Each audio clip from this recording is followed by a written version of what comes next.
kapırlaryň süreninde, hakykatyň gözleginde.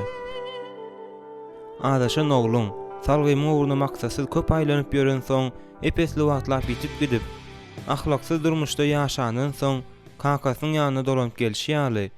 Ismailim, bugün öz atasy Öwraýmyň, hatda Öwraýmdan öňkem bar bolan Mesihiň ýanyna dolanyp gelýär. Mesih dünýäde öldürülmezden öňkem bardy. Ismail göklerden gelip insan keşine gireniň ýanyna dolanyp gelýär. Howa, Hudaýym we meniň halasýarym, sen garyplara hoş habar bermäge, ruhdan düşenleri galkındyrmagy, ýesirlere azatlygy yglan etmäge we tutsawdaklara azatlyk bermäge we olara kulüň deregine gözellik bermäge, gaýgynyň deregine şatlyk bermäge we çykgynsyzlygyň deregine umyt bermäge geldiň.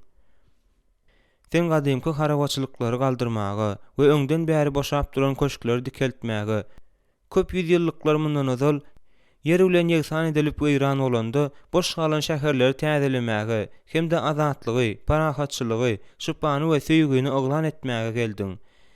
Ey meniň Hudaýym hem halasýarym, sen ähli halklary halas etmäge geldiň. Biz Ismailiň ogullary, şeýle köp ýyllar seni tanaman, sen hakda hiç zat bilmän, diňe en çegedekler sana garşy çykmak bilen çäklenmän, sana garşy göreşmän, eýsem sana düşmançylykly hem garadyk. Emma seniň bizim düşüncelerimizden ýokary bolan söýgüň bizi tapdy, dogry ýola saldy, bize rehim etdi we bize aras salady. Senin söýgüň adaşyň ogly öz atasynyň gujagyna gaýtaryp getirişi ýaly, nädejek bäwejigi öz ejesiniň göwsüne gaýtaryp getirişi ýaly, gark bolanyň özüni halas eden gäme geçirilişi ýaly, bizi seniň ýanyňa alyp geldi. Meniň Hudaýym hem halasýarym, biz bärde, biz seni gözledik, senin bizi tapdyň, biz soradyk, senin jogap berdiň. Biz sana ýalwaryp doga etdik, senin biziň dogalarymyzy eşitdiň, sen bizi ilki söýdüň. Şol sebäpden hem biz indi gullar däldi, ogullar bolduk, ýesirler däldi, azat adamlar bolduk. Biz ahlaksyzlar däldi, dogry adamlar bolduk, sen ýaly bolduk. Biz ähli halklary söýdük. Biz Ismailiň çağlary, Hudaýyň dosty adyny alan atamyz Öwraýmyň ogullary. Biz indiki sahypalarda özümiziň ähli halklara bolan söýgümizi, şeýle hem öz buýsanjymyzy, sana tawynlygymyzy we weparlygymyzy yglan etmegi makul bildik. Biz şahalardyrys, sen bolsa baldyk, biz gelin, sen bolsa giýowsyň. Seninki bolan Ismailiň çağlary.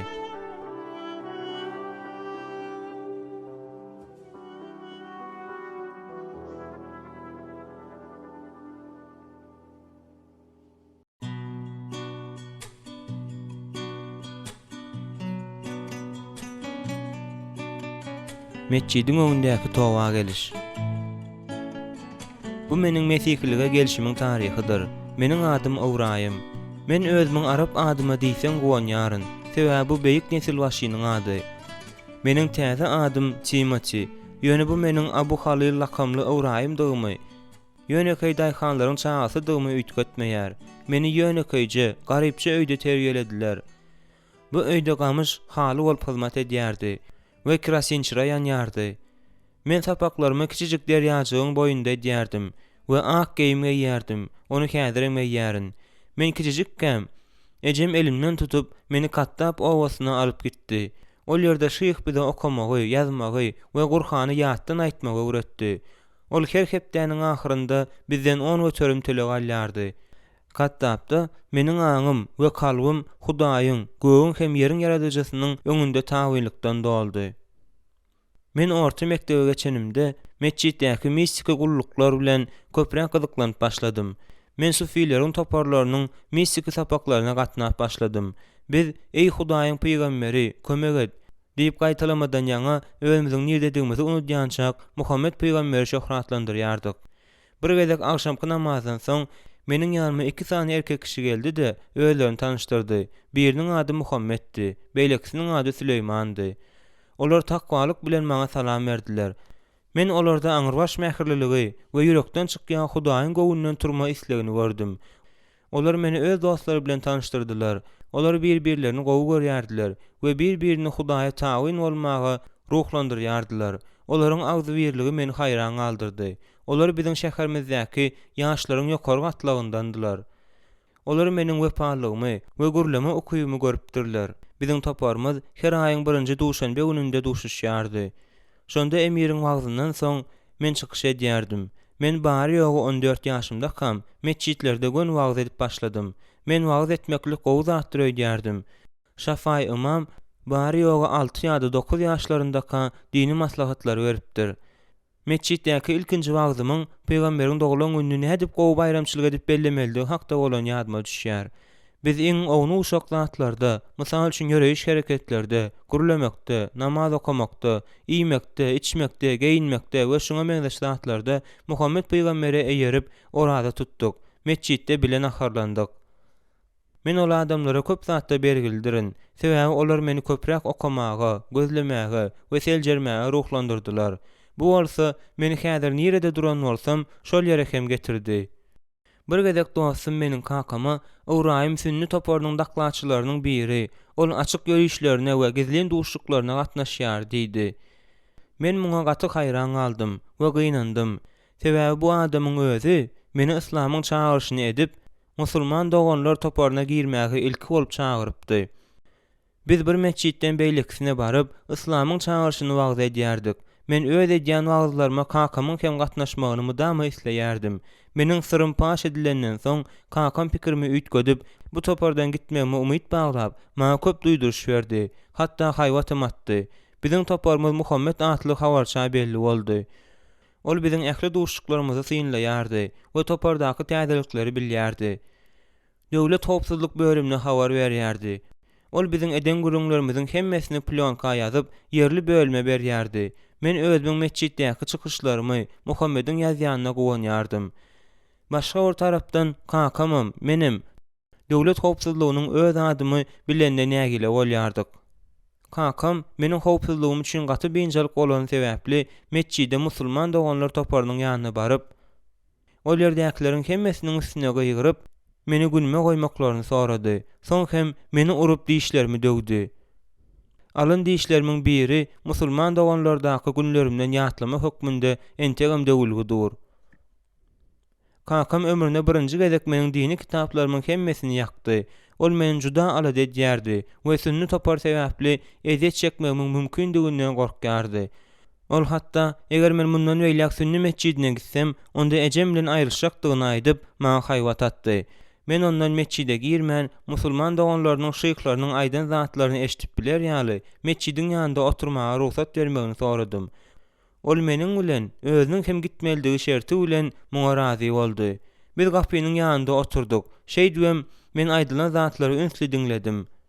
Haýwatlar meni islam çağırşyny ýaýratmakdan saklamady. Men mektepde her gün ertirine köpçüligiň öňünde islam hakda gurrun berip çykyş edýärdim. Men öz uýamy perenji geýmäge mejbur etdim. Men kıyamat gününde Hudaýyň özüme cezalandyraryndan, hassa kaýgy gulagyma eredilen gurşun goýmaklaryndan gorkýanym sebäpli Gurhanyň we sünniniň düzgünlerini soňky garpçagazyna çenli jikmejik ýerine ýetirýändigim sebäpli goňşularym üstümden gülüp kezledýärdiler. Meniň günäm däl, maňa islamyň wajypdygyny we islendik ýaş hem islendik ýurt üçin güýjüniň bardygyny, şol sebäpden hem islam ähli meseleleriň çözgüdi bolup durýandygyny öwretdiler. Islamy ýaýratyp görüşme cennete hemmemiz bile girer ýaly. Mesihi dostlarymyň hemmesini de islama getireýin diýip pikir etdim. Eger şol wagt menden özümiň mesihler hakdaky pikirimi soran bolsaňyz, onda olaryň polisiýa we kapyrdyklaryny aýdardym. Emma Gurhanyň başga zady öwredýäniň üstüne özüm üçin özüm açdym. Gurhanyň süresinde 582-de şeýle diýilýär. İman getirenlere iň uly ýamanlyk kılıjy adamlaryň ýahudalar we müşrik köp hudaýlar kimselerdigini görýärsiňiz. İman getirenlere iň ýakyn dost bolanlar bolsa, biz nasranylar diýen kişilerdigini görýärsiňiz.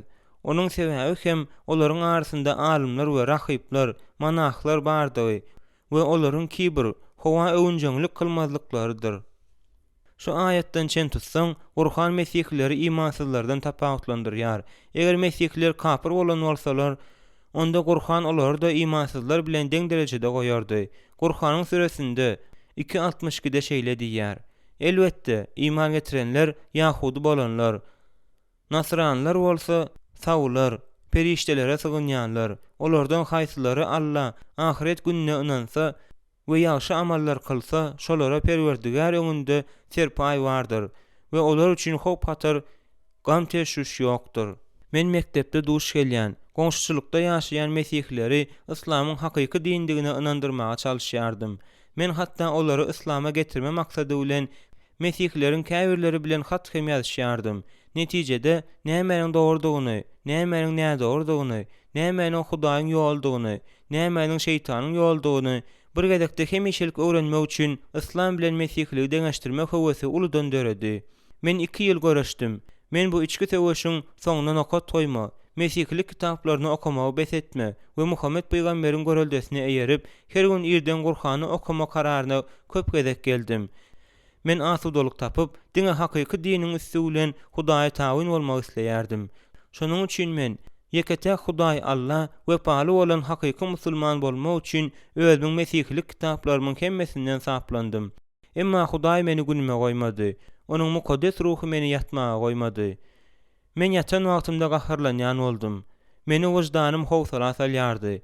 Uzakly geceler ýatyp bilmeýärdim. Meni eger Muhammed dogrudanam, peýgamberleriň möhürü bolýan bolsa, onda näme sebäpden ahir zamanda adalatly kazy bolup Muhammed däl de Mesih gelýär diýen sorag ýynaýardy.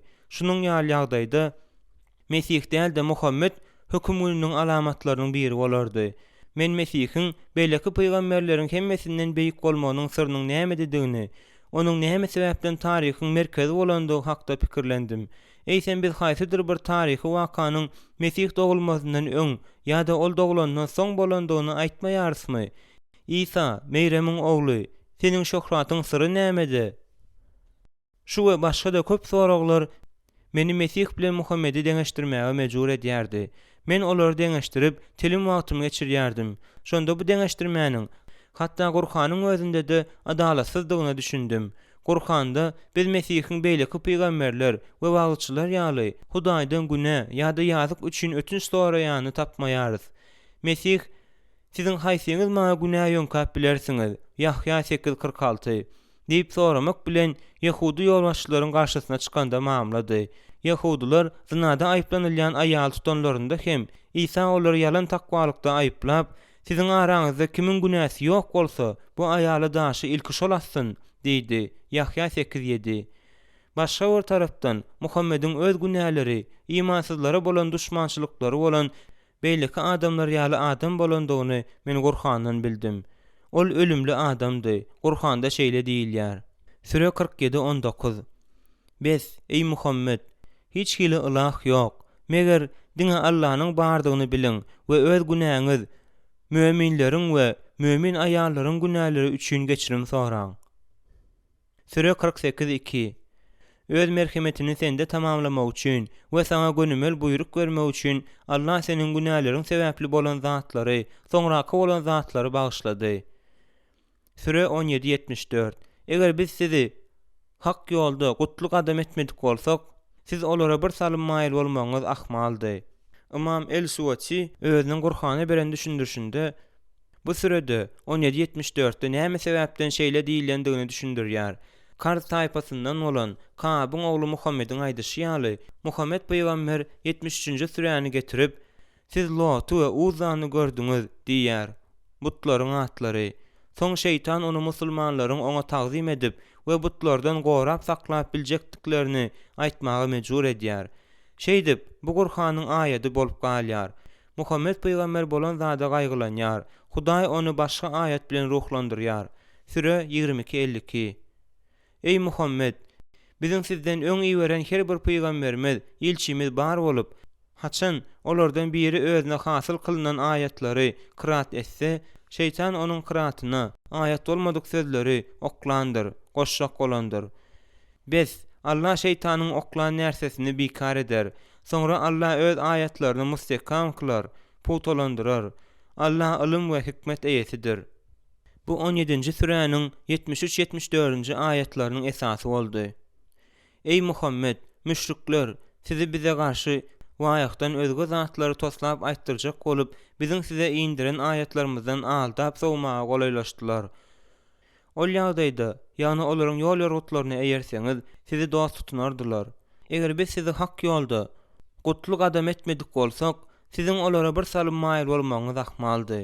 Eger Hudaýyň öňden görjüligi bolmadyk bolsa, onda Mesihiň imansyzlara goşulmagynyň mümkindigi hakda gurrun berýän aýatyň ýekejisini men mukaddes kitapdan tapyp bilmezdim. Öwrenen zadymyň kömegi bilen men bu faktyň sebäbiniň Mesihiň Hudaýyň sözü bolup durýandygyny bildim. Başda grek dilinde ýazylan täze äht Mesihiň Hudaýyň söz bolup tene giren akly manysynda Hudaýyň ogly bolup durýandygyny aýdýar. Mesih Hudaýyň akly, Hudaý we Hudaýyň akly. Bir bütewlik, aýrylmaýan bir tebigat. Mesih tene giren söz, tende aýan bolan Hudaý. Onuň Hudaýlyk tebigaty özüniň insanlyk tebigatyndan hiç saçan, ýekeje sekundlygam, ýekeje minutlygam aýra bolmady. Bu pikirleriň hemmesi maňa rahatlyk bermedi we ýüregimde göreşdi. Men Hudaýyň imansyzlaryň üstünden inje gazabyndan gorkýardym. Men Hudaýa doga etmek üçin diýde çöküp, çyn ýürekden, "Ey Taňrym, maňa hakykata aýt. Eger Muhammed mamly bolsa, onda men ölýänçem onuň ýüzüne eýerjek. Eger her neleň tölege düşýän bolsa-da, bütün ömrümi sana berjek we bütün ömrüme sana gulluk etjek" diýdim. İsa düşümde görnüş bolup öz ýanyma gelýänçe, men bu dogany etmegimi dowam etdirdim. Şonda ol özüniň mehirli sesi bilen "Men seni söýýärin" diýdi. Men Mesihiň tükeniksiz söýgüsi we bizi halas etjek we günälerimizden saplajak bolup haçdaky pida edicilikli ölümi hakda pikirlendim. Meniň ýüzümden göz ýaşlar akdy. Men Mesihe, "Men seni söýýärin, men seni tanaýaryn, sen Alfa we Omega diňi bilýärin, seniň ebedi diňi, seniň başlangyç hem soň diňi bilýärin" diýdim. Men gaty şatlandım. Edilki jijik çağa ýaly Hudaýy şöhratlandyrdım. Adalatly kazy bolan üçin Hudaý biz dowlukda ebedi ýanmaz ýaly öz ogluny bizim uğrumyzda ölmeklige taýýarlapdyr. Biz gudraty güçli Hudaýyň aýalda oglunyň bardygyny aýdamzok. Hudaý saklasyn. Biz şeýle diýýän islendik adamy imansyz hasaplaýarys. Hudaýda hiç haçan aýaly ýa-da fiziki manysyndaky oglu bolmandy. Biz Mesihiň Hudaýyň ogludygyny edil nurdan, nuruň doguluşy ýaly manysynda aýdýarys. Ol ruhu ogul. Müsürlüler bizi Nilin ogullary diýip atlandyrýar. Ýöne biz Nilin öýlenendigini aýtmaýarys. Biz iman nişanynda biz ýeketäk Reb İsa Mesihe, asyrlardan ogul atasyndan doglan Hudaýyň ogluny, Hudaýdan bolan Hudaýa, nurdan bolan Nury, hak Hudaýdan bolan, ýöne yaradylmadyk hak Hudaýa, hemme zady yaradan ýeketäk ata inanýarys diýýäris. Şol bir wagtyň özünde-de biz Hudaýdan başga Hudaýyň ýokdugyny, özümiziň ýeketäk Hudaýa sığynýandygymyzy aýdýarys. Bir näçe hepde geçenden soň 1987-nji ýylyň 6-njy sentýabrynda meni suwda çokundurdylar. Kalumyň jümmüşinde suwda çokundurulmamyň özümiň ikinji doguluşym bolýandygyny duýdum. Men eýäm 16 ýyldan bäri Mesihi. Men öz aýalymy ölenimde gawrymyň üstündäki daşa Mesih ýeňiji diýip ýazmaklaryny aýtdym. Yer ýüzündäki adamlaryň hemmesem ölümlüdir. Peýgamberleriň hemmesem gawrhanalarda jaýlanan. Biz olary bilýäris we olara baryp görýäris. Ýönediň Mesihiň gawry boşdur. Sebäbi ol jennetde, ol ýeňiş gazanan padşadyr. Mesih özüniň haçdaky ölümi arkaly ýeňdi. Saňa övgü hem şöhrat bolsun. Meniň söýgüli İsam. Meniň dostum gündeligimi ogurlap, onu musulman doganlardaky Süleýmana beripdir. Süleýman bilen onuň ýaranlary maňa duzak gurmagy planlaşdyrypdyrlar. Olar meniň Mesihe bolan imanymy düşündirýän gündeligimi alyp, onuň nusgasyny köpeldipdirler-de owamyň ýaşaýjylarynyň arasynda ýaýradypdyrlar. Bu galmagaly meňdeş bir zat boldy. Ýöne doganlary özüne ýamanlyk etmegi ýüreklerine düwenden soň Ýusufyň "Siz maňa ýamanlyk etdiňiz, emma Hudaý ýamanlygy ýagşylyga öwürdi" diýişi ýaly boldy. Gelip çykyş 50-20. Hudaýyň sözü.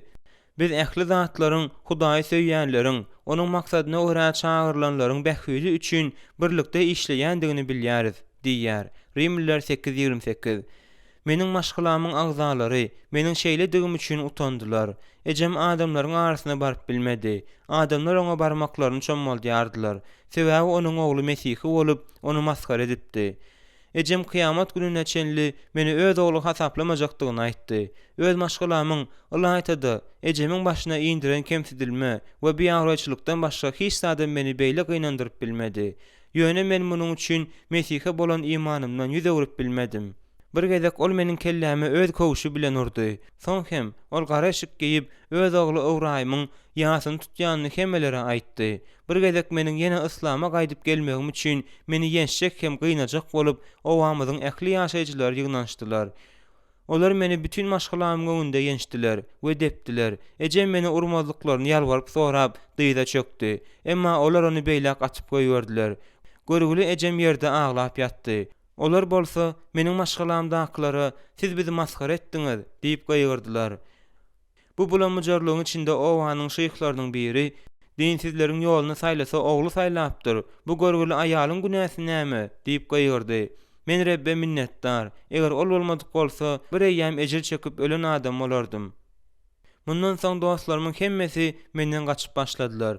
Olar men sebäpli şäherde özleriniň awraýy gaçaryp gorkýardylar. Men yerli polisiýa bölüminiň we gözleg müdürliginiň meşhur myhmany boldum.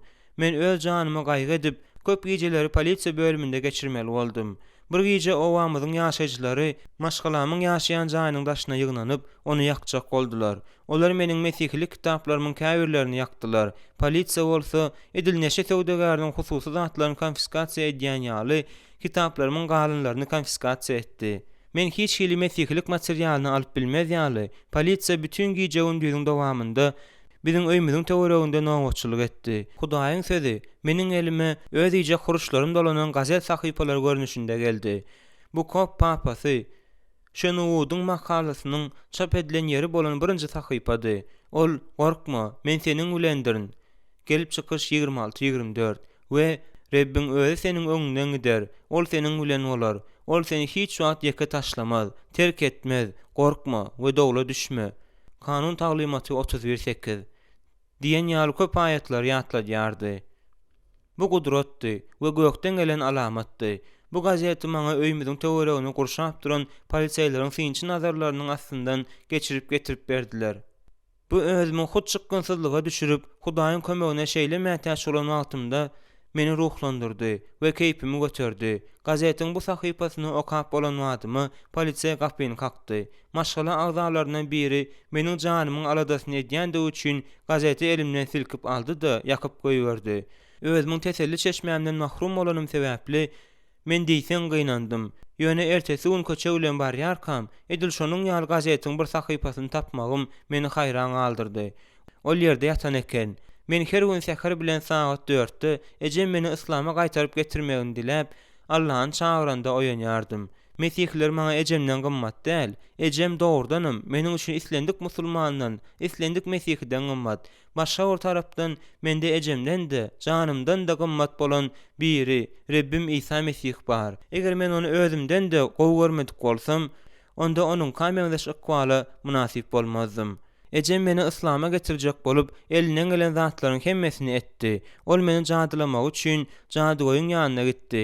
Musulmanlar ruh gorkany ynanýandyr öýdýärler. Jadygoý maňa täsirini ýetirip biler ýaly hiç zalym edip bilmedi. Men ähli arwahçylaryň we ruhlaryň gorkýanyny, gudraty güýçli Hudaý İsa Mesihe doga edýärdim. Jadygoý ejeme seniň ogluň özüniň hiç haçan çykmajak ýolundan gidip barýar diýipdir. Hudaý maňa köp alamaty görkezdi we meniň durmuşymda köp gudratlar döretdi. Men olar ýatlanymda olaryň özümi ruhlandyrýanyny we goldaýanyny duýýaryn. Olar meni ilk başdan alyp gaýdan we 16 ýyl mundan ozal şu ýere getiren Hudaýyň atalyk sevgisiniň ýolundaky gazyklardyr. Hudaý meni hiç haçan ýekeje minutlugam terk etmedi. Owraýym.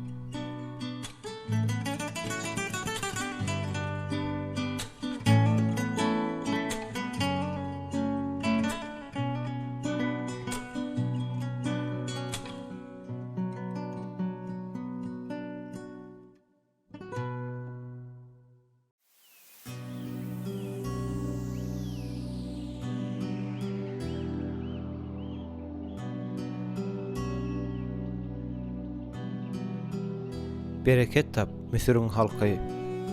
Meniň adym Muzaffar. Men 1969-njy ýylda doguldum. Men owadan şäherde ortaça durmuşda ýaşaýan maşgalanyň birinji çağasy. Men jogapkärçilikli çaga bolup uloldum we beýleki çagalardan tapawutlanýardym. Men olar bilen az oýnaýardym we beýleki çagalar ýaly köçede ýygyp ýörmeýärdim. Meniň kakam başga şäherde işleýärdi. Şonuň üçin men özümiň, iki inimiň, ortancı Hasanyň we kiçijigim Anwaryň aladasyny etmeli bolýardym. Men hepdäniň aglawy böleginde atanyň roluny oynamaly bolýardym. Maşgalan we men uzak wagtlap asudalykda ýaşadyk. Biz ýeterlik derejede üpçün edilen maşgaladyk. Men hususy mektebe barýardym. Musulman hökmünde biz namaz okaýardyk, orada tutýardyk. We fanatizmsiz ýa-da fundamentalizmsiz din desturlary ýerine ýetirýärdik. Bir gezek meniň durmuşymda köp soraglar ýüze çykdy-da, olar durmuşymy dogrulygyna üýtgetdi. Meniň durmuşym adaty durmuşda özgeçliklerden ýa-da garaşylmadyk sowgatlardan dogry durmuşa öwrüldi. Bu men mekdebiň uly klaslarynda okap başlan günim bolup geçdi. Bu döwür her bir adam üçin wajypdyr. Sebäbi meniň pikirimçe bu döwürde her kim şahsiýet hökmünde özüni gözläp, ozal bolmaly zat ýaly sereden zadyny tanqid nazardan seredip başlaýar. Biziň hemmämizem öz dinimizi, dilimizi, renkimizi we jynsymyzy nesilden miras aldyk. Bu faktorlar her neniň wajyp bolsalar-da, biziň hiç birimizem şahsiýetiň emele gelmek üçin olary saýlap almadyk. Olary Hudaýyň ýa-da başga biriniň kömegi bilen ýeňip geçmäge özümiz synanýarys. Mysal üçin biz musulmanlara ýewreýleri we mesihleri ýigrenmegi we musulmanlaryň tutuş ýer ýüzündäki iň gowy adamlardygyna inanmagy öwredýärler. Başgalaryň, ýewreýleriň, mesihleriň we şoňa meňzeşleriň mamla bolmagynyň mümkindigini hiç kim gözegine de getirip bilmeýär. Başgalaryň mamla bolmagynyň mümkindigi baradaky ideýa hiç haçanan bolmandy. Öz miras alan zadymyzy barlamagyň ýa-da öz mirasymyzyň dogrudygyny şuha astyna salmagyň üstünde ören az adamlar pikirlenmeýärler. Eger biz başgalardan, ýewreýlerden, mesihlerden öz mirasyny öwrenmegi we onu düzeltmegi sorasak, onda biz olaryň bimamlydygyna doly inanýandygymyzy, özleriniň mirasyny oýlanmazdan kabul edýändikleri sebäpli olary kör hasaplaýandygymyzy aňladar. Eger başgalardan etmegi soraýan zadymyzy özümiz etsek, onda gowy bolardy. Adamlaryň özüňe nähili garamagyny isleýän bolsaň, seniň hem olara şonuň ýaly garamagyň logika dogry gelýän zatdyr. Hakykata açmaga synaşmak üçin mirasymyzy seljermeklik, nadanlygy we şöhratparazlygy üýtgetmek üçin bize gowy zady gowlaşdyrmagy we has çeýe bolma mümkinçiligini bererdi diýip pikir edýärin. Hak Hudaý elbetde hakykaty, nury, ýagşylygy we gowy durmuşy gözleýän adamlar söýýär. Täze mektepde men köp awçylar bilen dostlaşdym. Garaşylmadyk sowgatlarym köp boldy. Men özüm üçin ençe hakykatlar açdym. Men mekdebiň bütün taryhynyň dowamyndaky nesillerimizi ýatda saklarlar diýip pikir edýärin. Men Hudaýyň bardygyna inanmaýan ateist okuwçylar, berk islam fundamental toparlarynyň agzalary bolan okuwçylar we ýaşlygyndan lezzet alýan we gyýlardan başga hiç zat bilen gyzyklanmaýan başga okuwçylar bilen tanışdym. Bular düýünden başga adamlardylar. Men adaty, iç hysgynç diýen ýaly durmuşdan bay we mukdar hem hil taýdan uly böküş etdim. Men telim okuwçylar we ören gysga wagtyň içinde özümiň ýakyn dostum bolan adam bilen tanışdym. Özümiziň 16 ýyllyk dostlugymyzdan soň şunun ýaly dostlugy görmedik adamyň ömrüniň ahyryna çenliğe kagalýandygyna, gyzgyn ara gatnaşyklar, dostlukly gatnaşyklar, dogruçylyk we wepalylyk hakda hiç zaden bilmejekdigine düşünýärin. Munun ýaly adam hiç haçan başgalary tanımaýar, sebäbi ol özüni tanımaýar. Meni bagyşlaň, men dostluga ören gyzyklanma bilen garaýaryn. Meniň täze dostum Bazil, adamzat, atamyz adamdan we enemiz howdan çykyp gaýýan ýeketäk çeşmesi baradaky pikirim bilen ylalaşdy. Şeýle hem ol, doganlyk bilen dostlugyň adamzadyň ähli gatnaşyklaryna ýol başçylyk edýän duýgularyna inanýardy. Bular ähli boş hyýallardan we inamyň, diliň, deriniň renkiniň, jynsyň we sosial sınp hakyky päsgelçiliklerinden ýokary bolan duýgulardyr. Ol adatça, eger ähli adamlar hemmeleriň gelip çykyşynyň birdi hakda oýlansalar, dünýäniň gowlaşjakdygyny, uruşsuz boljakdygyny, açlygyň we göreşleriň bolmajakdygyny aýdýardy. Dünýäniň içinde parahatçylyk, adalet, deňlik we azatlyk hökm sürýän ullakan bir maşgalanyň kiçijik öýdi waýdardy. Bu düzgünler hatda özümiziň emosional aragatnaşyklarymyzda hem bizi köp gyzyklandyrýardy. Bizde ruha gadyr goýýan we teniň islegine üns bermeýän hyýaly söýgi bardy. Biz ýetkinjekdik, çağa ýürekli, arasy hem bilesi geljili idealistlerdik. Biz boş giýjek hem gündüz, boş hyýallaryň arzuwyny edýärdik. Bir zat okan zadymyz hakda gurrun edip köp akşamlar geçirimiz ýadyma düşýär. Biziň maşgalamyzyň ýaşaýan jaýyndan başga da öýü bardy. Bu öý biziň üçin gizliň ýer. Bazilikimiziň telim wagtymyz geçirýän ýerimiz boldy. Biz hat ýazýardyk. Öz gowy görýän aýdymlarymyzy, her hili ruhsat edilen we edilmedik kitaplary okaýardyk. Bizi gadagan edilen kitaplar hasda gyzyklandyrýardy diýip pikir edýärin. Bizi Salah Janynyň "Hudaýym, eger jennetde diýwar bar bolsa, onda meni ol ýere alma" diýen ýaly kitaplara meňzeş gadagan edilen kitaplaryň özüne çekişi ýaly çilimem, neşede özüne güýçli çekip bilmeýärdi. Bazil köp soraglar bilen gyzyklanýardy. Ol islamyň ýehuduluk bilen mesihiligiň gowy däldigini aýtmagynyň ähli dinleri, şol sanda islamy hem weýran edýändigini aýdýardy. Men ondan "Nädip? Islam ýeketäk goralan din ahyry" diýip Gurhanyň meşhur sözler getirip oňa aýtdym. Süre 15:9. Elbetde bu ýatlamany, Gurhany biziň özümiz inderdik we şüphesiz özümiz onu saklaýjylardyryz.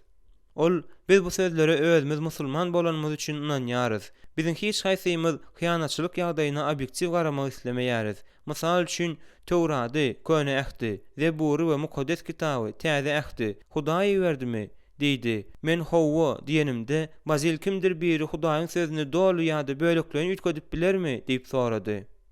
Men Hudaýyň sözlerini hiç kimiň ütgetmändigini tasdiklaýan aýatlar getirip oňa aýtdym. Muny adamym, periştelerim edip bilmeýär. Sebäbi Hudaý gudraty güýçlüdir. Ol öz kitaplaryny gorap biler ýaly derejede güýçlüdir. Soňra bazil Hudaýyň gudraty güýçlüdigini, onuň sözlerini hiç kimiň ütkedip bilmejekdigini sen inanýarsyň. Şeýle bolsa, ol bu hyýanatçylygyň öz kitaplarynyň birinde däldi, eýsem hemmesinde bolmagyna ýol bermezdimi? Ol nädip Musanyň Tewraty kitaplary indermegine, şeýle hem özüň bir kitabyndan başga da kitaplaryň hemmesinde şeýle bolmagyna ýol berip biler.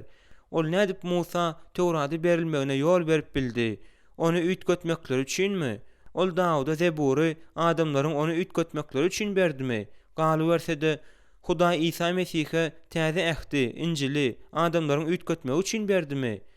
600 ýyl ogly tutuş 600 ýyllyk wagt geçenden soň adamlaryň nesilleriň mukaddes ýazgyny ütkedip we ýoýup ýaşan we ölen wagtyndan soň Hudaýyň hiç kimiň ütkedip bilmejek kitabyny bermegi boljak zatmy? Birden Hudaý öz sözüni ýoýmaklardan saklaýjy boldy. Köp ýüzýyllyklaryň dowamında Hudaýyň kitaplary ýoýulyp we onuň hyzmatkärleri Hudaýyň söýgüli halky bolan Israil çağlary kitaba salgynanan ruhanylary adamlara dogry zady görkezip we erwe satlary gadagan edip nädor ýoldan gitdiler. Olaryň hemmesiniň ýolundan adaşmak mümkinmi? Öz kitabyny ütgetmelerden we ýoýulmalardan gorap bilmeýän Hudaý özüne sygynýanlary gorap biljekdigini gözüňe getirip bolýarmy? Men bu zatlaryň üstünde köp oýlandym. Ýöne jogap tapyp bilmedim. Gepiň Hudaýyň özüni düşüren ýagdaýyndan halas etmek üçin çözgüt ýa-da jogap tapmakda däldigini bilýärdim. Men baziliň soraglarynyň çyn ýürekden çykýandygyny we logika dogry gelýändigini bilýärdim. Onuň dünýäwi lezzetleri däldi, Hudaý jany teni bilen gözleýändigini bilýärdim. Ol adatça menden biz musulmanlaryň Edil Gurhan Hudaýyň ýeketäk kitaby ýaly Gurhanyň eldegirilmän saklanýandygyny aýdanymyzy soraýardy. Eýsem Hudaý haýsydyr bir kitaby ihlas bilen seredip, oňa höwesli seredip we bir peýgamberi beýleklerinden üstün tutup bilermi? Eýsem Hudaý ýalan ynamy wagt edip, özlerini mamladyrlar öýdüp ölen öňkü nesilleriň aladasyny etmedimi? Eger şol kitaplarda ýazylanlar dogrudanam ütgedilen bolsa, onda Hudaý adamlaryň olara özlerini bagyş edip, olara arasa ýürekden eýermegine ýol berip bildi. Hak Hudaýyň öz kitaplaryna we öz peýgamberlerine dürli göz bilen seredendir diýip pikir edemok. Ol araplary arap dällerden tapawutlandyrmazdy. Şonuň üçin bize bu soraglary diňe bir ýewreýler bilen mesihilere däldi, eýsem gudraty güçli Hudaýyň özüne de bermek gerek. Men baziliň her aýdan sözüni aňyr ýany bilen aýdýany duýýardym. Köp ýejeleriň dowamında biziň üçin kitaby, Tewraty, Mukaddes kitaby we Gurhany okap, olarda meňzeşligi we olaryň arasyndaky tapawudy gözläp geçirmez ýadyma düşýär. Biz akıl taýdan we emosional taýdan gaty ýadasagam, wagtymyzy gaty gowy geçirýärdik. Haýsydyr bir dini hakykatdan öwrenmezden hem hakykaty gözlejini, hem Hudaý kanawatlandyrýan seljerişleri geçirmezden dogry ýa-da nädor diýip yglan etmekden aňsat zat ýokdur. Bir gezek bazil ilki haýsy bolduka? Ilki haýsy boldyka? Çyn valyutamy ýa-da galp valyuta?" diýdi. Men hakyky valyutanyň ilki bolandygyny, galp valyutanyň soň peýda bolanyny aýtdym. Ol bu logika gawat gelýär. Ýöne Hudaý nädip ilkinji 3 kitabyň ýoýulmagyna, diňe 4-nji kitabyň, Kur'anyň Hudaýyň yaradyşy ýaly galmagyna mümkinçilik berip bildike. Biz hyýanatçylygy haýsy standart boýunça barlaýarys? İrkimi ýa-da soňky kitaplar boýunça? diýip jogap berdim. Bazil, meni bagyşla dostum. Ýöne özüň beýleki kitaplarynyň ýoýulmagyna ýol beren kişi nädip bizden özüň 4-nji kitabyna ynanmagymyzy sorap biler, diýdi. Hudaýyň ýa-da Kur'anyň üstünden gülmeýändigini bilenim üçin Baziliň bu batyr soraklaryny meniň kabul edenmesiz ynanyp bilýärsiňizmi? Men onuň Hudaýy dogrudanam gowurýandygyny we adamlary sylaýandygyny bilýärdim. Ol diňe adalatly, dogru we obyektiv pikir edýärdi. Ol adatça ölümden soňky durmuşda bize hakykatdan başga hiç adam kömek etmeýär diýärdi. Ol mukaddes kitaplar nädip üýtgedildi? Haçan, nirede? Olary kim üýtgetdi? diýen ýarsagdyn soraglary berýärdi. Bu soraglara geçmişde de häzire Mekkeje musulman hem tagalla etmek we jogap tapmak islemedi. Hyýanatçylyk baradaky sorag Edil Gündüz kimin düşnükli, oňa diňe nadan adam üns bermez. Bazil din we ölümden soňky durmuş bilen meni köp gyzyklanýardy. Bir gün agşam biz gurulaşyp otyrkak, Edil öz eşden telepatiýamda hyýaly birden Bazil kimiz deňine bir pikir aýtdyk. Ideýa şeýledi: biziň düzgünlerimiz, arzuwlarymyz, pikirlerimiz, gurulmalarymyz we ýakymly ýatlamalarymyz hakda kitap ýazmaly. Bu 1986-njy ýylyň şol agşamynda ýatda alan agşamda peýda bolan üýtgeşik arzuwdy. Kitabyň ady biz ynanmaýarys bolmaly. Esasy ideýa biziň näme ynanmaýandygymyzy düşündirmekdi. Bir gün Bazil meniň bilen duşuşmaga geldi. Onuň gözlerinde men ozal görmedik zadymy gördüm. Ol sırny içinde mundan artyk gizläp bilmeýän adam ýaly görünýärdi. Men onuň gözleriniň şol syry dili gurulap başlamadan öňürte aýdyp duranyny duýdum. Ol edil daşyndan pikirlenýän we hukman meniň bilen guruluşmaýan ýaly aňyr bäri ýöredi. Onuň aýdan zatlary gaty üýtgeşik tözlerdi. Sen bilýärsiňmi, men ýam köpden bäri mukaddes kitaplaryň hemmesini dünýäwi kitaplarda okaýaryn we öwrenýäryn. Men mudama obyektiv bolmaga çalışdym. Men Hudaýdan başga hiç adam gözlämok. Men bir dini beýleksinden ýokary tutmagy niýet edinemok. Howpsuzlygyň we Hudaý özüniň ýeten ogluny kabul eder ýaly, oňa öwrülmäniň gözleginde uzaga çeken jikmejik seljerişlerden we uykusuz gijelerden soň men gözlegler ýoluna gül düşelmändigini aýtmalydyryn. Gaýtam, men jogapsy soraklaryň akymynda özümiň gark bolup barýandygymy ençeme gezekler duýdum. Kä wagt men obyektivlikden el çekip, gark bolup barýan adamlaryň islendik bir zada ýapyşy ýaly çemelendiğini ýöne bir kabul etmek isledim. Ýöne gudraty güýçli Hudaýyň güýjüniň özümi gurşan bolanyna garşy çykyp bilmedim. Düýünden lapy keç bolup, ruhdan düşen wagtymda özüme täze güýç berýän, ruhlandyrýan we urukdyrýan täze umydyň kaluma sygynýanyny duýdum. Men her gün irden hakykaty tapýançam özümi gökler, özü, beýleki adamlaryň hemmesi, dostlarym hem düşmanlarym bilen ýaraşdyrýan Hudaýy tapýançam özüme öz maksadyma bagyş etmekligi özüme ýene söz berdim. Men öz kalumy özgörçek, hatda özüni nädip şöhratlandyrmalydygyny, nädip bagyşlamalydygyny, nädip rehimdar, aladaçyl, şatlykly bolmalydygyny, dünýäni gowluga tarap nädip öwürmelidigini bilýän täze ýürekler ötçe Hudaýy gözleýärdim. Dostum, sen inanýarsyňmy? Men şol täsin, beýik Hudaýy tapdym. Ol meniň halaskarym, meniň Hudaýym, başymyň täji, güýjüm, Rebbim, meniň işim hem göreşim. Bu İsa Mesihdir. Men Bazili we onuň progressiw garaýşlaryny gaty gowulýardım. Ýöne şeýle de bolsa, onuň islamdan daşlaşyp dinden çykan bolanyna diýsen haýran aldım. Meniň ýakyn dostum, gowurýan dostum, islamdan ýüze urup kapyr boldy. Men onuň bilen gurlaşyp bilmedim. Ol meniň tolgunanma düşünüp, dostlugymyzyň we öz gözleglerimiň pikirini täzin etmegim üçin meniň ýeke özüm galdyrdy. Men beýinçilik boldum da, öz miras alan ynamma şuhalenýändigimi duýdum. Men öz köklerimiň ýerde goparlanyny duýdum.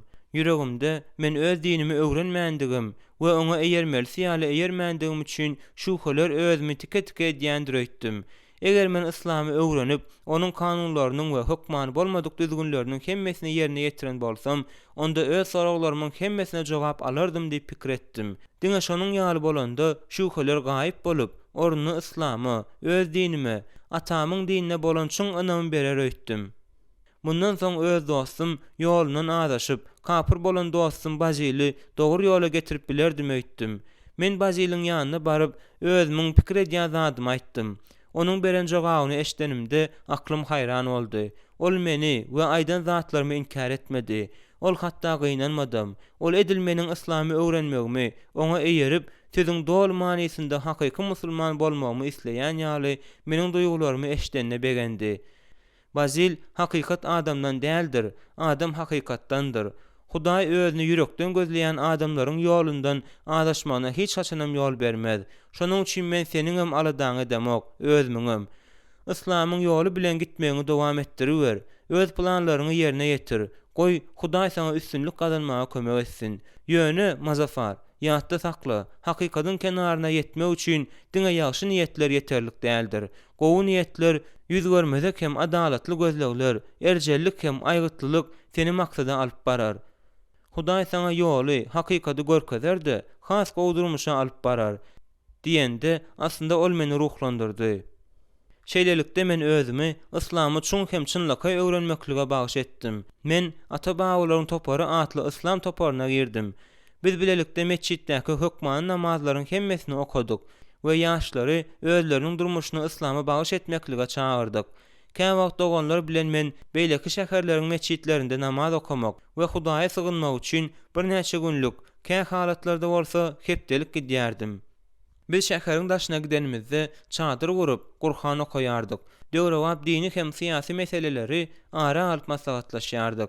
Bu zatlaryň hemmesi universitetiň professorlarynyň we ýokary bilimli professionallaryň, lukmanlaryň, inženerleriň, juristlaryň, mugallimlaryň we şoňa meňzeşleriň ýolbaşçylygy astynda edilýärdi.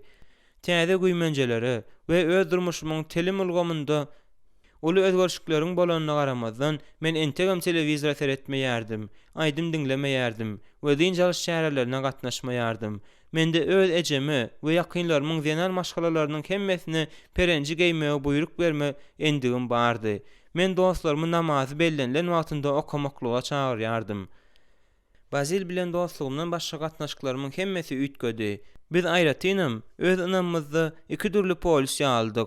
Dini nukdaý nazarda Bazil kapyr hem dinden çykandy. Onuň adam hökmünde kimdigi nukdaý nazarynda bolsa, ol meniň ýeketäk dostumdy. Şonuň üçin men onu terk edip bilemokdym. Howa, ol kapyrdy, sebäbi Mesihi bolupdy. Şeýle de bolsa, ol dogruçul, ak ýürekli, wepaly, hem de töweregindäki adamlaryň hemmesini gowy berýän adamdy.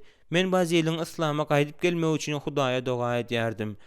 Ata-babalaryň toparyndaky doganlar onuň kapyr bolandygy sebäpli menden onuň bilen hiç kili iş talşmazlygy haýyş etdiler. Ol wagt şäherdäkiler onuň Mesihi bolanyny bildiler. Ol ýyzarlamalara sezewar edildi. Şeýle de bolsa, Bazil öz garaşlarynda berkdi we dostluk söýjüdi.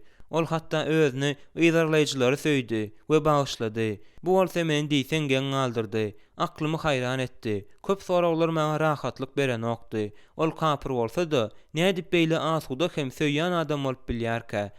Näme üçin ol yamanlyga yamanlyk bilen, göze göz, diýişe diýiş bilen jogap bermeýärkä? Ol öz iman eden Mesihiniň ýoly bilen barýandygyny aýdýardy. Öz düşmanlarynyň hemmesini söýýärdi we özüne yamanlyk edenleri bagyşlaýardy. Şonuň ýaly söýgüniň öňünde islam fundamentalizmindaky ýyllaryň hemmesi meni oňa we onuň söýgüsine garşy goýan zatlaryň hemmesi geçip gitdi. Bu söýgü meni we öz dinimiň hakyky dindigini, Allah'ın älemiň ýeketäk Hudaýdygyny, musulmanlaryň dünýädäki adamlaryň en gowsudygyny we Peýgamberimiz Muhammediň en esasy peýgamberdigini we Hudaýyň esasy resuldygyny aýtmak bilen yglan eden zatlaryň hemmesini ýeňdi. Söýgüden dol derýanyň öňünde meniň yglan eden zatlaryň hemmesi süllerip galdy. Bu meni günleriň birinde üýtgäp, Bazilden hem onuň Hudaýynyň güýçli boljagyma umyt baglap, öz dogalaryma gaýdyp gelmeklige mejbur etdi. Şonda men onuň bilen duşup, ýeňici bolup çykaryn öýtdim. İslam kanunlaryny berk ýerine ýetirme we çynlykay gözlegler bilen geçiren 2 ýylymdan soň men özüm üçin özümi durkum bilen tolgunduran we meni hiç haçan şükelenmeýişim ýaly şükelenmäge mejbur eden zatlar açylyp başlandy. Men islam tawşyrıklarynyň hemmesiniň islamyň ruhy taýdan ruhlanmasynyň netijesi bolmandygyny we olaryň Arabistanda Muhammedden we Gurhandan öňem bolandygyny bildim. Şeýlehem men şeriat kanunlarynyň we olary bozanyň üçin berilýän jezalaryň islamdan öňhem bolandygyny gördüm. Bu wepa aýallary daşlap öldürmek, owrularyň ellerini çapmak we şuňa meňzeşler ýaly islam talymatlarynyň köpsi Tewratdan alınandy. Men mundan başga da hakyky mesihiligiň onu islamyň suratlandyrşyndan düýp göter tapawutlanýandygyny bildim. İslam mesihileriň üç hudaýy, Hudaýyň meýreme öýlenendigini, munyň netijesinde hudaýlaryň ogly Isanyň dogulanyna ynanýandyklaryny aýtmak bilen mesihiligiň üstünde hüjüm edýär. İslam şeýlehem mesihileriň hak Hudaýdan başga-da hudaýlar hökmünde Isa we meýreme sığynýandyklaryny aýdýardy. Men bu zatlaryň duruşuna yalandygyny düşündüm. Bu zatlaryň hemmesi Arabistanyň Muhammediň eýýamyndan öň we onuň döwründe bar bolan ters pikirlerden alınandy. Hakyky mesihler islamdan 600 ýyl ozal ýekete Hudaýa ynanyp özleri bilen beýik düzgünleri we taglimatlary alyp gelipdiler. Bu zatlara adamlar syýlaw hem hormatdan başga hiç hilik hem seredip bilmeýärler.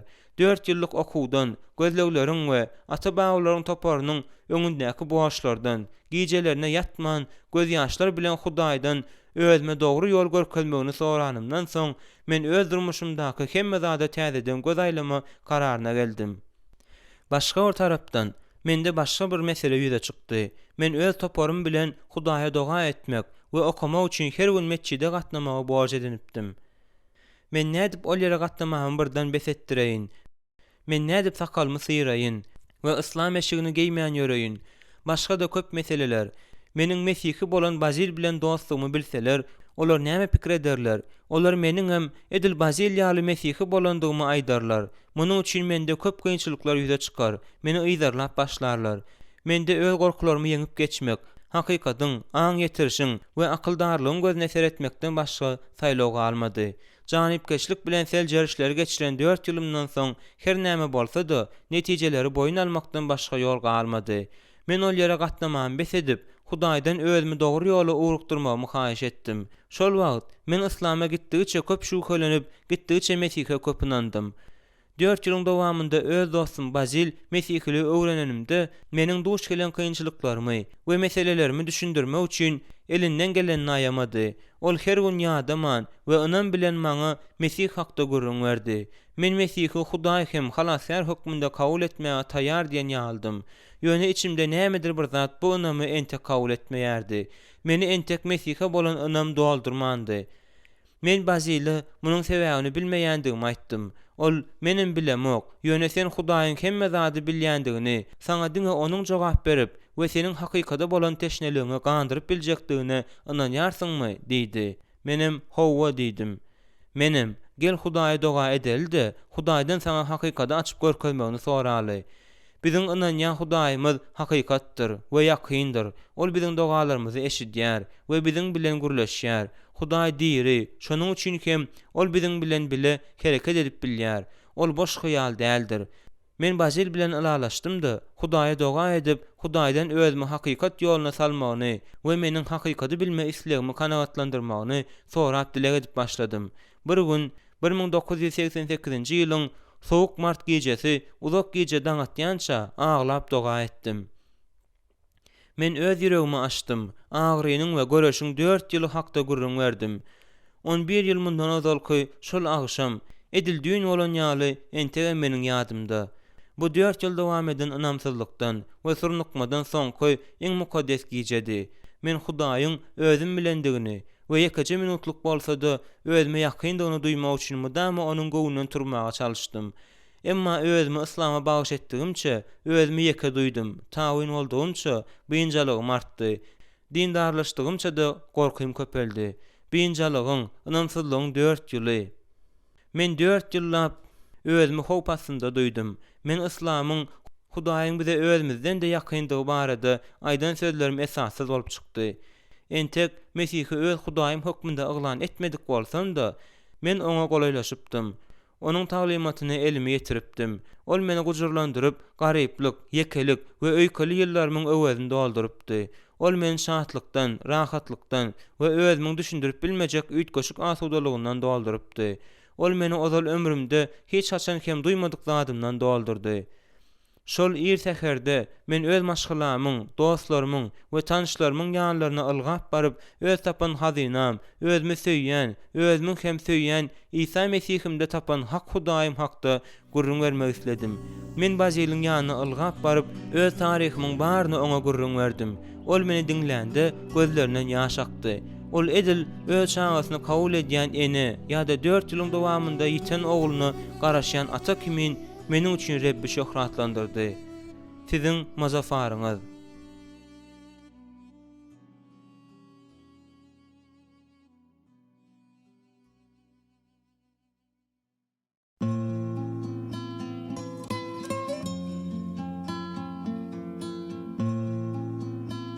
Perenjanyň aňarsynda biziň her birimiz öz durmuşyndaky wakalary, çağalykdaky arzulary, häsiýeti emele getiren faktorlary ýatda saklaýarys. Hawa, her bir pursat diýen ýaly meniň ýadymda, öz doglan pursatym hem ýadymda diýen ýaly. Bu pursat ejem gurrun beren wagtyndan bäri meniň hakydamda möhürlendi. Bu 1971-nji ýylyň çarşembeleriniň biridi. Men eni atamyň birinji çağasydym. Men olaryň şahatlygydym. Öýümüzdäki ilkinji perzentdim. Men 4 uýanyň iň ulusydym. Biziň maşgalamyz islendik ortaça ýaşaýan maşgala ýaly orta grupda üçin edilen maşgalady. Kakam bizi eklejek bolup güýjünde baryn edýärdi. Ol bize aýratynam maňa gowy bilim bermek isleýärdi. Men hususy mekteplerde okudum. Meniň kakam ogul isleýärdi. Onuň diňe gyýdlary bardy ahyry.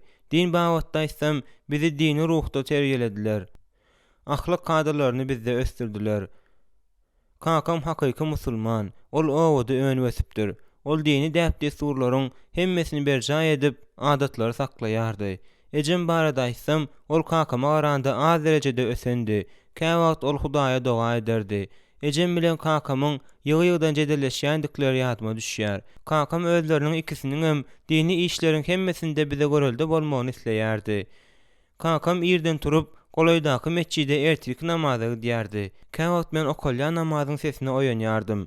Men kakamyň 5 wagtyna hukman namazy okamagy we namaz okamak üçin mesçide gitmäge mejbur edişine haýran galýardym. Muny şeýle etmäge oňa hiç zat, gyşyň sowugam, tomsuň jowzasym, hatda keselem päsgel bermeýärdi. Bir gezek men ondan "Sen näme üçin sowuk howada namazyňy öýde okamaýarsyň?" diýip soradym. Ol hem erwet howada mesçide näçe köp gitse, özüne Hudaýyň şonça hem sylaýandygyny aýdyp jogap berdi. Kakam konserwator, islama ýürekden wepalydy, häzirem wepaly. Men 7 ýaşymda kakam meni Ramazan aýynda tutuş bir aýlap orada tutmagy howeslendirdi. Ondan soň ol peýgamberiň adatlaryndan sözleri maňa gurrun berdi. Olara 7 ýaşa çenli öwrediň we 10 ýaşa çenli urun. Men bu ýaşda Orazanyň uzun günlerinde ajyýardym. Ýöne wepalylyk hem sagyrlylyk bilen Orazany saklaýardym. Men tutuş bir aý Oraza tutmagy başardym. Kakam muňa şäksiz begendi-de bu täzeligi maşgala agzalarynyň hemmesine aýtdy. Ol muňa gowandy. Men diýseň begendim. Hudaýyň söz berşi ýaly özümi sylaýajakdygyny bilýärdim. Şonuň üçin muny başaranyma şatlandym. 12 ýaşa çenli men namazy ýygdyrly okamaýardym. Şol sebäpden hem kakam namaz okamagyň gerekdigini suwd edýärdi. Öýde ýaşan wagtymyz okuwda bolşýaly. Namaz okamakda hem tertip düzgünü ýygdyrly berja etmeýändigimiz üçin bize mudama käýe ýerdiler. Eger haýsydyr bir esasy sebäbe görä namaz okamasak, onda peýgamberiň adatynyň buyruk berşi ýaly kakamda bizi jedalandyrma hökmünde biziň bilen bir saçagyň başynda oturup nahar ýemekden boyun toglama endigi bardy. Bu maňa diýseň yaramaýardy. Men peýgamber nädip maşgalada bölünşik getirýän düzgünleri öwredip bildik-ä diýip pikir edýärdim. Kakam munyň ýaljadan bermek bilen näme gadanmak isleýärkä? Bize Mesihleriň kapyrdyklaryny, poliseistlerdigini, olaryň biziň dostlaşmagymyza ýa-da dostlukly gatnaşyklarymyza münasip däldiglerini öwredýärdiler. Bu düzgünde ýekejek adadan çykma bardy. Kakamyň dostlarynyň biri Fawzi Mesihidi. Kakam onu çağılykdan bäri tanaýardy. Şonuň üçin olaryň dostlugy berkdi. Ol aýaly hem ogly bilen bile bayramçylyklarda myhmançylyga gelip gidenlerinden soň kakamyň "Wah Fawzi, seniň Mesihidigiň nähili gynandyrjy zat. Men seniň musulman bolmagyňy nähili isleýärin" diýmegi maňa damy haýran galdyrýardy.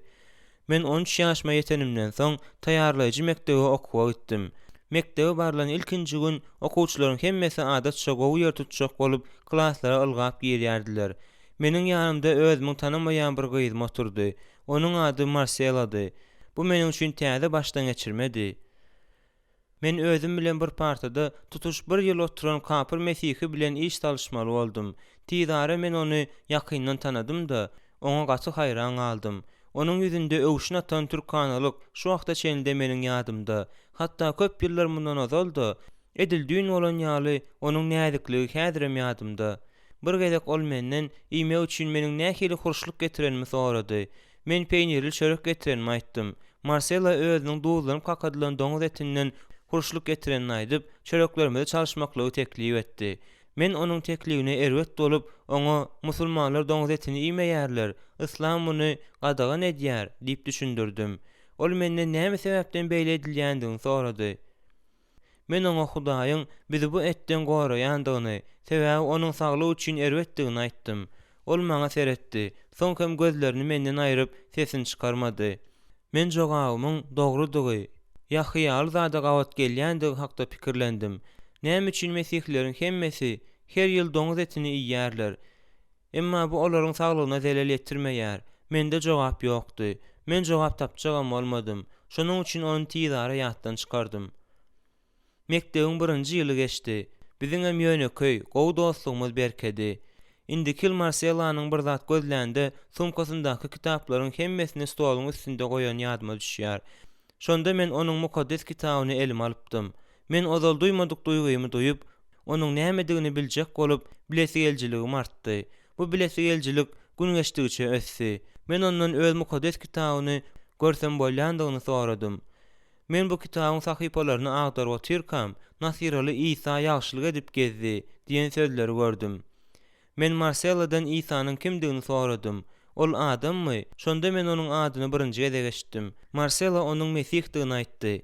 Bu söz meniň kellämde ornaşdy. Şonuň üçin hem men oňa düşünmegi diýsen isledim. Adam ýagşylyk edip gezýär. Nähili gowy adam. Ol özüni ýagşylyk etmäge bagyş edipdir.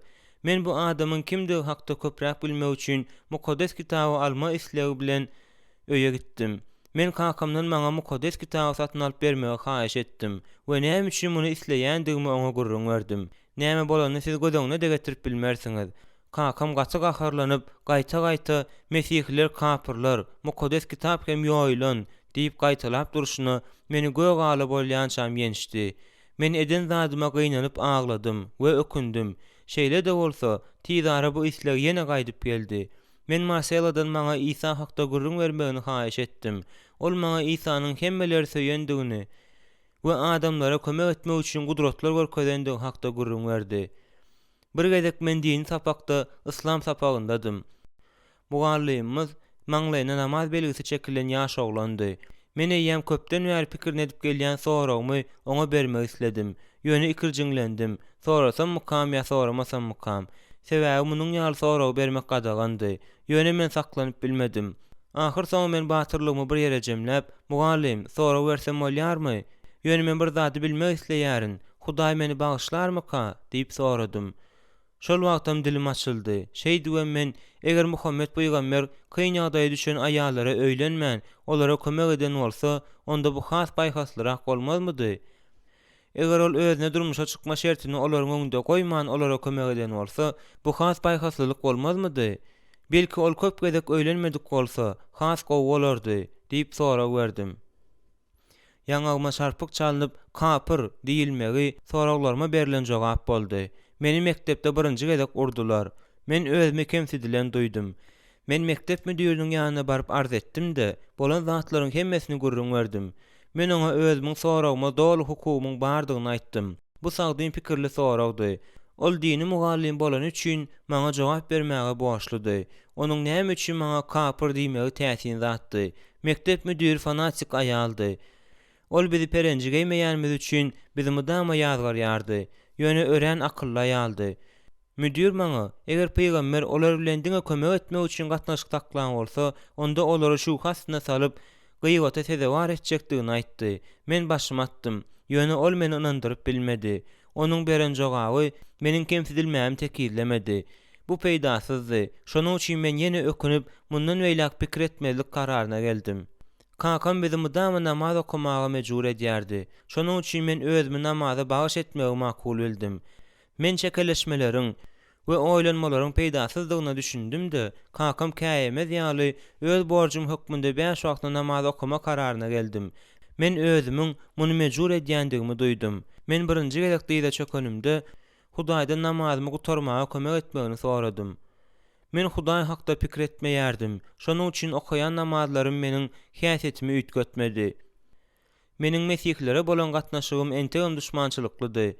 Bizi şeýle terbiýeläpdiler ahyry. Marcelo meniň tanaýan ýeketäk mesihimdi.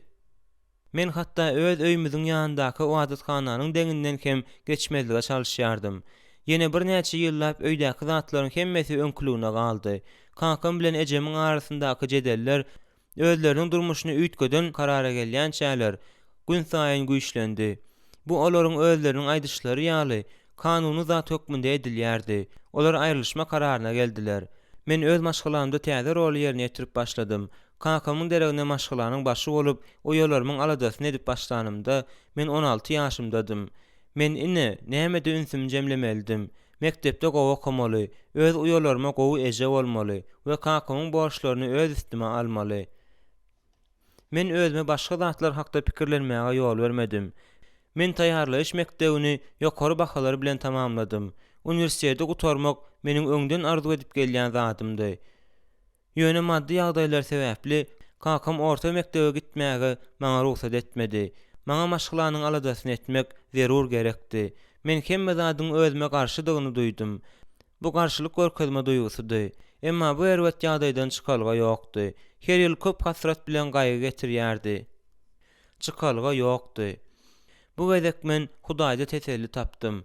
Mende Hudaýa ýüzlenmekden başga saýlaw ýokdy. Men juda ejizim. Şonuň üçin oňa mätäşdim. Men namaz okap orada tutýardym we onuň kanunlarynyň hemmesini berja edýärdim. Men perenji geýip başladym. Her gezek namazdan soň men Hudaýa ýüzlenip onuň bilen köp gürleşýärdim. Ýöne öz eden dileglerimiň we haýyşlarynyň patology baryp urulup özüme jogapsyz, kömeksiz we umysyz gaýdyp gelýäni duýardym. Men Hudaýyň özümden şeýle uzakdygyny, gündogorun günwatardan uzak boluş ýaly uzakdygyny duýardym. Men bilim almany besedenimden soň 2 ýyldan gowrak wagtlap öýde boldum. Munyň ýaly durmuş öler ýaly ýüregime düşdi. Şonuň üçin men iş gözläp başladym. Men ýuridiki edarada kätipçilik ornunyň boşdugyny eşitdim. Bu ýuridiki edaranyň eýesi Mesihidi. Men munyň öz kakama yaramajakdygyna ynanýardym. Ýöne men muny oňa aýtmalydym. Kakam ol ýere gidip işlemegi maňa düýgünden gadagan etdi. Ýöne men öz ýenimi tutdum durdum. Şonuň üçin kakam ahyr soňra razy boldy. Meniň mesihlige bolan gyzyklanmam artdy. Meniň işleýän edaramyň hojaýyny Mesihi dahyry. Men bar zady öz başlygymdan, öz arkasyndan asylgy duran İsa'nyň ejesiniň ikonasy hakda soramakdan başladym. Olar onu nereden alypdyrlar? Eger İsa adata ýaldan doglan bolsa, hatda onuň doguluşy gudratly bolan bolsa-da, onda näme üçin olar İsa'nyň Hudaýdygyny aýdýar kalar? Men soragymy gutarp kam ol, bu ýerde biz din hakda gürrüň edemiz ok. Şu wagt ýurtda bolup geçýän zatlar ýeterlikdir, diýip berk aýtdy. Ol 1991-nji ýylda bolup geçen terroristleriň eýmenç hüjümlerini göz öňünde tutýardy. Bu ýuristiň gorkusy we onuň öz dini bagtda nadanlygy oňa dini soraglar hakda gürrüň etmäge mümkinçilik bermeýärdi. Iň ajaýyp gözelligi gizlemek üçin nadanlyk bilen gorky artygy bilen ýeterlikdir. Şeýdip, men mesihlik hakda bu gezek edaramyzdaky kitaphanada bar bolan mesihlik kitaplaryndan köpräk bilmege karar edindim. Men haça çüýlenme, üç birlik, Hudaýyň ogly we onuň adamlara bolan sevgisi hakda okap başladym. Haçda görkezlen sevginiň hem de gutuluşyň beýik taryhy meni hayran etdi. Men bu söýgüniň akyl ýetirerlikligine we jana şypalydygyna düşündüm. Mende munyň ýaly kitaplar bilen gyzyklanýandygym sebäpli howatyrlanma bardy. Şonuň üçin okumagy besetdim. Men islam teologlaryndan öz soraglarymyň hemmesine jogap bermegi we Mesihe tarap barýan ymtylşymyň öňüni almaga kömek etmeklerini haýyş etmek isledim. Men öz öýümüň golaýyndaky mesçitdäki şyhyň ýanyna baryp, özümiň uly howatyrlanmalarym hakda oňa gurrun berdim. Ol şu wada bilim gözleme keseline nädip saplanmalydygyny aýtdy-da, meniň berk ýerine ýetirmeli bolan 3 bölekden ibaret reseptimi berdi. Bu din hakda okumagy besetmeli we işden gitmeli. Towa etmeli, namaz okumaly we 3 günläp orada tutmaly. Mukaddes Kur'any her gün okumagy dowam etdirmeli. Men şyhyň aýdan zatlarynyň hemmesini diňe birinden başgasyny berjä etdim. Men işden çykmadym. Men kakam maňa mundan beýlek işlemäge ruhsat bermez öýdüp gorkdum. Men öz şuhlarymy we beýinjalygymy hassa güýçlendiren zady özüm üçin açdym. Men Mukaddes Kur'any ýygyderli okan wagtymda ol meni keselimden saplamady. Kur'ana laýyklykda aýallara ýetilik hem dini ynamlylyk ýetmezçilik edýär. Şonuň üçin erkegiň mirasy aýalyň kagaranda ikisi köp. Suwta iki aýalyň şaýatlygy aýalyň az derejede akyllydygyny göýüne tutup bir erkegiň şaýatlygyna deň edilýär. Şonuň üçin biziň aýallaryň hiç haýsysy lukman, alim, kazy, filosof ýa-da hatda akylly adam hem bolup bilmeýär. Dowlukda ýanmagy höküm edilenleriň aglaby bölegi aýallardy. Mundan öterem olaryň köpsi dowlukda ýalňyç bolup hyzmat eder. Gözegine urgetirip görüň. Biz aýallar diňe erkeklere keýp bermek üçin ýaradylypdyrys. Iň soňunda hem dowlukda ýalňyç ýa-da ýannahyň nimfasy cennetde erkeklere keýp berýän aýallar bolmaly. Islamdaky aýal üç sebäbiň birinden başga wagt öýden çykmaly däl. Ol diňe öz adamsynyň öýüne göçmek, haja gitmek, her ýyl Mekkä ziyaret etmek ýa-da mazara gitmek üçin öýden çykmaly. Kur'anyň islamdaky göreşler we diniň ady bilen dökülýän gan deňizleri hakda gurrun edýän aýatlaryň hemmesi ýüregime düşdi. Bir zady gözegine getirmäge synaşyp görüň. Siz 21 ýylyň dowamında nämedir bir zada ynanýarsyňyz, ol hem ahyrynda ýalan bolup çykýar. Bu meniň üçin iň agyr wagt boldy. Hudaýda teselli tapan biri birden tesellisiz we hudaýsyz nädip ýaşap biler? Bir aýlap dowam eden uykusuz gijelerden we hak Hudaýyň göklerden ýere gelip özüme jogap bererine garaşmalardan men ýadadym. Men ýene Kur'an okap başladym. Bu bolsa meni hassa bulanmajarlyga alyp bardy. Şol sebäpden hem men hakykaty tapmak üçin Mukaddes kitaby okumagy makul bildim. Ýöne adamlar Mukaddes kitabyň başdaky variantynyň eýýäm ýokdugyny aýtdylar. Men näme etmeli? Mukaddes kitabyň düzedilen, ýoýulan variantyny okumakdan we setirleriň aralaryndan hakykaty tapmakdan başga ýol galmady. Şeýdip men Mukaddes kitaby okap başladym da, adyny bir eýýäm eşiden, ady meni özüne çeken İsamy özüm üçin açdym. Men onuň syrkawlary bejerenini, tutsaglary azatlyga çykarşyny, ýoldan çykan aýallary bagyşlaýşyny, öz düşmanlaryny söýüşini we olara akpata berişini gördüm.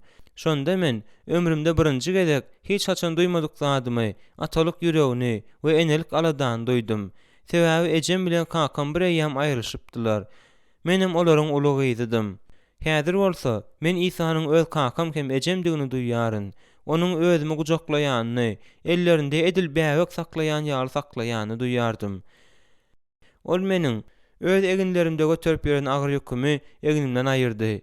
Men ömrümde birinji gezek özümiň hakykatdan zenandygymy, söýülýän hakyky zenandygymy, erkekleriň göwünni götürmek üçin niýetlenen haryt däldi. Hudaýyň keşinde yaradylan zenandygymy duýdum. Men ölümden we dowlukdan halas edilen adam hukmunda agladym. Şol gün men İsa Mesihe, İsa, sen meniň Hudaýymsyň we halasýarymsyň, sen meniň ejemsiň, hem kakamsyň, sen meniň durmuşymdaky hemme zatsyň diýdim. Şol wagtdan başlap men öz durmuşymyň wakalardan, gudratlardan we ýydarlamalardan doly täze sahypasyny başladym. Ýöne biz bu arada soň gurrun ederiz. Siziň Leylaňyz.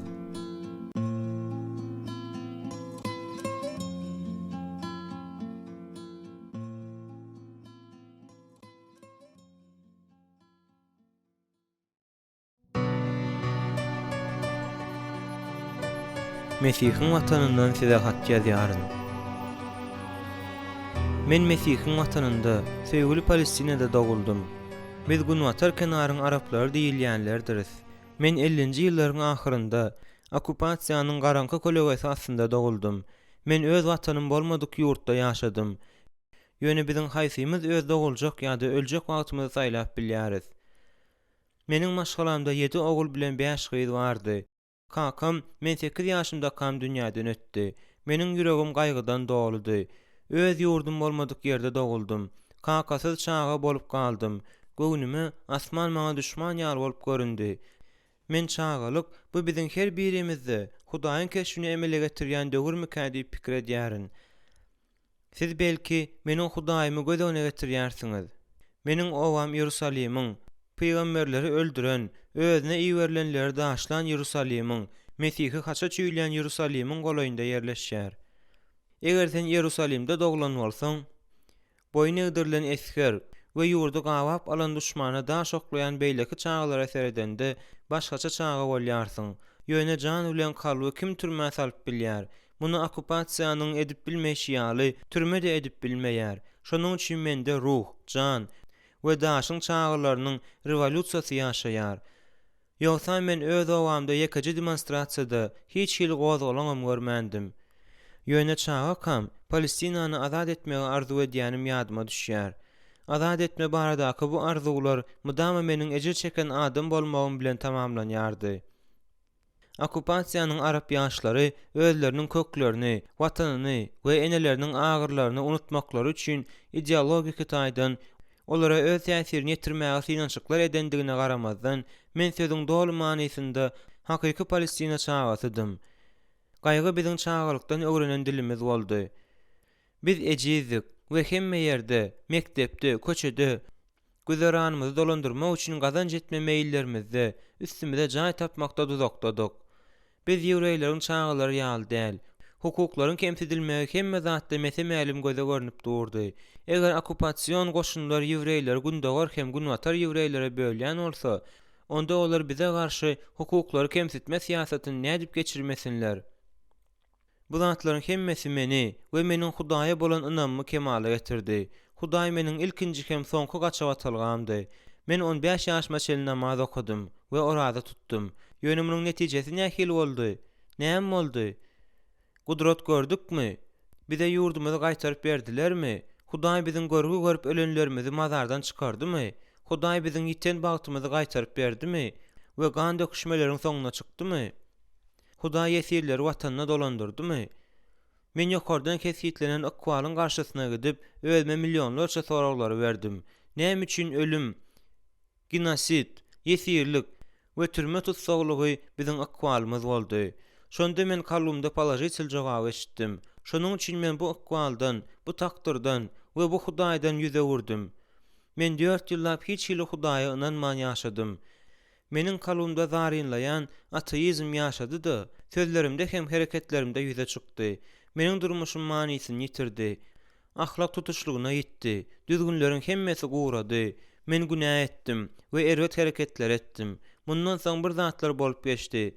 Bu meniň durmuşymdaky ütgeşmeleriň başydy. Men Ýewropadan bolan bir gyz bilen tanışdym. Onuň ady Çinady. Ol Ýerusalimde ýem bir ýyldan bäri ýaşaýardy. Biz tanışdykda onuň bilen gowy dost boldyk. Ol her gün duş gelýän adaty gyzlarym ýaly däldi.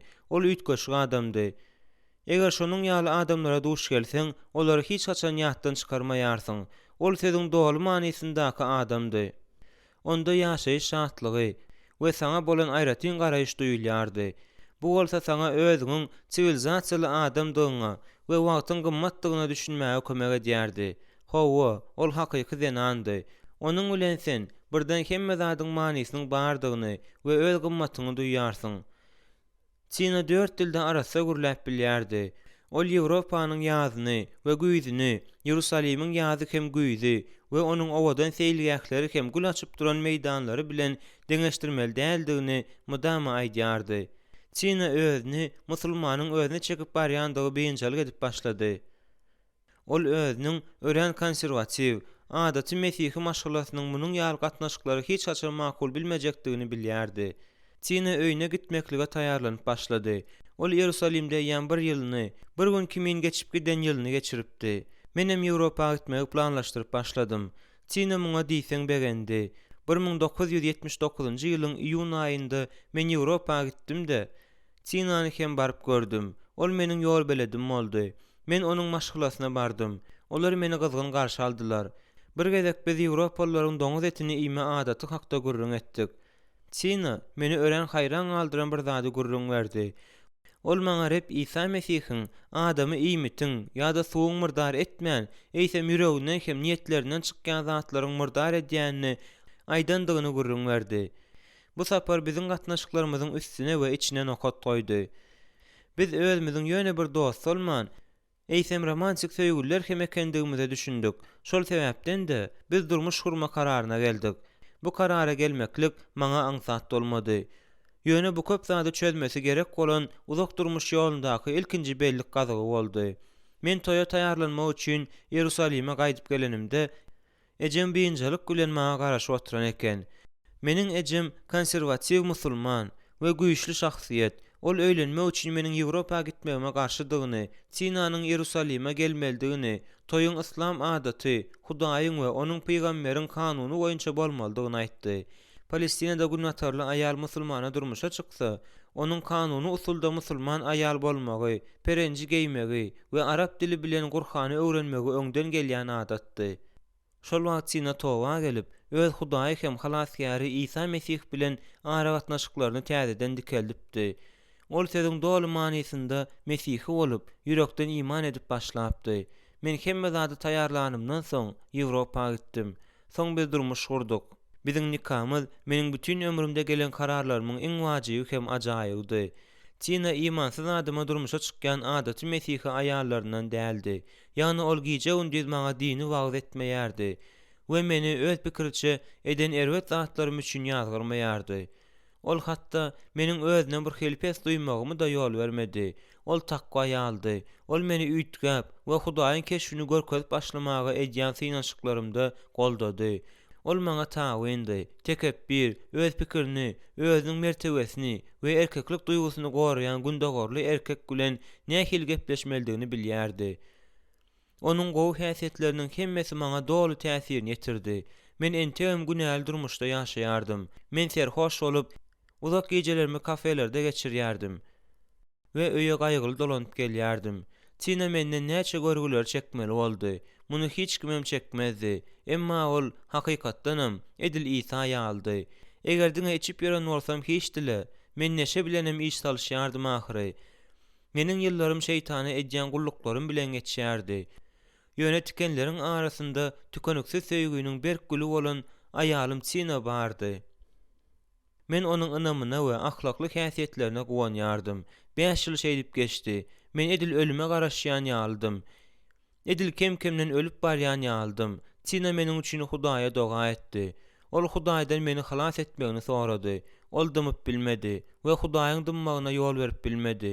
1984-nji ýylyň soňky gününde gökler onuň dogalaryna jogap berdi. Men uzak gijeläp içenimden soň köçede öreň atyp gelýärken bir adyma duş geldim. Ol meni öz öýüne bir käse çay içmäge çagyrdy.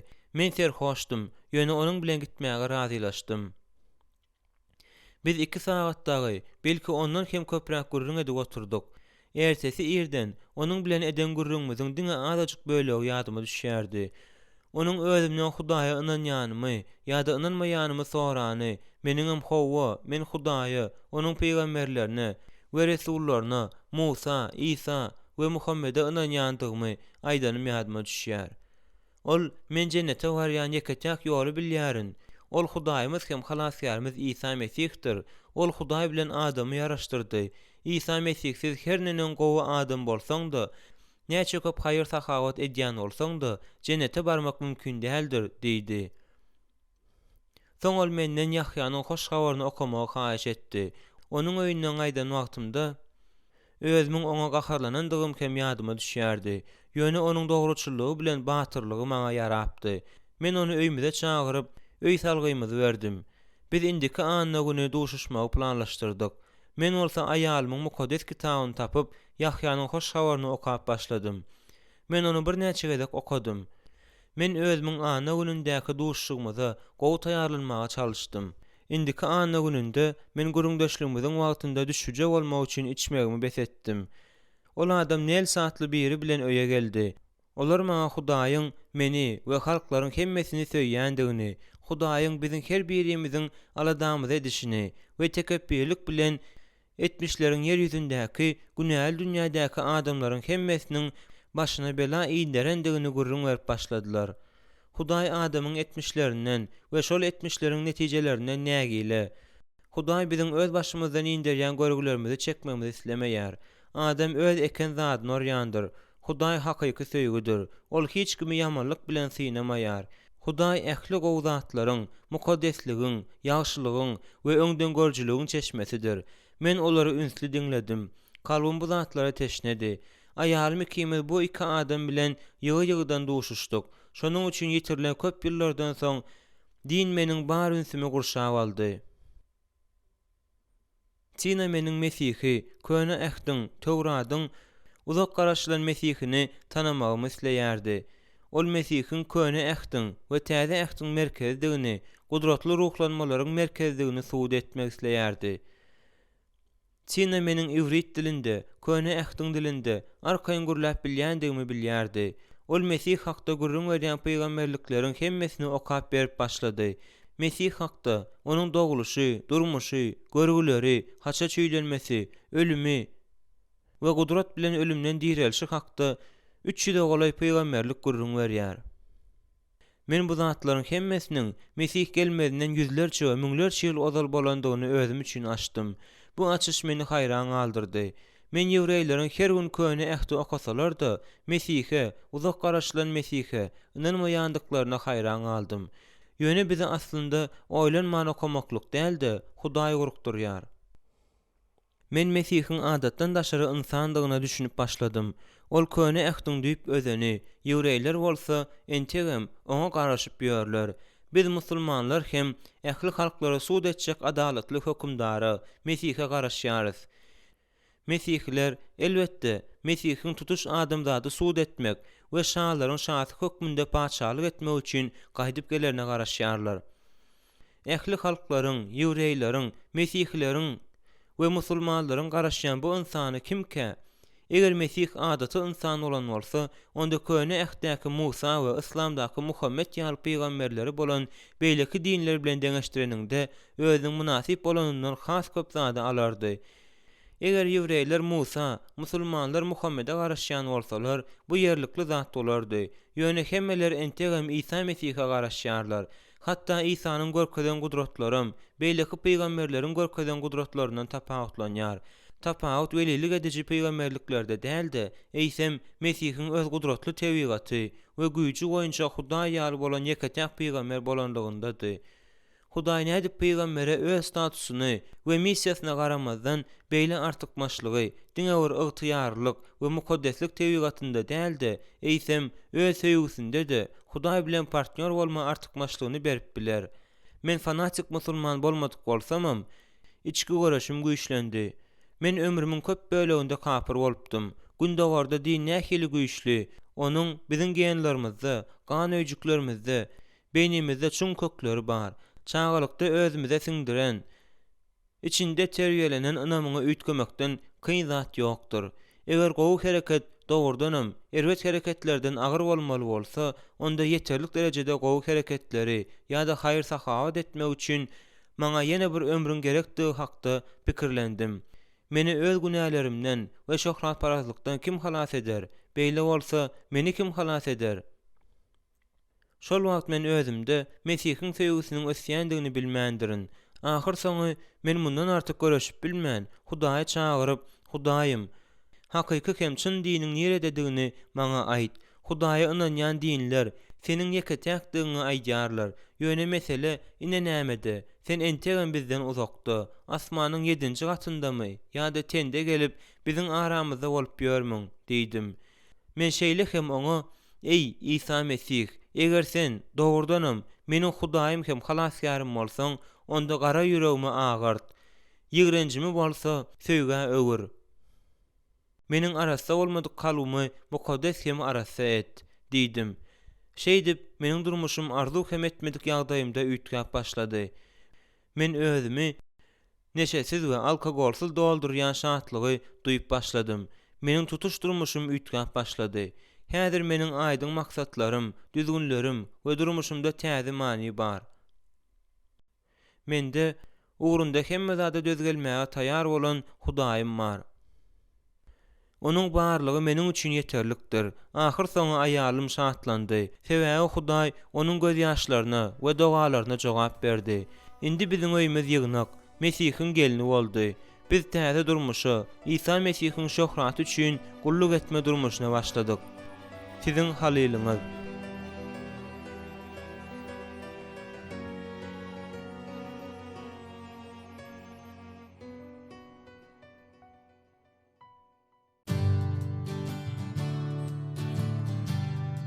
İsa'nın taýlanlary.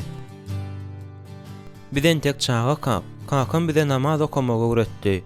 Ol mudama namaz okaýardy. Meniň en atam ýönekä adamlar, ýöne olar Hudaýa ýürekden sığynýarlar. Kakam gullukçudy. Şonuň üçin bizi gurplu durmuş bilen üpçün edýärdi. Men din hakda bilýärdim. Diňe namaz okamalydygyny we perenji geýmeldigini bilýärdim. Men Mesihilere we Mesihilige hiç haçan duş gelip görmändim. Men hakyky bolmadyk din hakda pikirlenmek gadagyn edilýändir öýdýärdim. Men medisina liseýini okudum. Okumy gutaranymdan soň hususy keselhanada işledim. Ol ýerde bir näçe uýalar, Mesihiler bilen bile keselhananyň territoriýasynda ýaşadym. Men ömrümde birinji gezek bu diniň adamlaryna duş gelip gördüm. Men her aýda berilýän din günlerinden başga wagt aýlaryň dowamında olar bilen ýaşadym. Olar meniň bilen dostlukly gatnaşyk taklaýardylar. Olar maňa erwet dararlar öýdýärdim. Sebäbi olar keselhanada köpçülükdi. Biz musulmanlar bolsa azdyk. Bu Mesihiler meniň ünsümi özlerine çekdiler.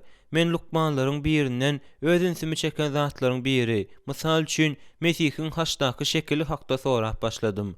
Olar meniň soraglarymyň hemmesine jogap berdi. Şonuň üçin men köprek bilmek isledim. Bu lukman maňa öz eşiden zatlarym düşündirilýän wagazlaryň kasetasyny berdi. Ýöne men düşünmedim. Men bu ýazgylary gizliňlikde diňledim. Köp zatlar düşünükli boldy. Men Gurhanda Mesih hakda okapdym. Şonuň üçin Gurhanda ol hakda görüňerilýän aýatlaryň hemmesini gözläp başladym. Men bu aýatlary okap, olaryň manysy hakda pikirlenip başladym. Men şonda ol aýatlaryň Mesihe, peýgambere degişledilmedik häsiýetleri degişli edýändigini gördüm. Bular Hudaýyň häsiýetlerdi. Göwnüme men ol aýatlary birinji gezek okaýan ýaly boldum. Meniň gözlerim açyldy. Men bu sözleriň has üçin manysyny we wajyplygyna düşündüm. Olary maňa çağalykda ören ýüzle öwredipdirler. Men gitdigiçe öz okan zatlarynyň dogrudygyna göz ýetirdim. Şonuň üçin Lukmanyň maňa üç birligiň we haça çüýlenmäniň manysyny düşündirmegi haýyş etdim. Ol meniň soraglarymyň hemmesine jogap berdi. Onuň aýdan zatlarynyň hemmesi Mesihiň dogrudan Hudaýdygyny görkezdi. Muny hatda Gurhanam tasdiklady. Meniň halipam bolan Lukman bir ýyllap işde bolmady. Ýöne men barur okamagymy we gözleglerimi dowam etdirdim. Men her gün İsa Mesihiň Hudaýdygyna köp göz ýetirdim. Şonuň üçin hem öz Rabbim hökmünde kabul etmedigen bolsam İsa Mesihe doga edip başladym. Bir gün gije men şepaat uyalarynyň umumy ýaşaýyş jaýynda düşekde ýatan ýerimde Mesih hakda oýlanyp suwda çokundurulmak we dinimi üýtgetmek üçin näme etmelidigim hakda pikirlendim. Men täze din boýunça ýaşamagy bütün ýüregim bilen isledim. Ýöne öz maşgalam biläýse özüme boljak zatdan gorkýardym. Men pikirlenmekden ýadap uklama kararyna geldim. Otogyň içi garaňkydy. Ýöne birden men Mesihi gördüm. Ol giňçe men zarlygyň içinde durup maňa elini uzatdy. Men bolsa köp adamlaryň içinde gök deňizde gark bolup barýaryn. Ýöne adamlaryň hiçse meni halas edip bilmedi. Ýöne özüme gelýänçem bu görnüşi üç gezek gördüm. Men joşup durdum. Men Mesihi görendigim we onuň maňa görnendigi üçin gaýgyrmamy dowam etdirdim. Dostlarym menden näme bolandygyny soranlarynda olara hiç zat aýtman diňe güldüm. Men bu gijanyň öz durmuşymdaky iň bagtly gijedigini duýdum. Meni olar hiç haçan hem duýup görmedik şahatlygym bilen rahatlygym doldurdy. Soň bolsa krizis boldy. Men öz imanymdan ýüze görmedim. Maşgalam bolsa meni aklyna adaşan hasaplady. 3 ýylyň dowamında olar meni durmuşa çykmaga razy etjek boldular. Emma men boyun tawladym. Bir gezek bir ýigit maňa özüne durmuşa çykmagy teklip etdi. Maşgalamam meni oňa durmuşa çykmaga mejbur etjek boldular.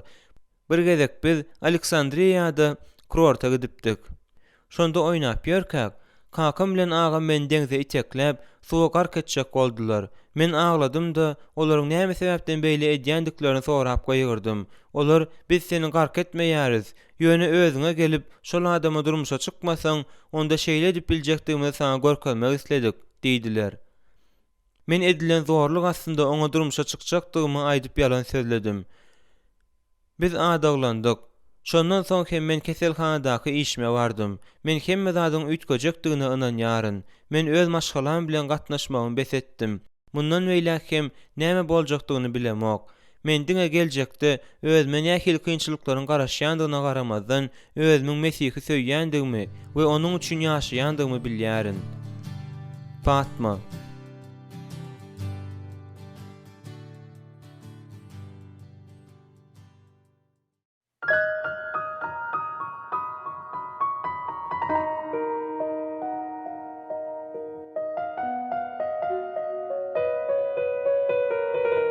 Mesihilikden Islama, soň Mesihe.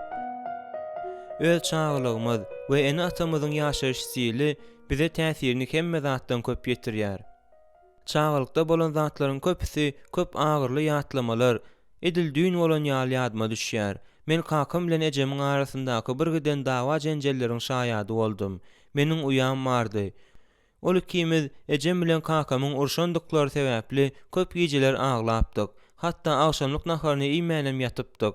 Kakam baý adamdy. Ol maşgalamyzy gowy üpçün edýärdi. Biz Mesihidik. Ýöne Mesihilik hakda hiç zat bilmeýärdik. Kakamyň ýa-da ejemiň haçan hem bolsa bir wagt bize Hudaý ýa-da Mesihilik hakda bize gurrun beren ýadyma düşenok. Olar bizi hiç haçanam ýygnaga gitmäge höweslendirmändiler. Men 7-njilik ýaşyna ýetenimden soň özümçe öz maşgalamdaky zalymlykdan uzakda ýaşamaga karar edindim. Meniň uýamam edilmen ýaly öýdäki tertip düzgüni ýigrenýärdi. Şonuň üçin gozgulan turýardy. Ýöne onuň ýakyn dostlary kändi. Ol wagtynyň aglaby bölegini öýde däl-de şolar bilen geçirýärdi. Menem uýamyň göreldesine eýermegi makul bildim. Men öz dünýäjigimi gowy bolsun, erwet bolsun, öz dostlukly gatnaşyklarymy edinmek isledim. Men 16 ýaşymdan başlap çilim çekdim, ara içdim, akşamky şagalanlara gitdim we aýallar bilen gownaşdym. Ýöne bu keýplerde özümi tapyp bilmedim. Men diňe azadyk pursatlyk bagtly bolýardym. Meniň arzuwlarym çyn pytrak boldy. Şol sebäpden hem özümi betbagt duýdum. Men özümi 2 bölege bölünen, daşky bölegi şatlanýan we içip lül bolýan, içki bölegi gaýgylanýan we depressiýa düşýän ruhun ýasagy ýaly duýdum. Men uýamdan ören daşlaşdym. Ýöne biziň bary bir. Bir-birimizden nefsimiz agyrýardy. Bizi öýden mahrum etdiler. Biz ören gaýgylandyk. Hudaý meni hiç haçanam gyzyklandyrmandy. Men onu hiç haçan hem tanymandym. Bize ol hakda hiç kim gurrun bermändi. Men Hudaý bizi yaradyp, ýeke özümizi goýup gidendir öýdýärdim. Men Hudaýyň göklerde ýaşaýanyna we biziň durmuşymyza goşulmaýanyna ynanýardym. Ol bize nämenin gowdugyny we nämenin erwetdigini görkezdi. Şonuň üçin günleriň birinde gowy iş edenleri sylaklamak, erwet iş edenleri cezalandyrmak üçin öz ygtyýaryny ullanar. Uýam ikimiz uniwersiteti tamamladyk. Ýöne durmuşymyz üýtgemedi. Uýam köp oglanlardan durmuşa çykmaga teklipler aldy. Emma ol çürt kesik boyun tawlady. Onuň boyun tawlamasynyň sebäbini ejem bilen kakam bilmeýärdi. Meniň bolsa perwaýma da däldi. Bir gezek men gije saat 3-de öýe serhoş ýagdaýda geldim. Ejem bilen kakam muňa gaty erwet boldular. Men muňa ünsem berip durman, ukladym diýen ýaldym. Emma olar egnimden silkeläp meni oýardylar. Men haýran galdym. Meniň durmuş stilim olara tanışdy ahyry. Men özüme gelenimde olaryň gaharlydyklaryny düşündim. Sebäbi uýam öýe gelmändir. Biz onu gözledik. Polisiýa bölümine bardyk. Gözle yglan etdik. Ýöne hemmesi biderek boldy. Ol ýysyz ýitdi. Uýamyň ýitmegi meni gaty gaýgylandyrdy. Biziň onuň bilen aragatnaşyklarymyz öwürlikli bolmasa-da, men onu ören gowy berýärdim. Biz agyr döwürleri bilelikde başdan geçirdik. Ýöne bu arada hiç haçan hiç zat diýmeýärdik. Kakam bilen ejem tükensiz dawalaryna we uruşlaryna garamazdan hasratdan ýaňa öler ýaly hala düşendiklerini duýdum. Olar uýamyň ýitmeginde bir-birini aýplaýardylar. Olar az gürleýärdiler. Ýöne olaryň özlerini nähil duýandyklaryny men gözlerinden duýýardym. Bir ay geçenden soň uýamjaň edip bizi haýran galdyrdy. Ol musulmana durmuşa çykypdyrdy, öze musulman bolupdyr. Bu meniň üçin alamat boldy. Men Hudaý kim? Haýsy din hakykat? Näme üçin uýan beýle edipdir? Başga diniň özüne çekiji güýji nämede? diýip pikir edip başladym. Men köp soraklaryň üstünde pikirlendim. Uýam ikinji gezek jaň edende ejem ağlady. Kakam bolsa oňa öýe gaýdyp gelmegini ýalwaryp sorady. Emma ol hemme zady eýýäm çödendigini, resmi dokumentlaryny üýtgedendigini, indi özüniň adynyň musulman adydygyny we çağa garaşýandygyny, çağlaryny musulman edip terbiýelemek isleýändigini aýdyp jogap berdi. Men bu zatlary eşidenimde haýran galdym we onuň bilen duşuşmak isledim. Uýam maňa özüniň täze salgysyny berdi. Men onu görmäge gitdim. Ol ozal hiç haşan etmedik zadyny edip meni gyzgyn garşy aldy. Onuň adamsy meniň bilen salamlaşdy we maňa dostlukly darady. Men olardan islam hakda soradym. Olar maňa islamyň ähli palajiçil taraplary hakda gurrun berip başladylar. Olar meni mesihiligiň näde dogry taglimatdygyna we politeizmdygyna inandyrmaga çalışdylar. Men öz dinim hakda hiç zat bilmeýärdim. Şonuň üçin deňeşdirip bilmedim we ören kabul edici boldum. Olar maňa uly täsir etdiler. Menem boş aklym we agyrly kalbym bilen olaryň ideýasyny kabul etdim. Men olara özleriniň meni inandyrandyklaryny, ýöne soň gelen kararyma ökünmeli bolmaz ýaly hemme zat hakda pikirlenmek üçin köp wagtyň gerekdigini aýtdym.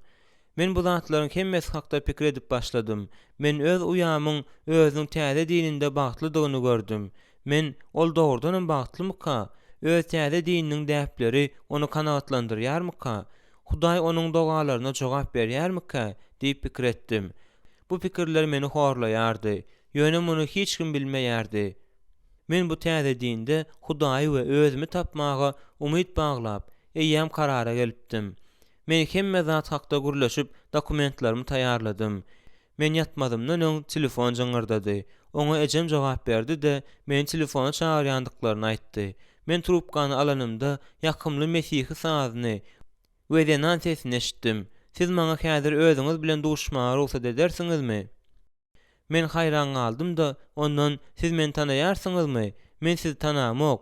Size meniň belgim kim berdi? Siz näme üçin meniň bilen duşuşmak isleýärsiňiz? diýip soradym. Ol meniň bilen Hudaýa doga etmek isleýändigini aýdyp jogap berdi. Bu wagt men eýýäm öz maşgylamy we dostlarymyň bir näçesine özümiň islam kabul etmek isleýändigimi aýdypdym. Men indi öz ene atamdanam, ýygnakdanam, hatda Hudaýdanam gorkmaýardym. Meniň göwnüme özüm hak Hudaýy islamdan tapjak ýaly bolup durdy. Boş durmuşda ýaşanymdan soň öz janymy halas etmegi men hemmesinden de köp isleýärdim. Dostlarym meniň bilen gürleşmäge, meniň bilen bile Hudaýa doga etmäge, meni ýygnaga alyp gitmäge köp gezekler synanyşdylar. Ýöne men öz kararyma gelmekde özümiň azatdygymy aýdyp çürt kesik bu zatlara garşy çykypdym. Bu gezek hemme zat başgaça boldy. Men ikirjiňlenip durman, bu aýaly çağırdym da oňa öz salgymy berdim. 15 minutdan soň kapynyň jaňy jyňyrdady. Adaty tanışlykdan soň ol aýal meniň bilen bile Hudaýa doga etmeklige ruhsat sorady. Men razy boldum. Özüm adaty bolmadyk ýagdaýda asudadım. Men hatda ondan özüm hakda nädip bilenimem soramadym. Ol Hudaýa doga etdi. Men bolsa agladym. Ol hak Hudaýdan meni goldamagyny we dogry karara gelmeklige urukdurmagyny sorady. Bu aýal bilen bilelikde adamsy hem olaryň kiçijik gyýjagy gelipdi. Kiçijik gyýjagaz maňa seredip Ýsanyň meniň üstümde suwuýanyny görýändigini aýdanda men ank bolup galdym. Olar maňa bu görnüşiň Ýsanyň meni suw bilen çokundurýanyny aňladýanyny, onuň meniň özü bilen bolmagymy isleýäni görkezýändigini, sebäbi meni söýýändigini düşündirdiler. Olar menden özleri bilen ýygnaga gider ýaly ýerden duşuşmagy haýyş etdiler. Sebäbi maňa Mesih bilen gepleşip başlamak gerekdi we öz dinim barada hemme zady bilmeldim. Olar maňa ýerden jaň etdiler. Menim olara özümiň näme isleýänime ynamly däldigimi aýtdym. Olar gelip meni ýygnaga alyp gitdiler. Biz ýygnak binasyna baryp girenimizde aýal meniň ýanyma geldi de men size bir zat aýtmaly diýdi. Ol ikirjiňlenýän ýaly bolup göründi. Ol maňa ýene seretdi-de, İsa size men ýol, hakykat we ýaşaýyşdyryn diýýär, diýdi. Men ağladım. Bolup geçýän zatlaryň hemmesi meni gaty tolgundurdy. Men öz soraglaryma Hudaýyň beýdip jogap bererini we Mesihiň meniň ýolum, hakykatym we ýaşaýyşymdygyny aýdaryna garaşmandym. Meniň durmuşym gowluga tarap üýtgedi. Men ýygnaga ýygyderlik atnap başladym we Hudaýy tanadym. Men Hudaý uzakda durýardim. Ýöne ol meni täzeçe halas etmek üçin geldi. Sebäbi ol meni söýýärdi. Men öz durmuşymdaky erwes zatlaryň hemmesinden de arahorlukdan we zinahorlukdan el çekdim. Men ejem bilen kakama başgaça teredip başladym. Men olary Hudaýa getirdim. Birden hemme zat üýtgedi duruverdi. Häzir bu ýygnaga gatnaýarys we öýde Hudaýa doga edýäris. Jedeller bilen uruşlar biziň öýümizden hemişelik gitdi. Sebäbi Hudaý biziň her birimiziň ýüregimize giripdi. Biz uýam üçin Hudaýa güýçli doga edýäris-de, Hudaýdan onu halas etmegini we bize gaýtaryp getirmegini soraýarys. Aşraf.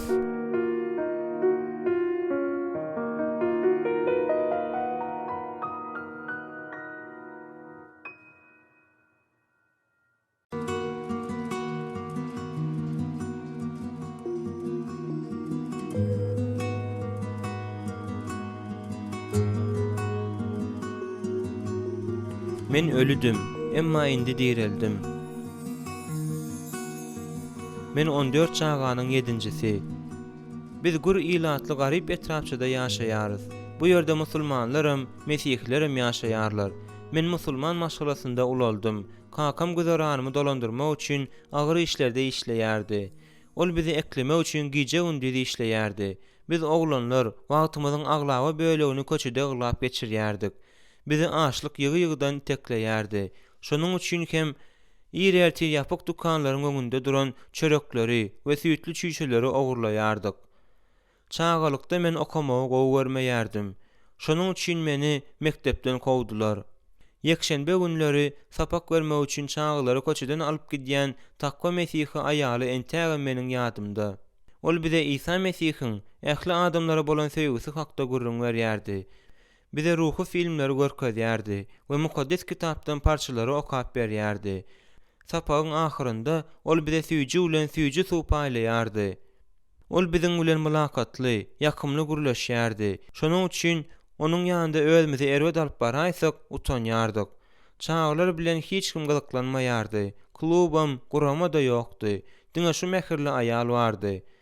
Men çağakam, Rajdestvo, Pisah ýaly Mesihi bayramçylyklaryny gowy görýärdim. Bular şadýan bayramçylyklardy. Özümi mektepden kowanlaryndan soň men işläp başladym. Ilki portda işledim, soň hem başga ýerlerde. Ýöne men wakumda ýaşadym. Bu gaty erwet wakumdy. Men ýalňyzdym. Mende özüme perwasy seretmeýän dostlarymam, tanyşlarymam ýokdy. Men diňe bir zat bilen, pula bolan söýgü bilen herekete gelýän maşgalada uloldum. Men materialistim, pulun guludum. Mektepden kowulmagym maňa erwet täsir etdi. Men öz kynçylyklarymy ýatdan çykarmak üçin alkogola ýykyn edip başladym. Men şol kynçylyklaryň çözüdini kart oýundan we içgide tapmaga çalışdym. Men durmuşda keyp çekmeli we pul toplamaly diýip hasaplaýardym. Meniň doganlarym sewda edip, gowy gazanç edip başladylar. Meniň olara gözüm gidýärdi. Şonuň üçin hem öz telekeçiligimi başlama kararyna geldim. Maňa kiçiräjik dukan açmak başartdy. Şondan soň jüwime pul akyp başlady. Emma men rahatlyk tapmadym. Tutuş 3 ýyllap men ölüm halyndaky boşlugy duýdum. Maşgalada kynçylyklar ýüze çykyp başlady. Erkek we aýal doganlarymyň maşgala durmuşy oňmady. Kakam garrady, ejem syrkowlady. Kynçylyklaryň hemmesi meniň üstümdedi. 1982-nji ýylda men gulagma çenli berge awatdym. Bu dowamly bulanmajarlyklaryň hemmesi meni çuň depressiýa alyp bardy. 1986-njy ýylyň ahyrynda meniň elimim dolu gutardy. Bu pytramadan öňkü durmuşyma nazar aýlanymda men özümiň arahor bolandygyma düşünýärin. 2 ýylyň dowamynda 1982-nji ýyldan 1984-nji ýyla çenli aşy köpüşdim. 1984-nji ýylda men agyr psihologiýa ýaragsızlygymy bejertmek üçin Fransiýa gitdim. Ol ýerde meni bir aýlap bejerdiler. Ondan soň öýe gaýdyp geldim. Men öz dukanym bilen telekeçiligimiň dolu weýran bolanyny görenimde agyr hala düşdüm. 1986-njy ýylyň awgustunda aşgadanymda we tutuş bedenimde gaty erwet agyr duýdum. Men huşumdan gidipdirin. Şonuň üçin meni keselhana alyp gidipdirler. Men ören agyr ýagdaýda boldum. Bütün endamym işlemeýär diýen ýaldy. 2 hepdeden gowrak wagtyň dowamında dostlarym hem ýakynlarym keselhana baryp meni gördüler. Olar men tizara öler öýtdiler. Olaryň biri Mesihi gullukçysydy. Kiçigöwnlük hem söýgüsi bolan üçin ol meniň ýanymda galypdy. Meniň beýleki Mesihi dostlarym hem görmäge gelip, meniň üçin Hudaýa doga etdiler. Şol wagt keselhanadaky şepaat uyalarynyň hemmesi iş taşlaýyş etdiler. Şol sebäpden hem syrkawlaryň hemmesini keselhanadan çykarmaly boldular. Men bolsa keselhanada galmaly boldum. 17 gün bejer çalanymdan soň men kakynly keseline uçrap, düşökden atılıp durýardym-da, golaýymdakylaryň hemmesine topulýardym. Men kislorod berejini aýryp huşumdan gitdim. Lukmanlar meniň ölmeli wagtym gelendir öýdüpdirler. Lukmanlar maňa seredip, 1 saat geçenden soň öldü diýen netijäge gelipdirler. Olar ölüm hakyndaky şahadatnamany bermek üçin meniň maşgalamy çağırpdyrlar. Men şonuň ýaly-ýagdaýda bolan wagtymda özüme degip duran ýiti ýatylygy gördüm we maňa 3 gezek tur diýen ses eşitdim. Men İsa Mesihi gördüm. Şol ýiti ýatylykda ol maňa göründi. Maşgalam meni, merhumy, keselhanadan alyp gitmek üçin taýyp getiripdir. Men nähil ýagdaýda bolan bolsam-da, ölü ýa diri bolan bolsam-da, İsa özüme görnenden soň tenime jan girdi de gözlerimi açdym. Lukmanlar gelip meniň diri digimi görenlerinde haýran aldylar. Olar meniň kartuşkama bu keseliň ören seýrek duş gelýän, täsin hem düşündirip bolmaýan ýagdaýdygyny ýazypdyrlar. Men özüme hut İsa Mesihiň dirildenine ynanýaryn. Ol men ýol, hakykat hem ýaşaýyşdyryn diýdi. Yahya 14:6. Men keselhanadan ören ejid ýagdaýda gaýdyp geldim. Ýöne täzeden dogulupdym. Sebäbi İsa Mesihi öz halasýarym hökmünde iman edipdim. Men oňa Rebbim, eger sen maňa ýaşaýyş bermek isleýän bolsaň, onda goý, ol seniň adyňy şöhratlandyrmak üçin bolsun, diýdim. Men täze durmuşa başladym. Men hemme zada täze nukdaý nazardan seredip başladym. Men Mesihi doganlarym bilen bile bolmak isledim. Men köçede barýarkam, adamlar meni görkezip, ol ölüp dirildi diýerdiler. Reb İsa Mesih meniň durmuşymy özgertdi. Bir gezek men kitap dükanynyň deňinden geçip barýarkam, birazrak wagtlap ikirjiňlenip duranymdan soň onuň gapysyny kakdym. Gapyny ýakymlyja bir aýal açdy-da, meni içeri girmäge çagyrdy.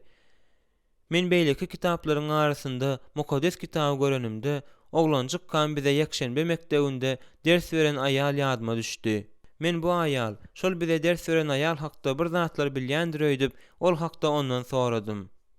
Bu aýal, elbetde men onu tanaýaryn, ol garrylar öýünde, belki-de ol eýem ölendir, diýip jogap berdi. Men ertesi güni onu baryp görmäge ýüregime dugdum. Men içeri girenimde kursiyanyň üstünde uklap ýatan aýaly gördüm. Men ýekşenbe mekdebinde özümiziň aýdyn aýdymlarymyzy ýada saldym-da onu aýdyp başladym. Ol aýal gözlerini açdy-da, "Siz kim?" diýip sorady. Men Seyit, men ýadyňyza düşýärmi?" diýip jogap berdim. Men oňa öz durmuşym we Mesihi bolşum hakda gurrun berdim. Ol gaty gowy, "Ýöne Seyit, durmuşyňda Rebbe we paly bol" diýdi. Men İsa Mesihi'e iman etmek bilen öz ýoluma başladym. Men Mukaddes kitabı okap we Reb bilen ýaşap başladym. Men açdym. Şol sebäpden hem teşneligimi ýaşaýyş sözünden gandyrjak bolup köp okadym. Ejizliklerimiň we kemçiliklerimiň içinde Rebbin öz güýjüni dikeldiýänini gördüm. Men asyrlaryň ahyryna çenli siziň bilendirin. Matta 28:20 diýip Hudaýyň özü söz berdi. Şeýle hem ol, men dünýäniň nuruduryn, meniň ýyzmy eýeren garankylykda gezmez, onda ýaşaýyş nuru bolar, diýdi. Yahya 8:12. Hudaý bilen gatnaşyk hakykatdan da ajaýyp zatdyr. Men Hudaýy tapanymda meni bütün durkum bilen adaty bolmadyk rahatlyk gurşap aldy. Men atanyň öz ýiten oglu hakda aýdan zadyny aýdyp biljek. Çünki meniň bu oglum ölüdi, dirildi, ýitipdi, tapyldy. Şeýdip şatlanmaga başlady. Luka 15:24. Bir wagtlar men ölüdüm, ýöne dirildim, ýitipdim, indi bolsa tapyldym. Seyit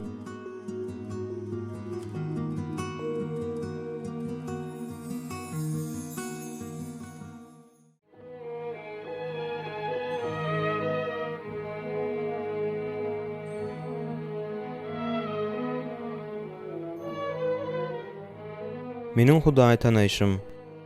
Gowsy men öz boýnalmamy durmuşymda we özüni iman bilen gözleýänleriň durmuşynda ullakan özgörlükleri geçiren üçin Hudaýa ak ýürekden çyň minnetdarlyk bildirmekden başlaýyn.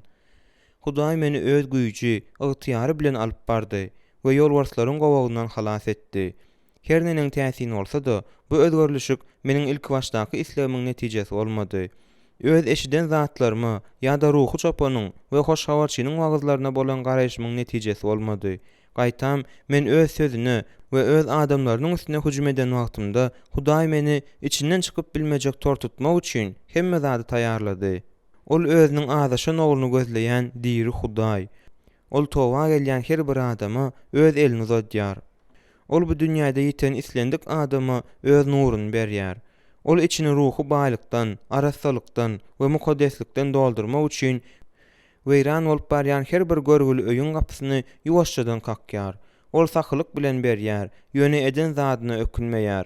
Ol bize öz işlerimize laýyklykda bermeýärdi, öz merhemeti boýunça berýär. Her gezek öz boýnalmamy ýazmakçy bolanymda men çiýşirip ýazmadan gorkýardym. Men özümi piedestalda goýmaklaryny islemeýärdim. Bu meniň tagallam däl, baş öhran Hudaýynkydyr. Mende tekebbirlik entegem bar. Sebäbi men diri Hudaýyň meni tapyp, ozal hiç haçan görmedik nurumy görmegim üçin gözlerimi açan Hudaýyň ýüzüne eýerjilere zalim daradym diýip pikir etdim. Indiki sahypalarda siz Iblis bilen içimde ýaşaýan, maňa gutuluşy teklip edip, öz gujagyny açan mukaddes Hudaýyň arasynda bolan bu görüşde ýan bermekden başga alajymyň galmandygyny okarsyňyz. Men Eýýub bilen bilelikde sen hakda gulagym bilen eşitipdim. Indi seni öz gözlerim bilen gördüm. Diýip Eýýub 42:5. Daud ýaly mende tämiz ýürek ýarat. Ey Hudaý, içime täzeden durnukly ruh ber diýip bilýärdim. Zebur 51:10. Reb İsa Mesih Hudaýyň ebedi sözüdür. Ol ýol, hakykat we ýaşaýyşdyr. Oňa iman eden adam ölmez. Onuň ýanyna gelen açlyk, susuzlyk duýmaz. Ol ilkinji hem soňkudyr, alfa hem omegadyr. Reb İsa Mesihdir. Mesihe iman getirmezden öňkü durmuşum. Maňa Mesihe iman etmezden öňkü durmuşum hakda gurrun bermek gerek. Sebäbi meniň durmuşum biz özüne garşy çyksagam, İsa'nyň bize şeýle güýçli söýýändigini görkezýär.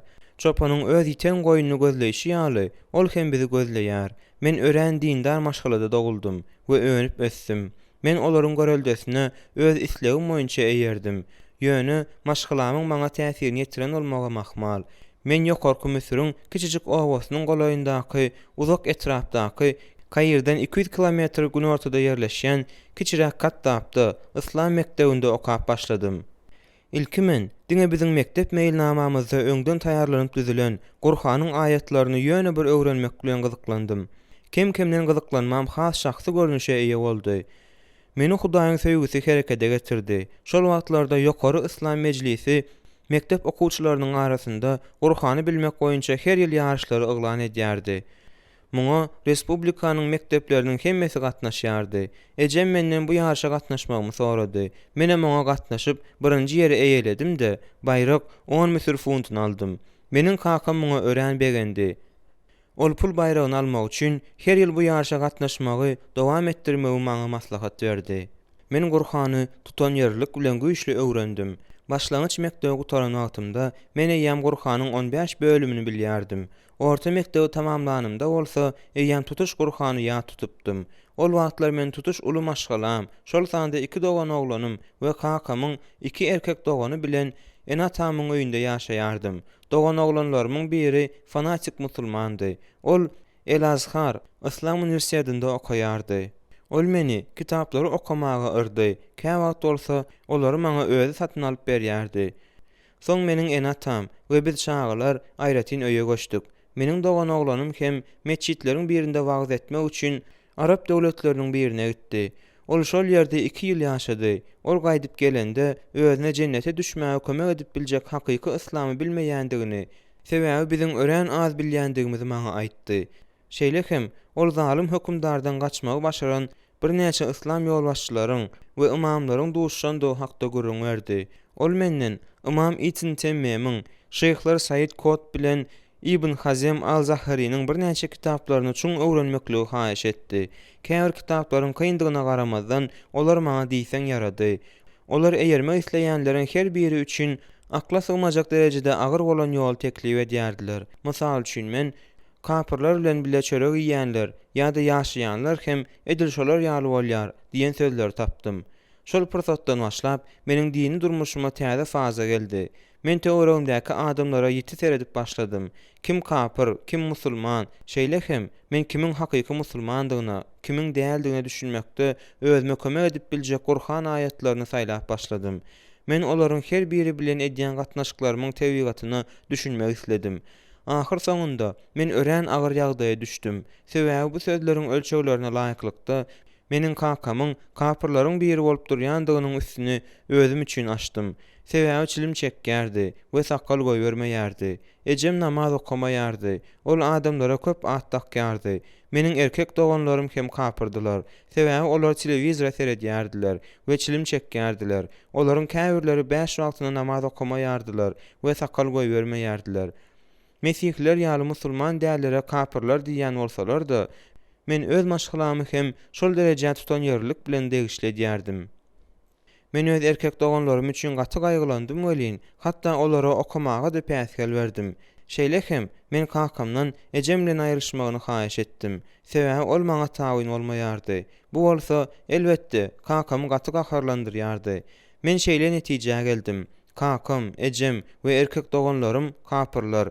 Men öz dogan oglanymdan olardan daşnak durmalydygyny soranymda, ol muny tasdiklaýjy jogaby berdi. Men ondan eger olar bilen gatnaşmagymy kesmeli bolsam, onda özümiň nirä gitsem boljakdygyny soranymda, ol meni öz ýanyna ýaşamaklyga çagyrdy. Sende agaň bilen onuň aýalynyň ynamy bagtda nähildir bir şuhaň barmy diýip sorady. Menem ýok, olar hakyky dindar adamlar diýip jogap berdim. Öz zatlaryň hemmesini alyp geldi. Meniň bilen bile öz öýüňdäki kapyrlardan uzakda ýaşa. Şeýdip men zatlarymy ýygnap, maşgulamy terk edip gitdim. Ejem hem erkek doganlarym meniň bilen aglap hoşlaşdylar. Olaryň göz ýaşlary maňa täsir etmedi. Mende mundan artyk kapyrlar bilen bile bolmazlyk bagtda berk niýetim bardy. Men Huda üçin öz öýümden gidýändigime diýseň begenýärdim. Dogan oglanym Kayrda ýerleşip, Al-Azhar Uniwersitetiniň golaýynda bir jaý kireýin aldy. Ol ýam uniwersiteti tamamlap barýardy. Şonuň üçin men kakamyň öýüne özümi kişeldip gaýdyp barmalydym. Men dogan oglanymdan meniň kakamyň öýüne gaýdyp barmagym günä bolýar diýip pikir etmeýärsiňmi diýip soradym. Ol ýok, sebäbi gutulgusyzlykda kanun ýokdur. Mätäçlik bolsa gadagyn edilmäni aklaýar diýip jogap berdi. Ol Kur'an'dan şu ayet aýtdy. Ol size diňe haram öleni, gany, doňuz etini we Allah'dan özgä niýetlenip soýulan mallary haram etdi. Indi kimde kim zalim we hetden aşmadyk ýagdaýda mejbura düşse, günäkär bolmaýar. Elbetde Allah magripat edici, rehimlidir. 2-nji sure 173-nji ayet. Men muny eşidip asmanyň 8-nji gatynda boldum. Men orta mekdebiň soňky ýylynda okaýardym. Şonuň üçin hiç kim diniň okuwa delil etirýänini aýtmaz ýaly, gaty janipkeşlik bilen okamagy makul bildim. Men mektepde orta bilim hakyndaky şahadatnamamy ýokary bahalar bilen tamamladym-da, Kayr Uniwersitetiniň medisina fakultetine okuwa girdim. Meniň aklym ýuwaş-ýuwaşdan dogan oglanymyň aňmagy ýön pikirlerinden saplanyp başlady. İçinde 20-nji ýüzýyllykda kanundan çykan diýip oglan edilen al-takfir we al-hayra islam toparlarynyň pikirleri bolan üçin dogan oglanymyň özüme okamagy gadagyn eden köp kitaplaryny okudum. Men bu adamlaryň näme hakda gürrüň edýändigini bilmek isledim. Medisina fakultetinde men kiçijik gizlin toparlaryň öňe sürýän syýasy akymlarynyň köpüsine duş geldim. Men mugallimyzyň ýolbaşçylyk edýän dini toparyna girmek isledim. Ol mugallim kätipken bolup durýardy. Yine bir adam toparın agzalarynyň arasyndaky gatnaşyklara gözegçilik edýärdi. Bu toparın içinde men köp kynçylyklara duş geldim. Toparın agzalary musulman däller bilen gatnaşyklarynda islamy düşünmekden uzak bolan adaty islam durmuşynda ýaşaýardylar. Men mesihler däldi, hut musulmanlary gözegine tutýaryn. Meniň dini tekebbirliklerimin hemmesi ösdi. Men kiçirek topar döredip, topara islamy öz düşünşimi öwretdim. Men topardaklaryň özüme wepalydyklaryny we maňa tawyn bolýandyklaryny duýdum. Biz topar bolup meçhitten uzak bolan yerlerde namaz okuduk. Sebäbi biz oňa mukaddes peýgambere päsgel bermek üçin ýewreýleriň Guran zady bilen deň derejede duran zat hökmünde düşündük. Şeýdip men adamlara özleriniň islama düşünüşlerine laýyklykda seredip başladym. Eger kimdir biri biziň aýdýan zatlarymyza garşy çykan bolsa, biz kapyr hasaplanardyk. Şonuň üçin bize münasip bolan ýagdaýymyzda serederdiler. Müminleri goýup, dinsizleri dost tutunmasynlar. Süre 3:28. Bu maňa kyn däldi. Biz Muhammed peýgamberiň görüldesine eýermegi diýseň isleýärdik. Biz mudamy Garyň ogly Abu Ubeydy göz öňüne getirýärdik. Muhammed peýgamber onuň milletiň lideri bolandygyny we kakasy islam kabul etmekden ýüz öwrende öz kakasyny öldürendigini aýdypdyr. Biz öz ejesiniň haýyşlaryna gulak asman, islamdan boyun toglandygy sebäpli ejesini ölüm halynda goýup giden Omaryň ogly Musaby ýada salýardyk. Öz kakasyna eger islam kabul etmese, onda öldürjekdigini aýdan Abu Bakry ýatlaýardyk. Bu zatlaryň hemmesi sebäpli biz islamy biziň kabul edişimiz ýaly kabul etmekden boyun toglasalar, öz maşgalamyza we dostlarymyza has gazaply daraýardyk. Hatta durkum bilen fanatizme berilen bolsam da, ejem bilen kakama, erkek hem gyz oğanlaryma gaýgyrmak we olary öldürjegimi aýdyp haýwat atmak kyn düşýärdi. Ýöne meni Allah we peýgambere taýin bolma islegi herekete getirýärdi. Men Hudaýa taýin bolýanlaryň statusyna ýetmek isleýärdim. Men Muhammed peýgamberiň Allah'ny we peýgamberi puldan, çağasyndan, hatda özünden de güýçli söýýänçe, siziň hiç bir ýeňil hakyky musulman bolýan dälsiňiz diýen sözlerini mudamy özüme ýatladyp ýörýärdim. Gurhany we sünne laýyklykda bize adamlaryň sektasyna, ýewreýlere, aýratyna mesihlere bolan öz garaýşymyzy kesgitlemek gerekdi. Sebäbi Misirde ýewreýler ýaşamaýar, käbirleri ýaşaýan ýagdaýda hem olar hiç kim bilen gatnaşmaýarlar. Muhammed peýgamberiň mesihlere bolan garaýşyny öwrenenimizden soň biz ýeterlik derejede gaýgyly keşfi tapdyk. Biz muny kabul etdik. Sebäbi olaryň ýönekeýligine, mulakatlylygyna we musulmanlar bilen dostlukly gatnaşyklaryna gözümiz gitdi. Olar gaty täsirini asudalyk bilen biziň özlerine garşy ayağa galdyran uruşlarymyza we çaknyşyklarymyza çydam etdiler. Biz bolsa musulmanlaryň arasynda mesihleriň azlygy üçin olar özleriniň aýratyny ýaşaýan ýerinden çykmajak bolup edýän bolgusyz işi direýärdik. Biz olaryň edipläjek ýeketäk zady bu mekirlik bilen gaharyny gizläp musulmanlar bilen gowy gatnaşykda bolmakdyr. Ýogsa olara biziň aramyzda orun bolmaz diýärdik. Gurhan olar hakda hut şeýle diýär. Olar Allahyň gazabyna duçar boldular. Muňa sebäp olaryň Allah eradasyny inkar edendikleri we peýgamberleri nähak helak edendikleridir. 2:61. Mesihleri ýigrenýändigimiz üçin biz olara azar berýärdik. Köçede olara topulýardyk. Emma olar muňa ýüregi düşkünç kiçik öňlük bilen jogap berýärdiler. Biz öňküden de beter gazaplanyp, olary gynamagy we gorkylmagy planlaşdyryp başladyk. Biz olary öldürmäge, emlaklerini we öýlerini talamagy, Hudaýyň ruhsat berýändigini bildik. Gurhanda ýazylýaly, olaryň ähli emlaklerini musulmanlara Hudaýdan mowut berilen zat hasaplamagyň zerurdy. Allah'nın owa şäherleriň kapyr ilatyndan öz peýgamberine olja edip beren närseleri Allah'nynky, peýgamberiňki. 59:7.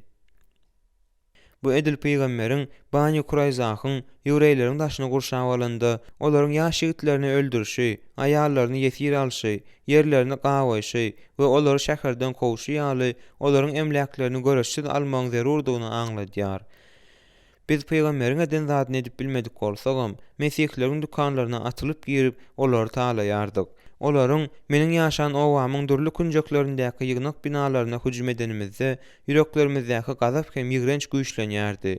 Esas operasiýa wagtynda olaryň ýygnak binalarynyň birini weýran etmeklik planlaşdyryldy. Bu hüjüm hökümeti biňjal etdi. Sebäbi koply mesihler bu hüjüme garşylyk görkezdiler. Şol bir wagtyň özünde de hökümet bu wakadan göwnü hoş ýaly bolup görünýärdi. Sebäbi türmede bize gowy garaýardylar. Türmedäki möhletimizi oturup çykanmazdan soň owadoşlarymyz bizi gahrman hökmünde kabul etdiler. Bu bolsa bizi mesihlere azar bermegi dowam etdirmäge höweslendirdi. Ýöne tutsak edilmez ýaly ören serasap bolmalydyk. Bu wakalaryň hemmesi gyzga wagtyň içinde bolup geçdi. Men şol hüjümler bilen has güýçli gyzyklanýardym. Şonuň üçin bu täzelik meniň talip dostlarymyň arasynda derrew ýaýrady. Netijede Al-Takfir we Al-Khayra İslam toparlarynyň baş liderläriniň biri meniň bilen duşuşyp çoň minnetdarlyk bildirmek we meniň aşa batyrlygyma hem Hudaýa we onuň peýgamberligine bolan sevgimi gowanýandygyny aýtmak isledi. Onuň şokçy toparına degişlidigini men bilýärdim. Şol sebäpden hem men muňa ören gowuny hoş boldum. Men olaryň biri bolmak isleýärdim. Bu lider meniň bilen eden gürüňdeşliginde ören sere sapdy. Tomusky din çalyş wagtynda biz Lukman taliplaryň İslam topary üçin lager gurnadyk. Bu lager gurnamak üçin maddi goldaw biz universitetiň administrasiýasyndan aldyk. Lagerin maksady İslam konsepsiýalaryny ara alyp maslahatlaşyp wagtyny köprek geçirmekden ibaratdy. Lagerden soň dostum meniň İslam topary hakda näme pikir edýändigimi we olara goşulmak isleýändigimi sorady. Ol Hudaý bilen, onuň sünnesi we onuň peýgamberi bilen barýan topara girmek wajyplygy hakdaky sözleri hadislerden getirip aýtdy. Şol sözleriň içinde wepalyga kasam etmeýän ölen kişi İslamdan öňkü kafir kimin bolup ölýär diýen jümle bardy. Ol şeýle hem toparsyz İslam ýokdur, emirsiz topar ýokdur diýdi. Hudaý we peýgamberi söýýändigim üçin İslam toparyna girmegiň iň gowy zatdygyny duýdum. Meniň İslama düşünşime iň ýakyn bolan topar hutşudy. Olar toparyň kaýerdaky agzalarynyň biriniň öýünde meniň emir bilen boljak duşugymy gurnadylar. Men şokry emiriniň elini gysyp oňa "Seniň beýwepalygyňa şaýat bolýançam, sana ikirjiňlenmän gulag asmagy we tawyn bolmagy söz berýärin" diýdim. Wepaly boljakdygyma kasam edip aýdan sözleriň ýöne gaýtalaýan sözleriň däldi. Onu aýtmak bilen sen özüňi edil Hudaý we peýgambere berişiň ýaly emiriň eline berýärsiň. Men şol günde, ýeketäk şatlykly günde, özümiň bagyş edilen günümde diýseň bagtyar boldum. Wepalylyga beren kasamym emire gorkusuz tawyn bolmagyma kömek etdi.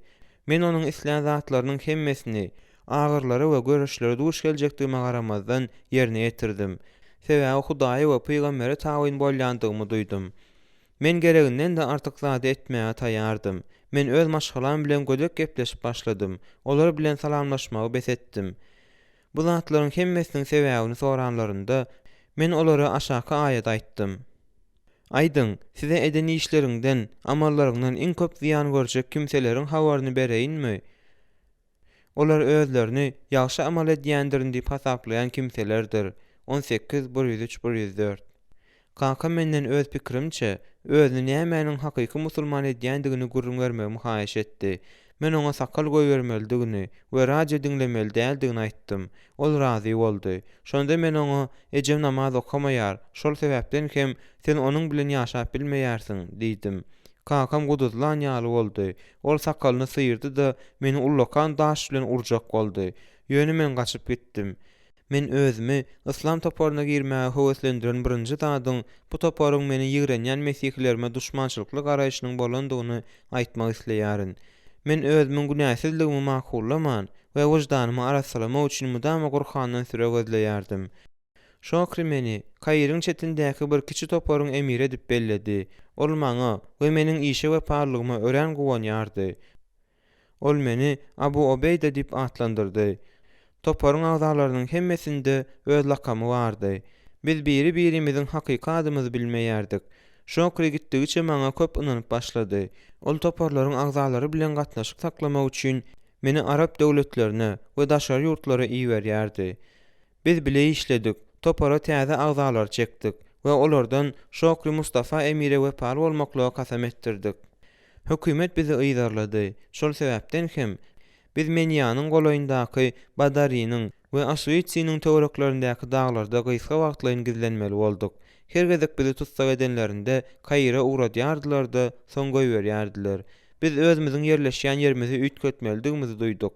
Sebäbi peýgamberiň hadislarynda men kafirlaryň arasynda ýaşaýan her bir kimseni ret edýärin diýip görkezişi ýaly kafirlaryň arasynda mundan artyk ýaşap biljek däldik.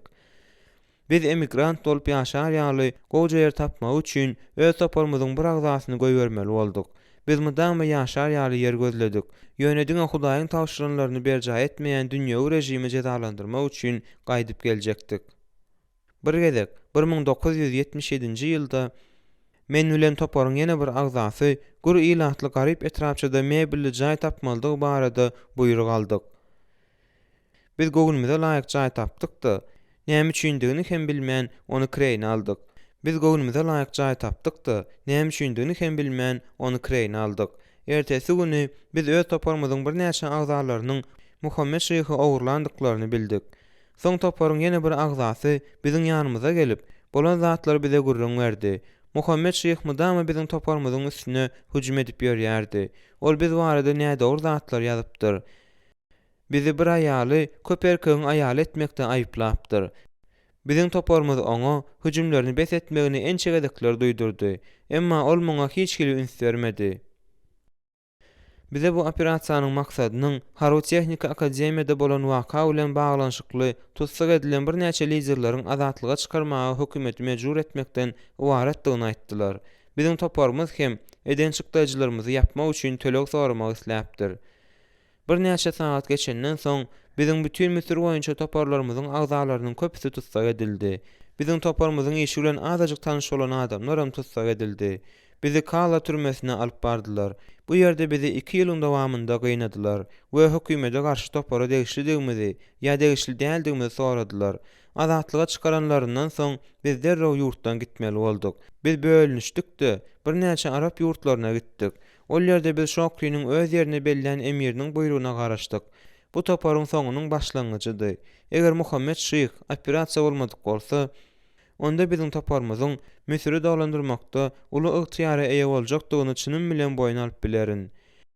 Eýem aýdyp geçişim ýaly, biziň bir näçe agzalarymyz biz emigrant bolup gider ýaly we beýik jehada taýýarlanar ýaly şäher gözläp ýördiler.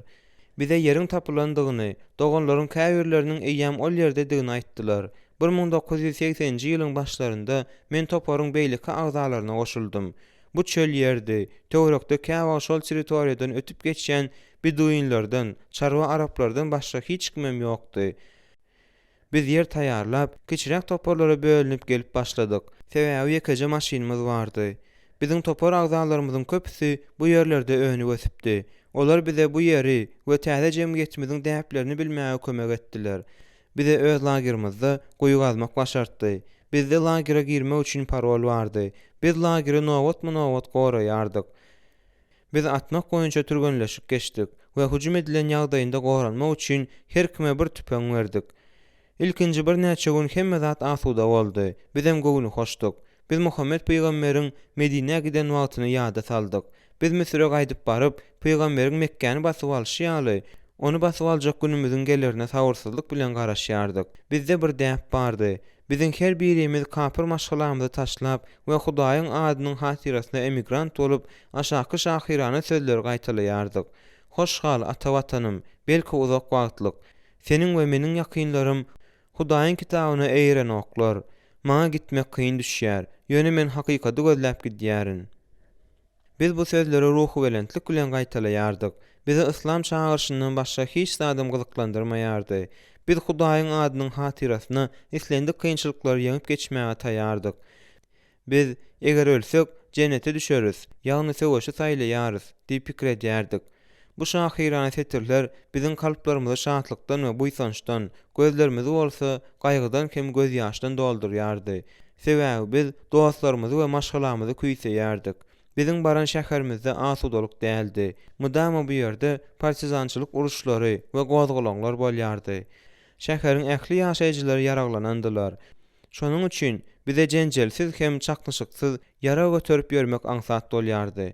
Yerli hökümet käwagt ýolundan adaşyp, adaça özlerine ýol görkezmegimizi haýyş eden beduinlaryň üstü bilen biziň ol ýerdedigimizi bilipdirler. Bir gün biziň nowatçymyz öz lagerimize tarap gelýän 2 sany harby maşyny dürgüli görüpdir. Olary bilen biziň aramyzda bir näçe metr galanda olara durmagy buyruk beripdir. Özlerine näme gerekdigini sorapdyr. Olar kimdigimizi, näme sebäpden bu ýerde ýerleşendigimizi, haýsy topara degişlidigimizi bilmek üçin biziň bilen duşuşmak isläpdirler.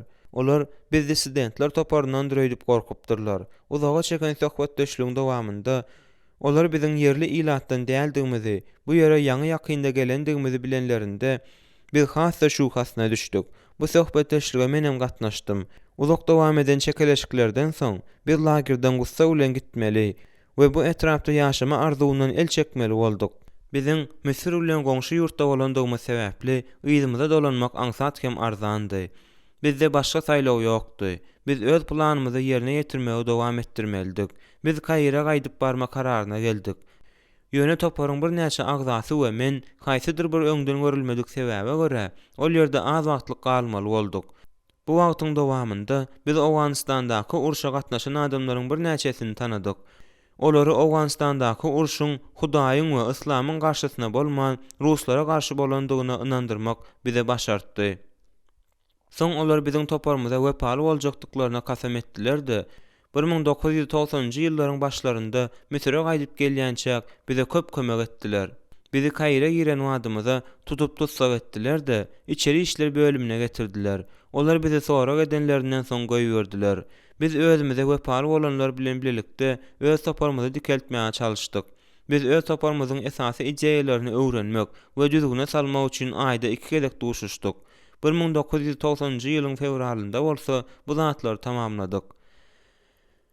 Bir gün biziň ýanymyza doganlarymyzyň biri geldi. Bütün dünýädäki şuňa meňzeş islam toparlary hakda maglumat ýygnamak üçin kitaplara, jurnallara we gazetlere göz aýlamak onuň borjydy. Ol gaýgylydy, ýüzi de gyzarypdyr. Ol bizden "Siz şu günkü gazety okudyňyzmy?" diýip sorady. Bizem "Ýok, näme boldy?" diýdik. Olar pul berip we seksual gatnaşyklara çekip adamlary mesihlige getiren missionerleriň toparyny tutsak edipdirler. Biz utanmadyk. Üstesine de mukaddes Ramazan aýy dowam edýärdi. Bize ýamanlyk ýaýradýanlara garşy durmak gerekdi. Ýöne ýamanlygy nädip üýtgetjek? Hereketler bilenmi? Bu gaty kyn bolýar. Söz bilenmi? Bu biziň edip biljek ujypsyz adamymyzdy. Ýöne nädip we haçan? Başlangyç.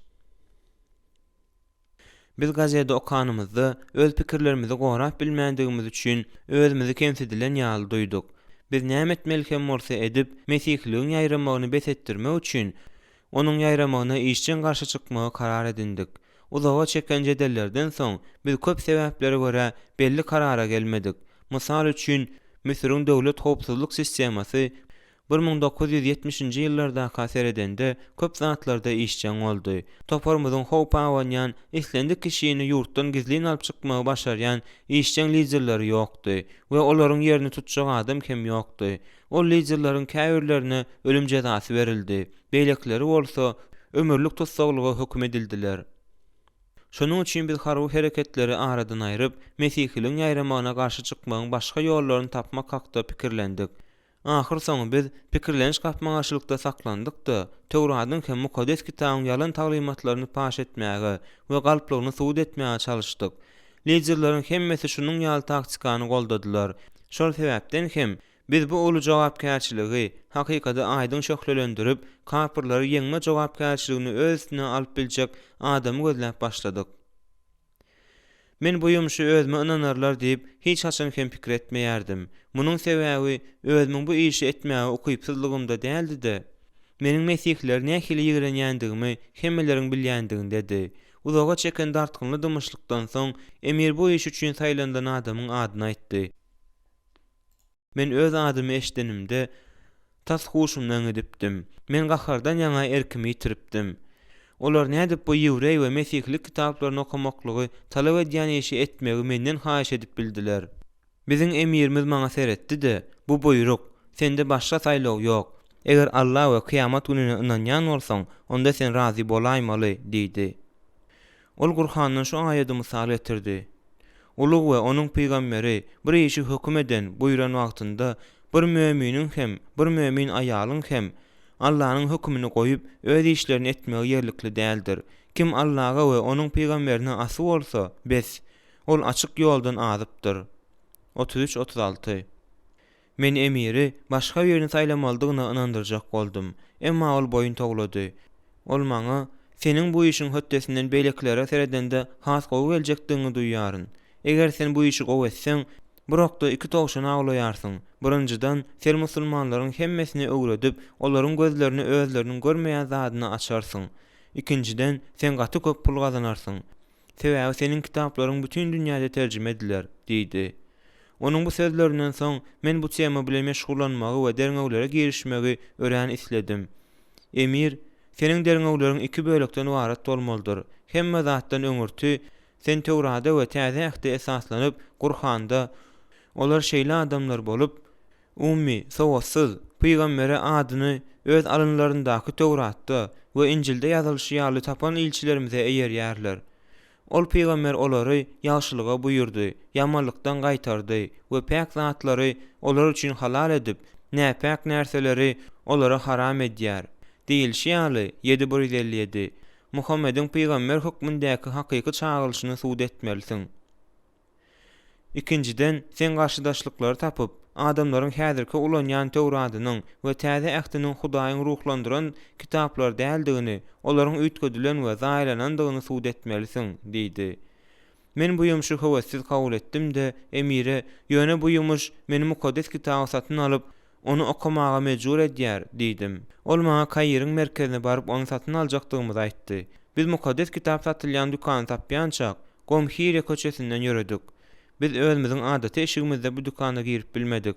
Bu ören gözýilgin şoljakdy. Eger şeýletsek, onda dükandaky adamlar biz dükany partlatmaga gelendir söýdüp polisiýany çağırardylar. Biz deňimizden geçip barýan bir adam saklap, onuň adyny soradyk. Biz ondan dükana girip, bize mukaddes kitap satyn alyp bermegini soradyk. Ol biziň haýyşymyzy ýerine ýetirdi. Soň emir ikimiz meniň Kaýryň günorta bölegindäki öýüme gitdik. Yol 2 saatdan urak wagtymyz aldy. Şu wagtyň dowamında men mukaddes kitapdan diýilmäge çalışdym. Bir gezek men onu daşardaky oturugyň üstünde goýup gaýtdym. Başga bir gezek onu ýatdan çykaran kişi boldum. Ýöne her gezegem emir onu alyp geldi-de bu kitaby ýitirmeli däldigimi ýatlatdy. Emir öz Mehriwan şäherine gitdi. Men bolsa özümiň mukaddes kitap bilen başlamaly bolan kyn ýoluma başlamak üçin galdym. Birinji gün iň kyn gün boldy. Mende mukaddes kitap Hudaýdan däl. Şonuň üçin onuň meniň öýüme arwahçynlary çağırmagy mümkin. Meniň hem namaz okap bilmezligim mümkin diýen pikir boldy. Şol sebäpden hem men onu ýatýan otogymda goýmadym. Köp günläp men dowully gorkyny duýup ýördüm. Öýüň içinde nähildir bir ses eşiden wadymy özümde mukaddes kitabyň barlygy üçin meni jazalandyrjak bolup, Hudaý arwahçynlary goýberen dirýärdim. Men mukaddes kitaby namaz okuyan otogymda saklamadym. Sebäbi eger ol ýerde mukaddes kitap bolsa, perişteler jaýa uçup gelmezler diýip pikir edýärdim. Mukaddes kitaby öz öýümde saklamagy özümiň çözmändigime, meniň emire taýyn bolmak bilen Hudaýa taýyn bolandygyma düşünýänçem, bu gorkular meni gaty köp gynady. Muhammed Peýgamber öz hadislarynda emire taýyn bolmagy buyruk berýär. Kim meniň emirime taýyn bolsa, şol maňa taýyn bolýandyr. Kim meniň emirime gulak asmasa, maňa gulak asýan däldir. Men Hudaýyň belläň emiriniň buyrugyny ýerine ýetirýärin. Şol sebäpden hem mukaddes kitap maňa zelil ýetirmeýär. Eger onu öýde saklaýan bolsam, onda maňa Hudaý kömek eder diýen netije geldim. Topar meni gerek bolan zatlaryň hemmesi bilen üpçün etdi. Olar mydama derňegler bilen meşgullanyp oturýandygym üçin her aýdaky çykdyjlarym üçin 500 Misir funtuny berdiler. Men Hudaýdan 3 gezek ötünç sorap, soň hem namaz okumaga başlaýardym. Hiç zat bu işden meniň ünsimi soğup bilmeýärdi. Mende gollanma edebiýatlary gaty köpdi. Bu işimde maňa kömek edýärdi. Men mesihligi eýýäm gowy bilýärdim. Şonuň üçin bu kyn ýoluma başlamagy makul bildim. Men bynjalyk boldum. Sebäbi nereden we nädip başlamalydygymy bilmeýärdim. Mende derňegleriň 2 bölümine başlamak üçin belli bir usul ýokdy. Mysal üçin Muhammediň peýgamberdigini suud etmek bagtda Tewratdan we mukaddes kitapdan Muhammed adyny hiç bolmanda Ahmet ýa-da Mahmud adyny taparyn diýip umyd etdim. Men nereden we nädip başlamalydygymy bilmedim. Kellämde bulanmyjarlyk bardy. Men özümiň Tewratda nähili at gözlemeldigimi bilmeýärdim. Men durkum bilen bulanmyjar boldum-da, öz derňeglerimin 2-nji bölümine Tewratyň we mukaddes kitabyň Hudaýdan däldigini suud edýän garşydaşlyklary gözlemäge başladym. Birinji gezekde bolşy ýaly, bu gezegem Tewrady we mukaddes kitaby nädip seretjekdigimi kesitlemek maňa başartmady. Men lapy keç boldum. Sebäbi özümde bu işi ýerine ýetirmäge okuýum ýokdugyny duýdum. Ýöne men ýan bermäge endigedinmändim.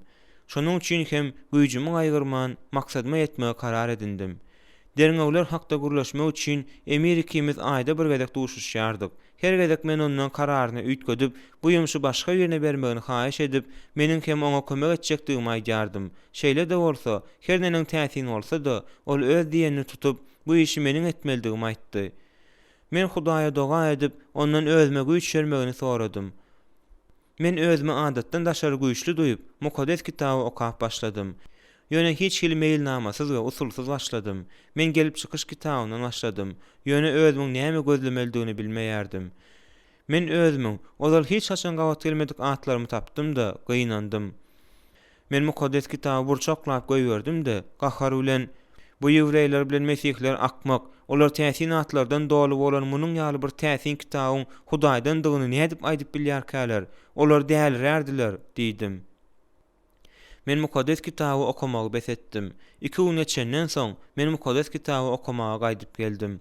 Bu gezek men gelip çykyş kitabyny okumadym. Sebäbi çylşyrymda atlara we sözlere ýene duş gelmek islemedim. Şonuň üçin bir näçe takypany agdarşdyrdym da soň okumagy dowam etdirdim. Çölde, çykyş, kanun taglymaty kitaplar meni haýran aldyrdy. Men Musa, Faraon we Israiller hakdaky jikmejik maglumatlaryň köpüsini tapdym.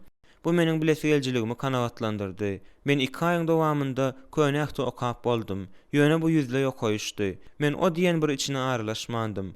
Men onu ýene bir gezek okudum. Bu gezek Muhammede, Ahmede ýa-da Mahmuda degişli bir zat tapmaga çalışdym. Emma hiç zat tapyp bilmedim. Men täze ähde okap başladym. Onu okap boldum. Ýöne hiç hil netije gelmedim.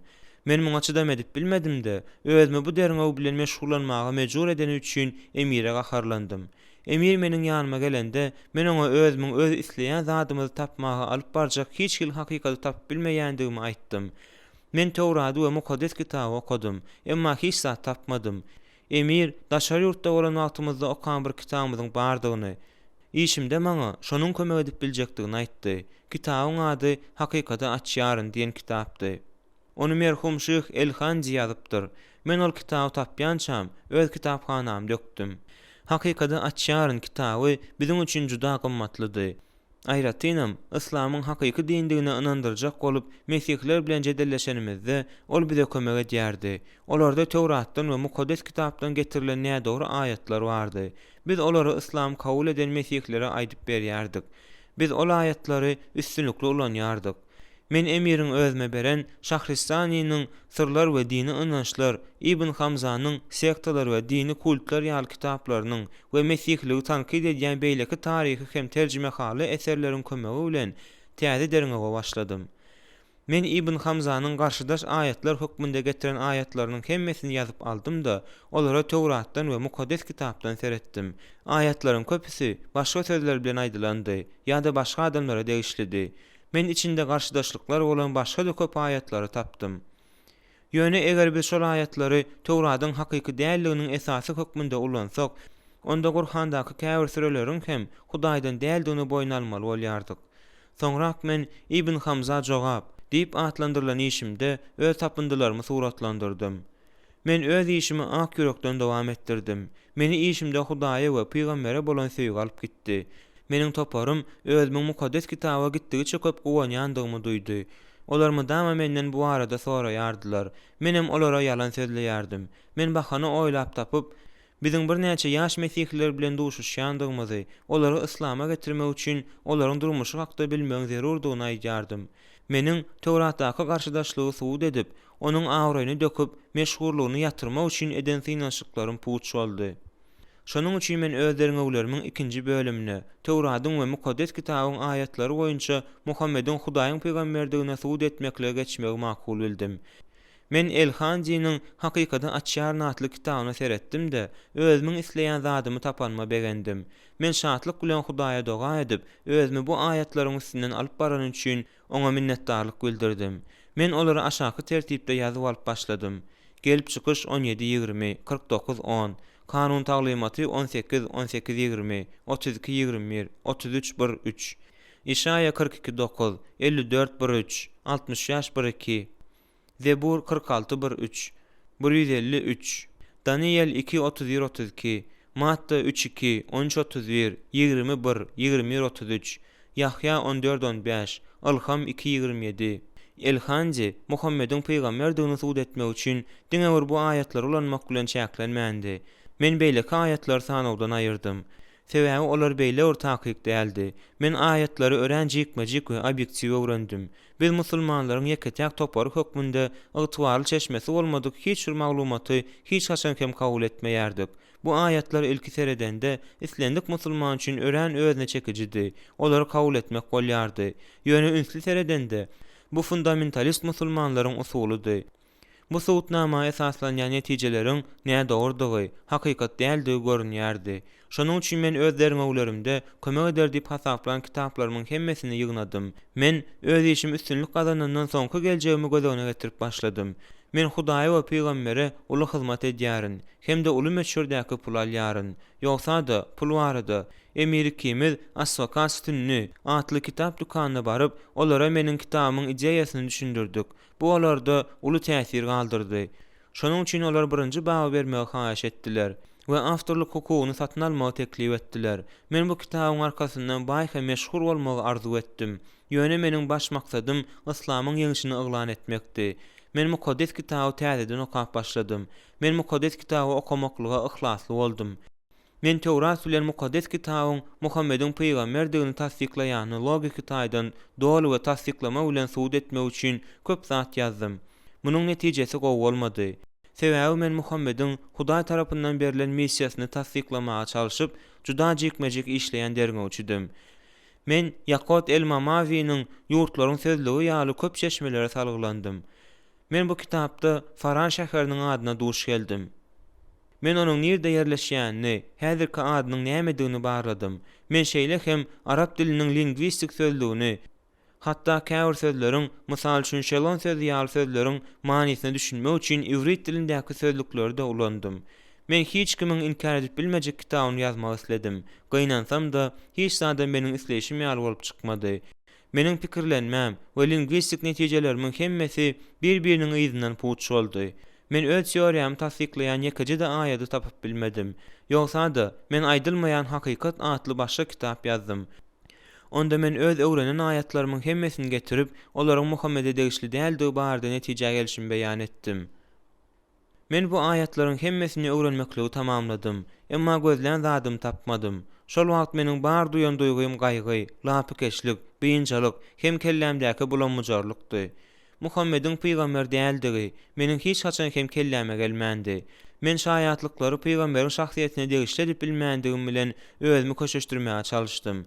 Men ýene bir synanşyk etmegi makul bildim. Bu gezek men peýgamberiň şaýatlygy, ýurtlaryň sözlügi, atrap ensiklopediýasy ýaly başga kitaplar ulandym. Men güýjümde baryn edip üstünlük gazanmaga çalyşdym.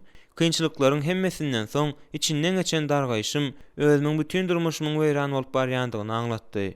Sebäbi öz teoriýama garşy bolan köp zatlaryň üstünden bardym. Käwagt men aşy köp sanly islam kitaplaryna we gollanmalaryna seredip öz-özüme bu kitaplaryň hemmesiniň bize aldamagy we bize oýlanyp tapylan şahsiýeti görkezmegi mümkinmi? Eger şeýle bolan bolsa, onda Hudaý tagzim edilmegine münasip bolmazdy. Men bu ýol bilen gitmerin diýdim. Şeýdip, men derrew Hudaýa doga etdim de, Hudaýdan ötünç soradym. Mundan soň hem derňewlerimiň hemmesini taşlap, mukaddes kitaby üçünji gezek okamaklyga girişdim. Men mukaddes kitaby şeýle bir şahtlyk bilen okudym welin, özümiň gargaş astynda duranymdan hem gorkdum. Biz adatça Mesihleriň jadugy ediklerini, olaryň Tewratdan hem mukaddes kitapdan jady tapyp alýandyklaryny aýdýardyk. Şeýle de bolsa, mukaddes kitap meni gaty täsinlik bilen düşündirip bolmajak ýagdaýda özüne çekdi. Emir meniň ýanyma ýyzyk derli gatnady. Her gezek onuň meniň öz maksadyma ýetmändigim üçin menden gowyny galardy. Meni bu işden azad eder öýdýärdim. Ýöne her gezek bu işiň höttesinden meniň hemmelerden gowy geljekdigimi inandyryp, hassa gowançly bolýan ýaly görünýärdi. Men Mattanyň hoş habaryny okanymda birinji bagy tamamlamankam büdredim. Men olaryň Mesihiň nesil şejeresini Dawuddan alyp gaýdýandyklaryny gördüm. Men olar aklyny nazaşandyrýtdim. Men öz gözleýän zadymy tapmaga umyt baglap, bu pikir bilen özümi köşeşdirdim. Mattanyň hoş habarynyň 4-nji, 5-nji we 6-njy bablary haýran galdyrdy. Men mukaddes kitabyň bu bölümini ozalam okapdym, emma bu gezek gölin onu birinji gezek okaýan ýaly duýguny duýdum. Men bir eliň öz kelläme çalaja kakyp aklymy açanyny duýdum. Men içimdäki sesiň seniň öz okaýan zadyňa düşüner wagtyň we kimiň mamladygy, kimiň mamla däldigi bagtda beýinçilik bolmagyny besetme wagtyň boldy diýenini eşitdim. Hiç bir sebäpsiz meni sandıratma tutup ugrady. Men mukaddes kitabyň edil döwrümizin wakalaryny ýazyp alýan ýaly biziň mesihlere eden zatlarymyz hakda gurrun berýändigini gördüm. Men mukaddes kitapda ýydarlamalar, kemsidilmeler we ganhorluklar biziň ideýamyzyň bolsa Hudaýa taýyn bolmandygymyz hakda gurrun berilýändigini okudum. Biziň mesihlere aýdýan zatlarymyzy we olara eden zatlarymyzy bu mukaddes kitabyň bilýändigini ähilgen zat. Mesihleriň mukaddes kitabyň şu bölegini ýaňy ýakynda ýazan bolmaklary mümkinmi? Mesihleriň mukaddes kitabyň şu bölegini ýaňy ýakynda ýazan bolmaklary mümkinmi? Biz mesihleriň söýgüsini we kiçi göwnüligini biziň musulmanlaryň öňümüzdäki gorky diýip mydama pikir edýärdik. Sebäbi Gurhanyň näşükürliler sebäpli olara horluk we miskinlik ýazyp goýuldy. Diýişýaly 261. Mesihler ejizdiler we azlykdylar. Men söýgü, taýynlyk, kiçi göwnlülük, hatda düşmanlary hem söýmeldi hakdaky köp ayatlar tapdym. Men alada galdym. Öz kemsidilmän sebäbi hakda nädip ýazyp bolar? Her wede Hudaýyň mesihlere öz düşmanyny söýmegi parz edendigini okanymda ena tama gödök daranym ýadyma düşýärdi. Men olara juda gazaply daraýardym. Her gezek olaryň göwnlerine degmek üçin täze usullar tapýardym. Bir gezek men syrkowlap agyr operasiýa geçirdim. Kakam şonda meni görmek üçin keselhanaga geljek boldy. Emma men kapyry görmek islemeýändigimi aýdyp, onuň gelmegine ýol bermedim. Ejem başga adamlaryň üstüne nahar goýberýärdi. Sebäbi men onuň özünden nahar almak islemeýärdim. Ol äpişgeden meni hiç bolmanda çalaja görmek üçin yssyk howada keselhananyň äpişgesiniň aşagynda sagatlap durýardy. Bu ýatlamalar mydama meni aglamaga mejbur edýärdi. Şonuň üçin men özümiň Allahyň tanan ölümini ýaletledim. Meniň içimde göreş gitdi. Men Abu Obeydanyň we Abu Bakryň kakalaryny eden zatlaryny, Musabyň ejesini eden zatlaryny ýatlamak bilen öz-özüme göwnlük berdim. Bu meni köşeşdirýärdi. Men Mattanyň hoş habaryny okap boldum. Ýöne onuň sözleri böwsüp hakydama gelýärdi. Ol sözler giýje gündüz, aýratynam bir erwes saat etjek bolýan wagtymda meni ýydarlap ýörýärdi. Men beýleki hoş habarlary we hatlary da okap, filosofiýanyň we dilewarlygyň Gurhandakydan gowdugyna haýran galdym. Mukaddes kitabyň Islamdan 630 ýyl ozal ýazylandygy sebäpli Gurhanyň dilewarlygynyň üýtgeşikdigini nädip aýdyp bolar? Bir gezek soğuk kış gecesinde Mahtanyň hoş habarynyň sözlerini hakydamdan süpürip aýraryn diýen umyt bilen men Gurhanyň bir aýat okudum. Doganlaryň we meniň mesihlere gözümiz gidýärdi. Sebäbi olar köp adamlar bilen gatnaşýardylar. Olaryň tersine bizde adamlary Islama girmäge çağırmak üçin hem tötenleýin tanışlygy aňyrbaş mülakatlyk bilen ýola goýup bilmeýärdik. Bu biziň ýolumyzdaky ullakan päsgelçilikdi. Islam çağırışı adamlar bilen ýakyn gatnaşyklary ýola goýmak üçin akymyň ugruna hereket etmäge, hassa kygy olary Islama çekmäge gerek zada hiç kile ruhsat etmeýärdi. Biziň durmuşymyz zorlukdan, zalymlykdan we terrorizmden doludy. Adatça biz özümizi beýle alyp barmaýardyk. Ýöne bir şeýle etmesek, onda Allahyň erkini ýerine ýetirmeýändigimizi duýýardyk. Allah Gurhanda kapyrlaryň mukaddes kitaby inanmaýandygyna, olaryň polisiýistlerdigine ýa-da yalan musulmandyklaryna garamazdan olara nähil daramaldygyny aýdýar. Gurhan mukaddes kitaby inanýanlar hakda şeýle diýär. Ey möminler, Yahudiler we Nasranlary dost tutmaň. Olar öz-özleri bilen dostdurlar. Sizden kim olara dost bolsa, onda ol hem şolardandyr. Elbetde Allah zalim kowma ýagşylyk edýän däldir. Namaz okamayan, gazanjynyň ondan birini zekat bermeýän, ýa-da sakalyny östirmeýän, ýa-da günah edýän we towa gelmekden ýüze urýan kapyrlar ýaly başga kapyrlar bagtda bolsa Gurhan şeýle diýär. Ey möminler, möminleri goýup dinsizleri dost tutmaň. Eýsem Allaha öz garşyňyza deliller bermek isleýärsiňizmi? 4:144. Gurhanda maşgala agzalary we garyndaşlar hakda şeýle diýilýär. Ey möminler, eger imandan küfri ýokary tutsalar, Hatta en atalaryňyzy we aga inilerinizi hem dost tutmaň. Siziň araňyzdan kimde kim olar dost tutsa, onda olar zalymdyrlar. 9:23. Allah we ahiret gününe iman getirýän kowmyň Allah we onuň peýgamberiniň çyzgyndan çykan kimseler bilen eger olar özleriniň atalary ýa-da ogullary ýa-da aga inileri ýa-da garyndaş uruglary bolsalar-da dostlaşanlaryny tapmarsyňyz. Ana şolaryň kalplaryna Allah imany ýazyp goýandyr we olary sag tarapyndan bolan ruh, Gurhan bilen kuwatlandyrandyr. Olary astyndan derýa akyp duran, olaryň baky galjak jennetlerine girdiler. Allah olardan razy boldy we olar hem Allahdan razy boldular. Allah'nyň hyzbydyrlar, ägä bolun. Kim elbetde Allah'nyň topary bolanlar bagyt sagada taparlar. 58:22. Eger Gurhanyň bu ayatlarynyň üstüne El-Bakhari'niň musulman el termeziniň hakyky hadisyny goşsak, onda Omaryň pikirçe Muhammed peýgamber mukaddes kitaby ynanýan adamlara eliňizi bermäň. Ýöne olaryň salamyny alyň. Eger olar ýolda gawat gelseler, onda olary ýoldan itekläň diýipdir. Şunun ýaly ayatlaryň onlarçasy biziň maşgalalarymyz, dostlarymyz we musulman däller bilen gatnaşyklarymyzy kesitledi. İslam pikiriniň umuman Gurhanyň hem käwagt musulmanlara öz aklyndan peýdalanmagy mümkinçilik bermänligi sebäpli şol ara gatnaşyklary kesitlemekde bizde saýlaw bolmandy. İslam pikiriniň umuman Gurhanyň hem käwagt musulmana öz aklyndan peýdalanmagy mümkinçilik bermänligi sebäpli şol ara gatnaşyklary kesitlemekde bizde saýlaw bolmandy. Gaýtam öz aklyndan peýdalanyp Gurhanyň aýatyny ýa-da hadisini düşündirjek bolan adama kafir diýdiler. Hemme zady Muhammediň düşündirşi ýaly kabul etmek gerek. Eger Muhammediň düşündirmedik bir zady bar bolsa, ondan uzagrak durmak derurdur. El-Bakhari hadisi agzap geçýär. Ýöne Muhammed peýgamber İbn Abbas'a kim Gurhan barada öz pikirini beýan etse, şol dowlukdan özüne jaý sargaýar diýipdir. Gurhanyň bu ayatlaryndan we hadisiň bu sözlerinden soň biz özümizden tapawutlanýanlara nädip dostlukly garap bileriz. Biz başgaça seredip bilmedik. Sebäbi Gurhanda şeýle diýilýär.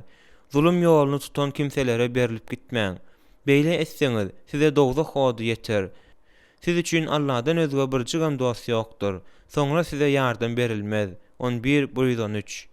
Şonuň üçin mukaddes kitapda söýgü we bagyşlama hakdaky aýatlary okanymda meniň ýüregim gazapdan we ýigrençden doldy.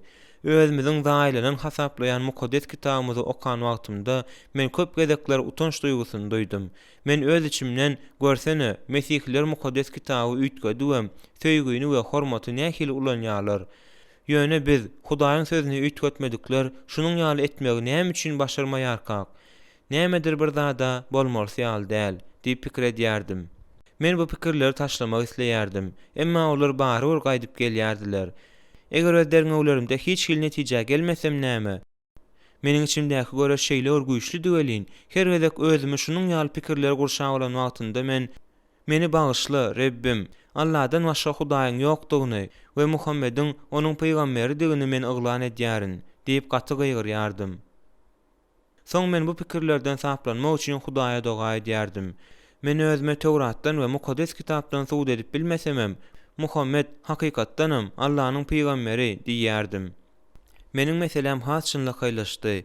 Muhammediň peýgamberdiginiň suutnamasyny gözlemegiň deregine Tewratyň we mukaddes kitabyň sözleri meni özüne çekýärdi.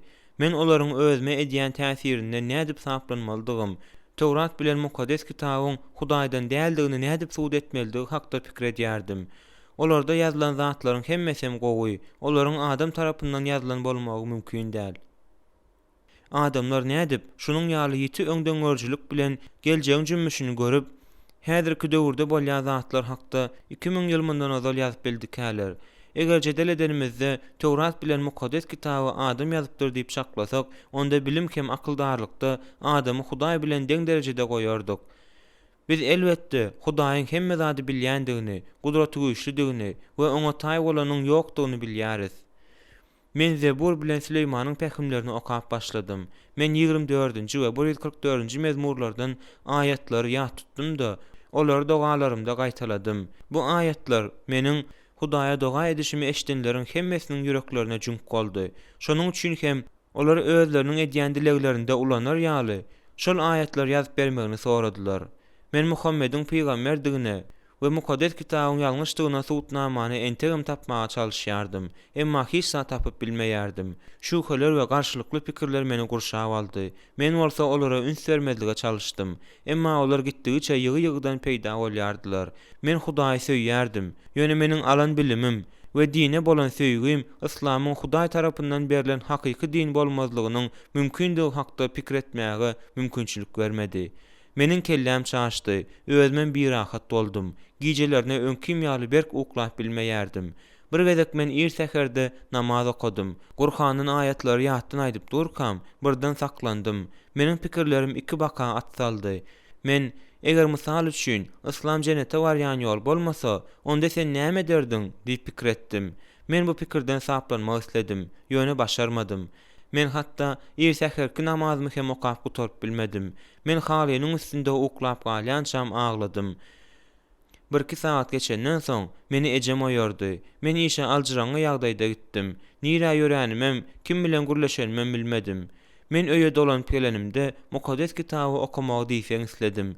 Men Ýahýanyň hoş habaryny 1-nji babdan başlap 15-nji baba çenli okudum. Men onda beýik filosofiýany, dile warlygy gördüm. Ondaky jümleler aýratynam mukaddes kitabyň goýunlar we çopan, üzüm agajy we bagwan, miwe berýän şahalar we miwe bermeýän şahalaryň kesilip oda taşlanylýandyk hakda gurrun berýän ýerleri ören ýerlikli hem baglanşyklydy. Gaýga batan men öz otogumda gaty ses bilen "Ey Hudaý, öz hyzmatkaryňa rahmet, haýyş edýärin, maňa aýt, sen nerede we kimiň tarapynda? Sen ýüreýlerdir, mesihler bilenmiň, ýa-da musulmanlar bilenmiň? Maňa rahmet. Men seniň hyzmatkaryň, men öz ömrümi sana gulluk etmäge bagyş etdim. Men seniň ähli merhametiň üçin minnetdar. Men seniň öňünde durup bilmeýärin.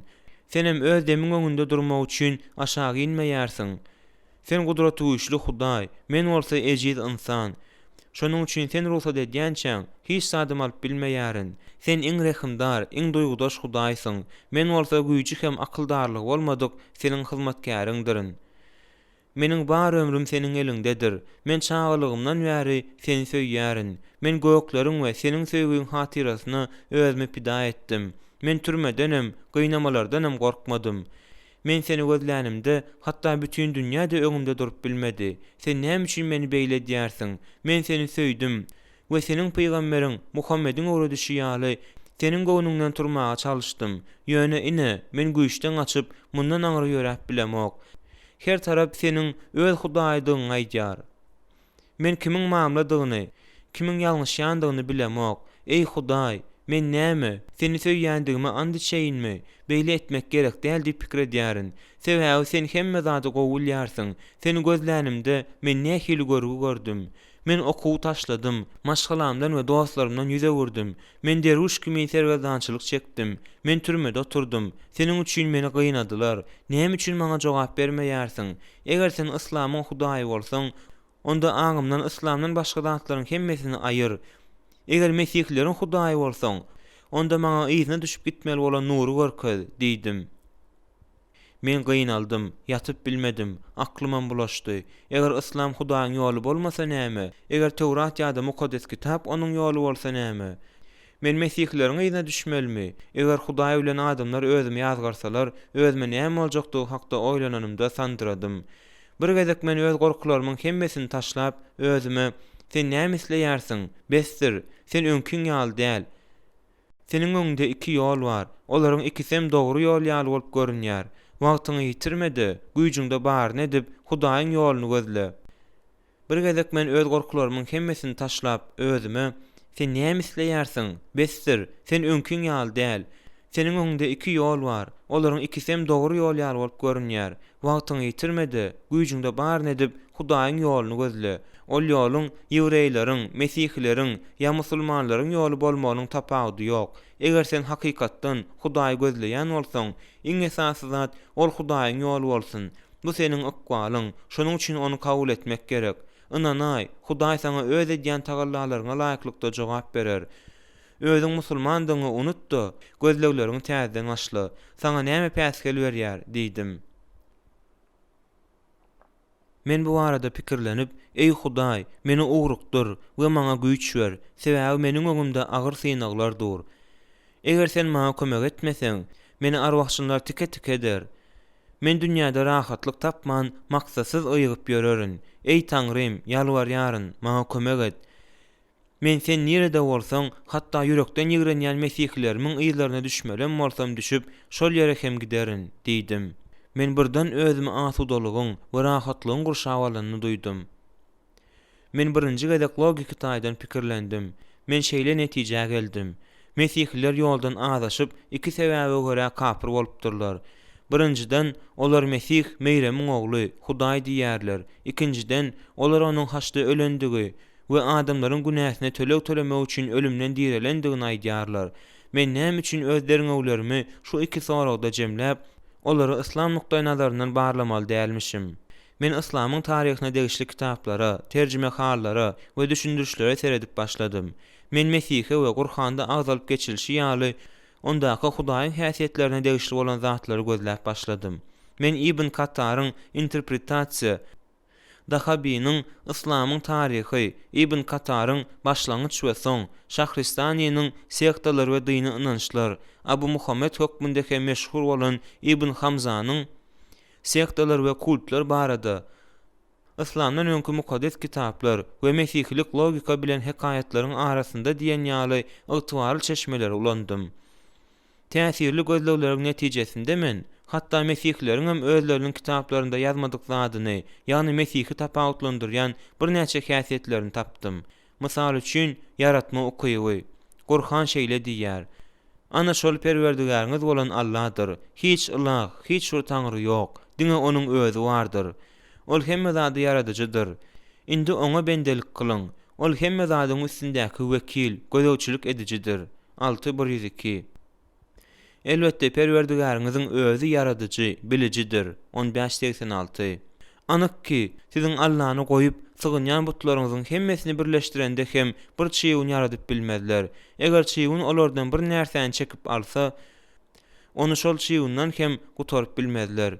Diýmek, şol butlardan hajatyny rawa kılmagyny soraýan müşrik hem soralýan butlar hem çäresizdir. 22:73.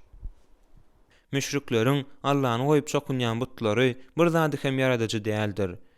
Olaryň özleri yaradylan zatlardyr. 16:20. Ey müşrikler, ahyr ähli mewjudaty, canly jansy zatlar yaradyjy Allah bilen hiç zat yaradyp bilmeýän butlaryňyz deňmi? Oýlanmaýarsyňyzmy? 16:17. Hudaý özüni beýleki hudaýlardan tapawutlandyrmak isländi, beýleki hudaýlaryň hemmesinden ýokary bolan häsiýetlerini aýratyn bellese-de, ýene Hudaýyň yaratma ukybyny çäklendirýän bir näçe aýat bar. Kur'an Mesihiň yaradandygyny tasdikleýär. Allah aýdypdy: "Ey meýremiň ogly İsa, sana kitap, hat we hikmet ilmini, Tewraty we İncili bildirenimi we meniň ygtyýarym bilen laýdan guşdumsalyny ýasanyňy. Soňra oňa üfläningde meniň ygtyýarym bilen onuň hakyky guşa öwürlenini ýatla." 5:110. Men bu aýat okanymda Mesihe şu ukyby Hudaýyň berendigini duýdum. Bu onuň tebigatynyň bir bölegi däldi. Mesih Hudaýyň öz hudaýlyk häsiýetleriniň birini sowgat beren ýeke-tek kişisidir. Näme üçin Muhammede däldi, Mesihe berdi? Hudaý Muhammede şeýle diýdi: "Anyk ki, siz öz başlan işiňizi ölülere düşündirip bilmersiňiz we ýüze vurup gidip barýan kerlere bu hakykaty düşündirip bilmersiňiz." 27:80. Kerin gulagyny açmaklyk yaratmakdan hasan zatdyr. Hudaý Muhammede öz adamlarynyň iň gowusyna we öz peýgamberleriniň iň esasysyna kerleriň gulagyny açmaklygy bermändir. Ol adamlara garşy baş göterdi, çyýun yaradyň, ýöne Mesihe guş yaratma ukybyny berdi. Guşlar kiçijik jandarlar, ýöne gep gowrumda däl-de düzgündedir. Kiçi zady yaradyp bilýän, uly zady hem yaradyp bilýändir. Bu insandan däl-de Hudaýdan gelýändir. Gizliň zady bilmek. Hudaý Kur'anda özü hakda şeýle diýär: "Aýdyň, asmanlar we ýerdäki bir kimse gaýyby bilmez. Meger diňe Allah biler." 27:65. Gaýyp açarlar diňe onuň özünde bolup, olary täk özü bilýär. Ol gury ýerdäki we deňizlerdäki bar zady bilýär. Islendik ýapragyň düşmegi onuň iradasy bilendir. we ýeriň aslynda ýatan däne, öl guuru näme bolsa elbetde açyk kitapda bardyr. 6:59. Birinji ayetde Gurhan hiç hili şüphesiz gizlin bolan bir zadyň diňe Hudaýa degişliligini, başga hiç kime de degişli däldigini belleýär. İkinji ayet bilinmeýän zady we geljegi diňe Hudaýyň bilýändigini belleýär. Gizlin zady bilme okuýuny özüne degişleden her bir adamy Muhammediň ýazgyrandygyny Gurhan aýdýar. Aýdyň ey Muhammed, size huzurumda Allahyň hazinalary jem hem diýemok, gaýpdakyny hem bilemok. Ýene siz men perişte hem diýemok. 6:50. Bir gezek Maos Muhammed'e eger Allah islese seni mislersin diýär. Muhammed onun sözünü bölüp sen meni Allah bilen deňeşdirmäge nädip hetdedip bilýärsiň? Ýerde ýa-da gökde Allahdan başga gizlin zady bilýän ýokdur diýär. Mesih bawatda aýtsak bolsa, çäklendirmeleriň hemmesi aradan aýrylypdyr. Ol başgalaryn bilmeýän zatlaryny bilýär we başarmaýan zatlaryny başarýar. Gurhan şeýle diýär: size iýýän we öýleriňizde saklaýan närseleриňizi aýdyp bermäge kadyr men. 3:49. Bu aýatlarda Mesihiň birinji ýönkämede gürlemegi ören adaty bolmadyk zatdyr. Onu Hudaýyň özüniň aýdýan bolmagy mümkin. Başga bir tarapdan Muhammed'e mydama näme diýmeldigini aýdypdyrlar. Mesih gaty ütköşük, sebäbi ol özü hakda gürrüň edýär. Bu bolsa onuň okyplarynyň gazanylyp alynmandygyny, diňe özüne degişlidigini aňladýar. Ibn Katir'in başlangyç we soň kitabynda 2-nji bölüm 86-njy sahypa. Men özümi utanmaga mejbur eden bir zat okudum. Bu Mesihiň adatdan daşary gizlin zady bilme okuýuny eýediginiň jedelsiz suwutnamasydy. Bu uzun tarih, bu kimi gyzyklandyrýan bolsa, onda olar Ibn Katir'in kitabyna ýüz tutup bilerler. Sırkowlara şypa beriş. Gurhan Awraýmyň Hudaýyň ýeketek şypa berdigi barada aýdan sözlerini ýatlaýar. Kesellesem onuň özü şypa berer. 26:80. Hakyky hadisde Muhammed, ey Allah, seninkiden başga şypa ýokdur. Gurhanda bolsa, biz Mesihiň özü hakda aýdan zatlaryny okaýarys. Men ýene kör, pis, mahaw näsaglary tagaldyp bilýärin. 3:49. Ýaşaýyş we ölüm sowgat beriş. Hudaý ölümi we ýaşaýyşy öz elinde saklaýan ýeketek kişidir. Başga hiç kim ölüm ýa-da ýaşaýyş sowgat berip bilmez. Gurhan şeýle diýär: elbetde biziň özümiz ýaşaýyş we ölüm berýäris. Biz mirasdardyrys. 15:23. Elbetde biziň özümiz ölüleri diýrelderiz we olaryň eden amallaryny hem de galdyran ýyzlaryny ýazyp goýarys. Barça närsany biz açyk kitapda belgiläp goýandyrys. 36:12. Elbetde biziň özümiz ýaşaýyş hem ölüm bereris. Ýalňyz bize gaýdyş bardyr. 50:43.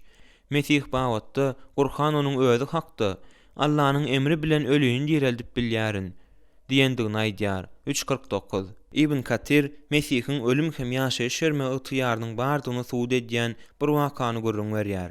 Mesihiň bir ýam ölüm gyzynyň üstünde aglap oturan aýaly görendigi görüň berilýär.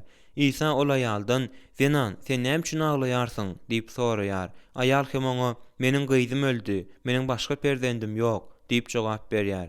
Mesih ondan "Onu diýreltmegi isleýärsiňmi?" diýip soraýar. Aýal oňa "Hawa, ey Hudaýyň ruhy" diýär.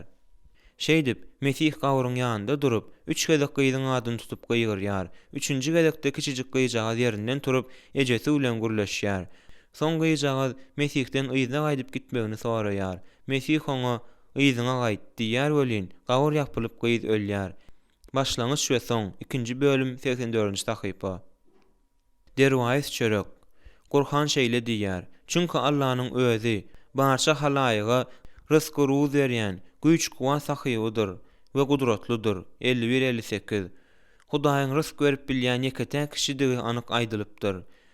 Hudaý adamlara rızk berme okuýunyň bardygyny aýdyp oglan edýän her bir kişini ýazgarypdyr. Mesih bawatda Ibn Katar onuň öz isleýän adamlarynyň hemmesine iýmit bermekde aýratyn okuýunyň bolandygyny ýatlaýar. Mesihiň bir näçe çörek we bir kisany balyk bilen 5000 adam doýurmagy munyň has gowy misaly bolup durýar. Deňi taýy bolmadyk. Gurhan Hudaý hakda şeýle diýär: Allah asmanlaryň we ýeriň ýaradyjysydyr. Ol siz üçin özüňizden bolan jüwtleri yaratdy we çarwa haýwanlary hem jüwt-jüwtden yaratdy. Ol sizi şol juwutluk esasynda köpeldiýändir. Bir närsede oňa meňzeş däldir. Ol eşidýändirem, görýändirem. 42-11.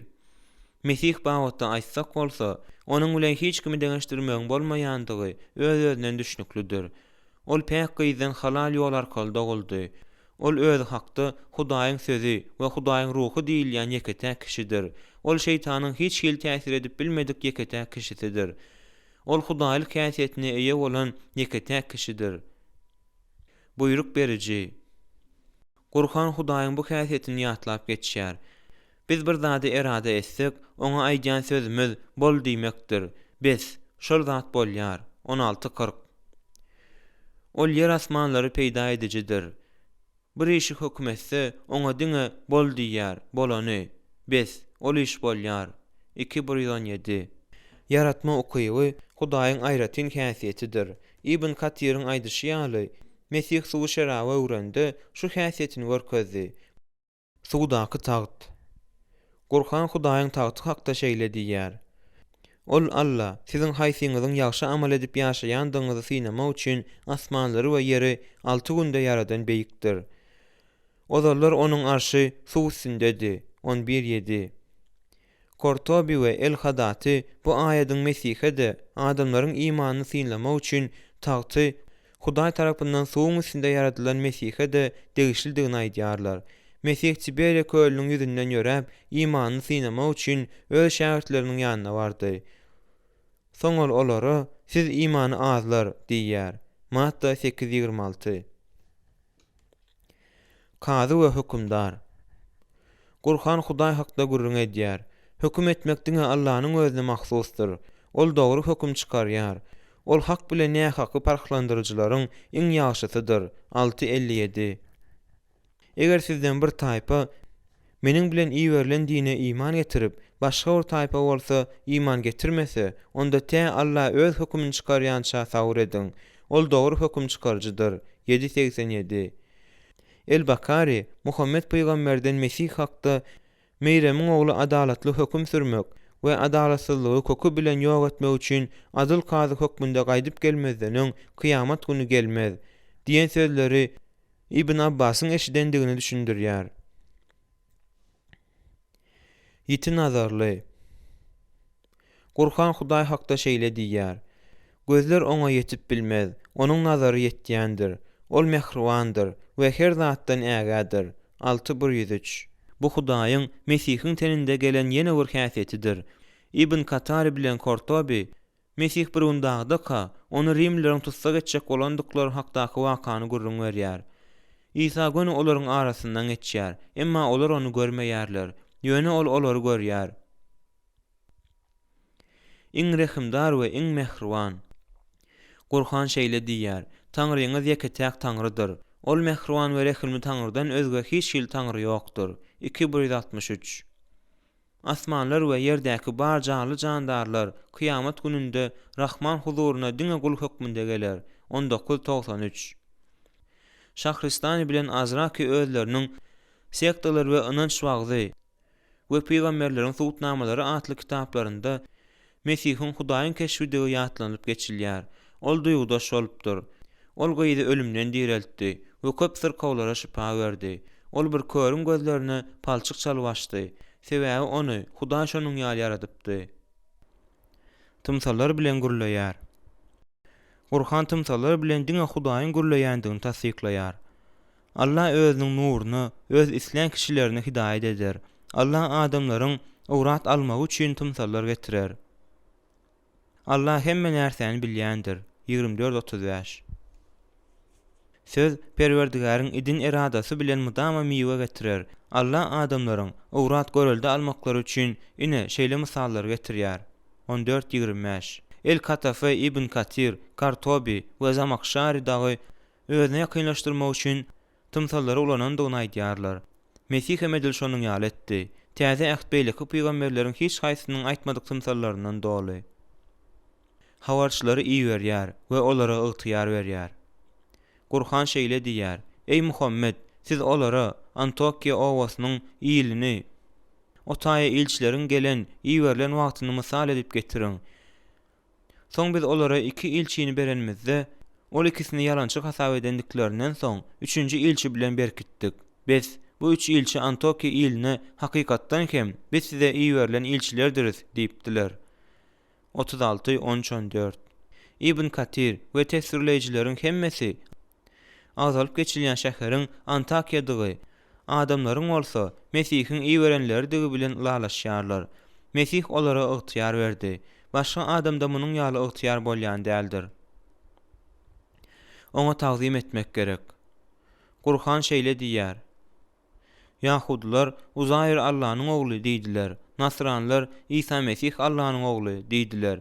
Bu olaryň dillerindäki geplerdir. Olar hem edil owalky kapyr bolan kimselere meňzeýär. Olary Allah näletlegey, nähil ýalňyşandyklaryny bilselerdi. 9:30 Ibn Kotayba muňa çylşyrymly ayet hökmünde garaýar. Sebäbi ol Hudaýa we Mesihe tagzim etmäni buyruk hökmünde görkezýär. Şonuň üçin Ibn Kotayba bu kynçylykdan gaça durmak üçin Meryem ogly Mesih cümlesi sintaksisdaýdan Allah sözüne däldi, almak işligine ikinji dolduruş hasaplamak gerek diýip hasaplaýar. Şonda bu ayet Mesihleriň Mesihe Huda hökmünde garaýan nukta nazaryny tasdiklamaz. Bulut saýawanyň astynda geler. Kur'an şeýle diýär. Olaryň hak ýoluny inkar edýänleriň göwnüne megerem olara bulutdan olan saýawan astynda Allah we perişteler gelýär-de iş tamam bolýar we ähli işler Allah dolandyrýar. 2:210 Ibn el-Fadl el-Ohadati bu aýatyň kıyamet gününde bulutlar içinde gaýdyp geljek Mesih hakda gurrun berýändigini aýdýar. Ol aşaky aýat hem Mesih hakda gurrun berýär diýip hasaplaýar. Perwerdigäriňiz we perişteler hatar bolup gelende 89-22 Aslında men islenimden köp zady tapdym. Men öz tapan zatlarym hakda Mesihiň Hudaýlygy diýip atlandyran aýratyn kitapçamda ýazdym. Ýöne öz gözleglerimi tamamlanymdan soň kitapçanyň adyny üýtgetdim. Ony Mesihiň gutulgusyz Hudaýlygy diýip atlandyrdym. Men ony hatda biz Mesihliler Mesihi Hudaý hasaplamasak-da ol Hudaý bolmalydyr diýen sözler bilen tamamladym. İkinci bölüm has tahygy Mesihiň günahkarlar üçin gurbanlyk bolup ölendigi hakda aýtsak, musulmanlar muňa mydama garşy çykýardylar. Sebäbi Kur'anda şeýle diýilýär. Her bir göterji özge janyň ýüküni götermez. 17-15 Nädip bir günahkarlar ugrunda ölüp bilsin? Bizde başga delil bardy. Mesih dogrudan hem öldümi? Men näme üçindigini bilemek welin Mesihiň ölümini tasdiklajak hiç bir zady tapmajakdygyma dogry ynamlydym. Eger gözlänimde hiç hil şaýatlyk tapmasam, bu meniň wyjdanymy köşeşdirerdi. Islama bolan ynanmy güýçlendirer. Şonuň üçin men Mesihiň Hudaýlyk tebigaty baradaky şaýatlyklara garşy çykýan bir zady tapmaga jan etdim we onuň günahkarlar üçin ölmändigini, ölüpken bilmejekdigini subut etmäge dyrjaşdym. Kur'anyň aşaky ayatlarynyň üstünden baranymda pida edicilikli ölüm ideýasyny subut etmäge çalyşdym. Musanyň öz kowmuna aýdan sözlerini ýatlaň. Kowmum, siz göle wada etmek bilen özüňize zulüm etdiňiz. Indi özüňizi, bir-biriňizi öldürmek bilen sizi bar eden Yaradan Allah tawba edersiňiz. Yaradan Allah nazarynda ine şu katyl gurban eýesi siziň üçin haýyrlykdyr. Biz Allah Taala tawbaňyzy kabul etdi. Elbetde ol geçirimli, mehribandyr. 254 Men bu aýaty Ibn Katir'iň nähil düşündirýändigini okudum. Ol Israýillaryň altyn göle tagzim edendikleri üçin özleriniň günahlaryna tawba etmek islendiklerini, emma Hudaýyň olaryň tawbasyny kabul etmändigini aýdýar. Musa meditasiýa eden wagtynda Hudaý oňa özüniň Israýillara bagyşlanmak üçin ýeketäk ýoluň, her bir adamyň öňünden çykanlaryň hemmesini öldürmekdigini aýtmagyny aýdypdyr. Olaryň öz maşgalalarynyň agzalaryna negsi agyrmaz ýaly Hudaýyň buyruguna taýin bolmak üçin, batyrgy bolmaklary üçin gözlerinden andıklar aýdylýar. Ibn Katir şol az bolanda 70 000 adamyň ölendigini, ganyň derýa bolup akandygyny aýdýar. Hudaý munyň ýeterlikdigini görende Musa Israýillara öldürmegi bes etmegini aýdypdyr. Hudaý olaryň tawbasyny ölenleriň gany arkaly kabul edipdir. Eger altyn göle tagzim etmedik biri oňa tagzim edenleriň günahlarynyň geçilmegi üçin ölen bolsa, onda biz Mesihiň günahkarlar ugrunda ölendigi we onuň entegem ýaşap ýörendigi baradaky ideýa näme üçin garşy çykmalymyşyk? Men özümiň daşymy Hudaýyň suwutnamlary bilen gurşaýanyny duýdum. Şonuň üçin Mesihiň öz ýerine eýermeklige çağırşyny inkar edip bilmedim. Men hatta Mesihiň ölümi hakdaky köp ýatlamalarda tapdym.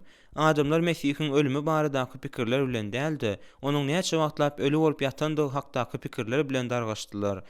Käwirleri onuň 3 sagatlap, beýlekleri bolsa bir ýa-da 2 gün ölü bolup ýatanyny aýtdylar. Bu Mesihiň hakykatdanam ölü bolandygyny suwd edýär. Men öňkimden de beter gaýgylandym. Sebäbi Mesihleriň ynamyny inkar etmek üçin bir zatlar tapmak isleýärdim. Men özüme we öz dinime buýsanýardym. Mesihleri bolsa ýigrenýärdim. Häzirlikçe bolsa mende täze ýagdaýa uygunlaşmakdan başga saýlaw ýokdy. Ýöne nädip? Men mukaddes kitaby okumagy bes etmedim. Ol meniň dostum boldy. Men köp okudygymça-da onuň süýjiligini duýdum. Bir gezek men mukaddes kitaby okap otyrkam, aşaky aýatlar meni haýran galdyrdy. Doga edeningizde 200'ler ýaly bolma. Çünki olar göz üçin sinagogalarda, köçe burçlarynda durup doga etmegi halaýarlar. Men size dogrusyny aýdýaryn, olar öz sylaglaryny eýäm alandyrlar. Emma sen doga edeningde öz otaňa girip gapyny ýapdy, gizlinlikdäki ataňa doga et.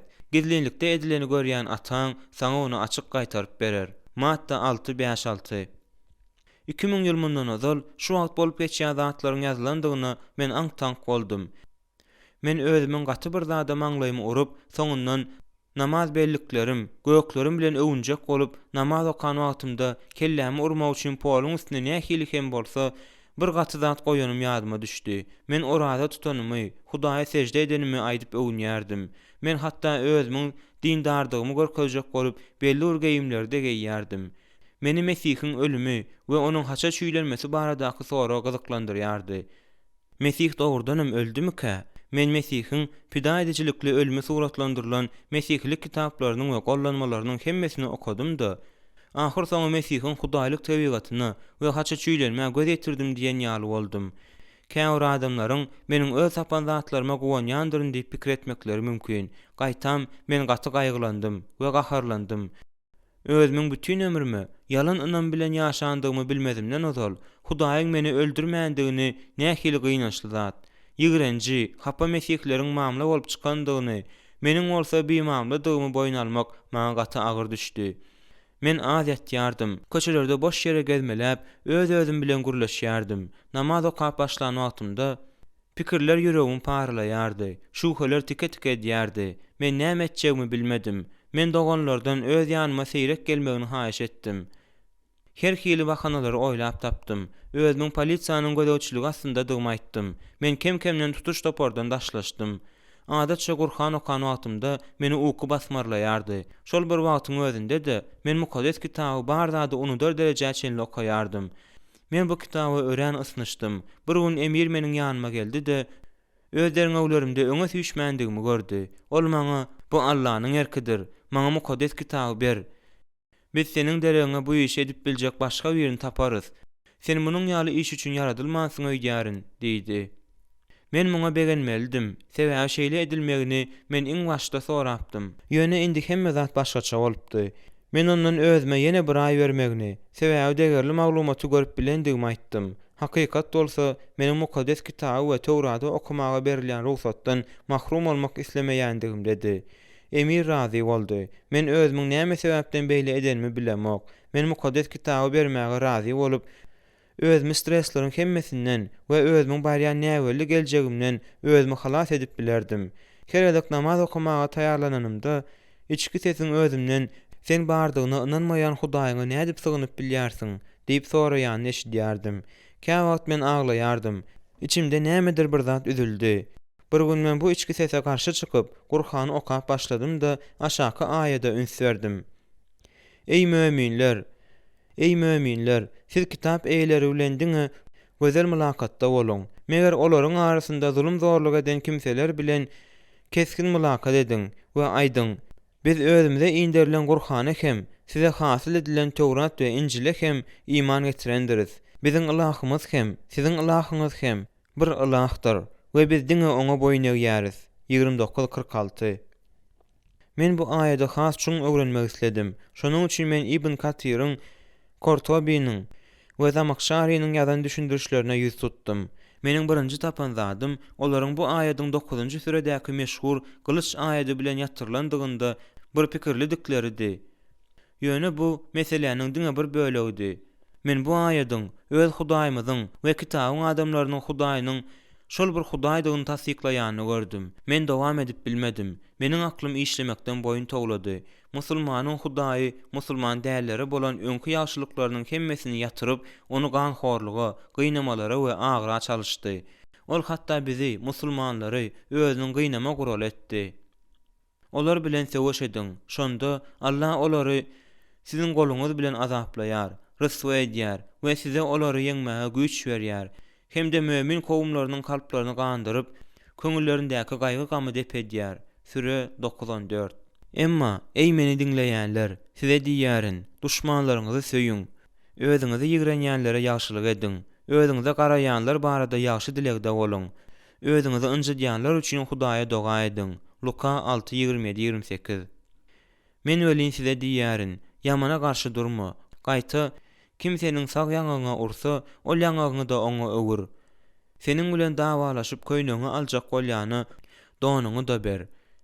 Kimseni özü bilen bir çakrym ýol ýöremäge mejbur etse, onuň bilen 2 çakrym ýol ýöre. Matta 5:39-41. Men bu aýatlary Gur'anda aýdylýan zatlar bilen deňeşdirip başladym. Biz kim size hop salsa, siz hem olara hoplar derejesinde hop ediň. Süre 2:94. Ey müminler, olar üçin ýagdaýyňyzyň ýetdiginden güýç we eýerlenen atlary taýýarlap goýuň. Şunuň bilen Allah'nyň we öz düşmanlaryňyzy hem de olardan başga öz tanımayan, Allah'nyň tanayan başga birewlerini hem gorka salarsyňyz.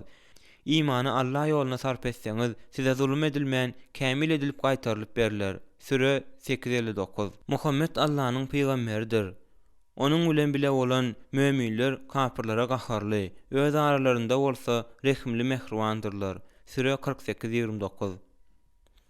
Gara bilen agyň bir meňdeş bolmagy, ýa-da ýamanlyk bilen ýagşylygyň bir meňdeş bolmagy, ýa-da gündüz bilen giýjäniň bir meňdeş bolmagy mümkin däl. Olaryň her haýsynyň öz başyna aýratyn bolmalydygy gurrunsyzdyr. Şonuň üçin diňe ýekije Hudaý bolmalydyr. Men özümiň şol Hudaýa tapjagyma ynanýardym. Sebäbi men onu söýýärdim. Ýeketäk hak Hudaýa, ol ýewreýleriň Hudaýy bolan ýagdaýynda da oňa ynanmaga maňa hiç kim päsgel berip bilmez. Men pikirimde Hudaý bilen gürleşdim. Ey Hudaý, maňa seniň kömegiň gerek. Meni taşlama, sebäbi men kelegiň ujuny ýitirdim. Men seniň nire dediňi bilemok, men ýolumy ýitirdim. Eger men adaşýan bolsam, onda bu haýsydyr bir maksat bilen däldir. Sen meniň özüňi nähili söýýändigimi we seniň ugrunda nähili görgüler görendigimi bilýärsiň. Ey Hudaý, eger sen haýsydyr bir günäm sebäpli sen meni jezalandyrýan bolsaň, onda men senden ötünç soraýaryn. Sen ýeketäk Hudaýsyň, men bolsa seniň parzlaryňa taýyn bolan hyzmatkaryňdyrin. Men öz günälerimi boyun alýaryn we olara towa edýärin, saňa ýalwarýaryn. Meni beýle gazaply jezalandyrma. Käbir pikirler meni sandyrýardy. Meni gorku urşawalýardy. Men 2 kitap, Gur'an hem mukaddes kitap, Hudaýyň sözü bolup bilmez. Olaryň biri beýlekisini ýatyrmalydyr öýdärdim. Şunuň ýaly pikir kelläme gelende men dogla düşdüm. Men üýtgeşik ses eşdenimde Gur'ana bolan garaşym üçin Hudaý öýümi külpeýekun etdi. Ol hem kelläme gaýtdy diýip pikir edýärdim. Meniň durmuşym çydar ýaly bolmady. Ol hatda türmede oturanda gynanylan wagtymdakydan hem agyr boldy. Tizara bu duýgy köşeşdi. Şonuň üçin men Gur'any täzeden öwrenme we onuň sürelerini obyektiv öwrenme kararyna geldim. Eýsem, Gur'an hakynda pikir ýöretmeýärlermi? Eger ol Allah tarapyndan bolmadyk bolsa, onda kän gapmaşlyklar tapardylar. Süre 4:82. Men obyektiv däldim. Men Gur'andan, onuň Hudaýdan dygyna ynanmaga meni mejbur edip biläjek zady tapmak isleýärdim. Men mesihlere bolan çuň gazap duýýardym. Men Mesih bolmakdan başga zatlaryň hemmesini ulanardım. Mesih'i sözü meni gazawatyna atarýardy we mende güýçli gahar duýgusyny döredýärdi. Şonda men Mesihlik bilen baglanşykly bolan zatlaryň hemmesi üçin aralmak isleýärdim. Özümi näme sebäpden beýle alyp barýandygymy men bilmeýärdim. Belki munyň sebäbi özümiň islamy gowy berýän, Mesihligi ýigrenýän, Mesihleriň kapyrdyklaryna ynamly bolan berk maşgalada terbiýelenendigimdedir. Enatamyz bize Mesihleriň çağlary bilen oýnamaly däldigimizi, sebäbi olar dönükdüklerini duýdurýardylar. Olaryň iýmitlerini iýmel däldigimizi, sebäbi olaryň bize zäherlemek mümkindigini aýdýardylar. Bizi Mesihlerde Hudaýyň we ynanjyň ýokdugyna ynandyrdylar. Men Gurhany şuň öwrenip başladym-da, onda ozal görmedik täsin setirlerimi gördüm. Men öz derňegimi tamamladym-da, ony Gurhan Hudaýyň sözümi diýip atlandyrdym. Maňa derňegimi tamamlamak üçin 6 aý golay wagt gerekdi. Bir gün garaşylmadyk ýagdaýda meniň ýanyma Emir geldi. Ejem onu garşy alyp meniň otoguma alyp barypdyr. Men bu wagt hammamdadym. Meniň maşgalamdakylar onu gowtana ýardylar. Sebäbi men onuň bilen bile türmede oturypdym. Emir otogyň içinde pytrap ýatan kagazlar görüpdirdi. Öz derňegimiň uly bölegini gutarandyryny öýdüpdir. Men onuň Allah seni ýalkasyn, sen hut gerek bolan adamsyň. Men mamla bolup çykdym. Sen muny edip biljek ýeketäk adamsyň diýenini eşitdim. Men bu kagazlara nämenin ýazylyny sen bilmeýärsiň diýip pikir etdim. 1 minut geçenden soň men içeri girdim. Ol gyzarypdyr, doňan ýaly bolup galypdyr. Ol meniň ýakamdan tutup ýüzüme seredip gaýgyrdy. Bu näme? Muny sen ýazdyňmy? Muny seniň ýazan bolmagy mümkin däl. Seni kim aldydy? Seni öz dinini satar ýaly edip kim azdyrdy? Men oňa eger bu alda bolsa, onda ol sizinkidir. Eger azgynlyk bolsa, onda ol sizdendir. Eger men günah eden bolsam, günahym siziň başyňyzdadyr. Meni muňa siz iteklediňiz. Men siziň özümi şu derňewden boşatmaňyzy haýyş etdim, emma siz etmediňiz. Meniň mesihleri we mesihliği nähil ýigrenýärmi siz bilýärdiňiz. Ýöne olaryň kitabyny okumagy meni siz mejbur etdiňiz. Kasam edýärin, öz tapan zatlarynyň hemmesiniň ýalan bolmagyny isleýärin. Siz bilen men ömrümiň iň ýakyn döwrüni birlikde geçirdik, dogry dälmi? diýdim. Ol "Hawa" diýip jogap berdi. Siz adat bolmadyk bir zat gördüňizmi? Ýok. Beýle bolsa bagyşlaň, bu meniň ygtyýarymda däl.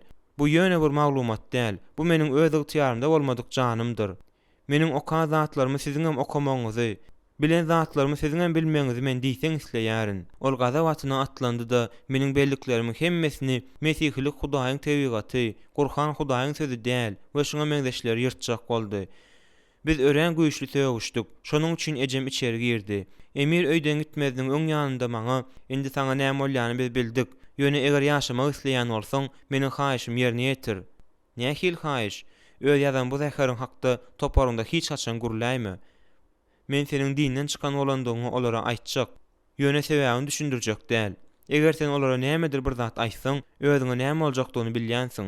Siz hemme zadyň üýtgendigini bilýärsiňiz ahyry. Maňa haýwat atmagyň gerek däldigini siz hemmelerden gowulýarsyňyz. Doganlardan öz ýanyma gelmezligi haýyş edenimde, özümiň olara wepar bolandygymy siziň dykkatyňyza ýetirýärin. Men olara özümiň ynamly bolmadyk zadymy öwretmegi dowam edip bilmedim. Bu dogry dälmi? Men olary daşlaşdyrdym. Sebäbi men olara perwasyz seredemok. Ynanaýyň, men Hudaýy söýýärin. Şonuň üçin eger ýalňyşýan bolsam, onda özümi islama gaýtaryp getirmek üçin dilek edýärin. Men ýatda galan fursatlary, türmedäki durmuşymyzy, we kynçylyklardan bile geçişimizi ýatlanymda ýürekden agladym. Dogrymy aýdyn, bu zatlara döz gelmek maňa gaty kyn boldy. Ýöne bu Hudaýyň erki bolsa, onda Hudaýdan uzakdaky gowy ýatlamalaryň hemmesi hoş galyň. Onuň bilen duş geljek dikenlerim, salam. Topar meniň bilen gatnaşyklaryň hemmesini kesdi. Toparyň agzalary menden gaçdylar. Hatda köçede de meniň bilen salamlaşmadylar. Men olaryň özümi kapyr hasaplaýandyklaryny derrew bildim. Olaryň hazyna öý toparyndan alyp, özüme şahsy çykdaýjylarym üçin beren pullaryny gaýtaryp bermek gerekdi. Olar bu pikir özüme ejizl edip, topara gaýtaryp alyp barar öýtdiler. Olar şeý diýip maňa düşünmediler. Emir bilen men bir näçe adamlar bilen birlikde investisiýon kampaniýa eýetçiligi edýärdik. Bizim köp pulumuz bardy.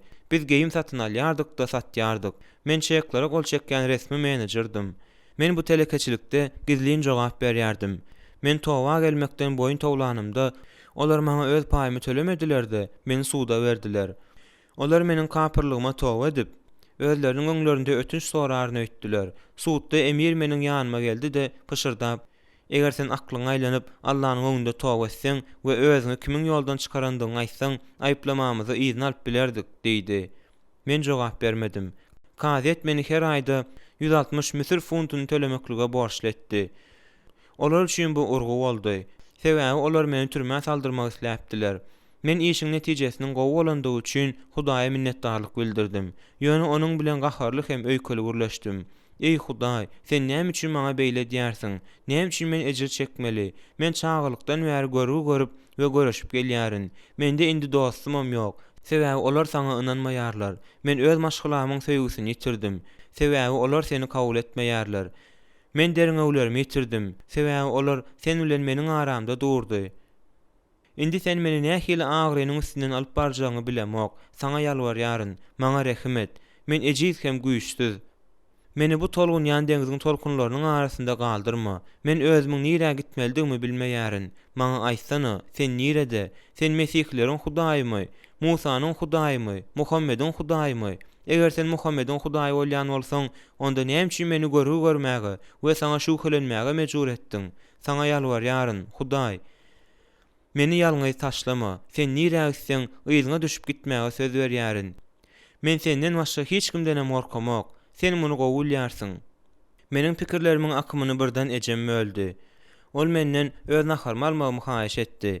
Men ejem bilen nahar imeýärdim. Sebäbi musulmanyň kapyr bilen nahar imel däldigine ynanýardym.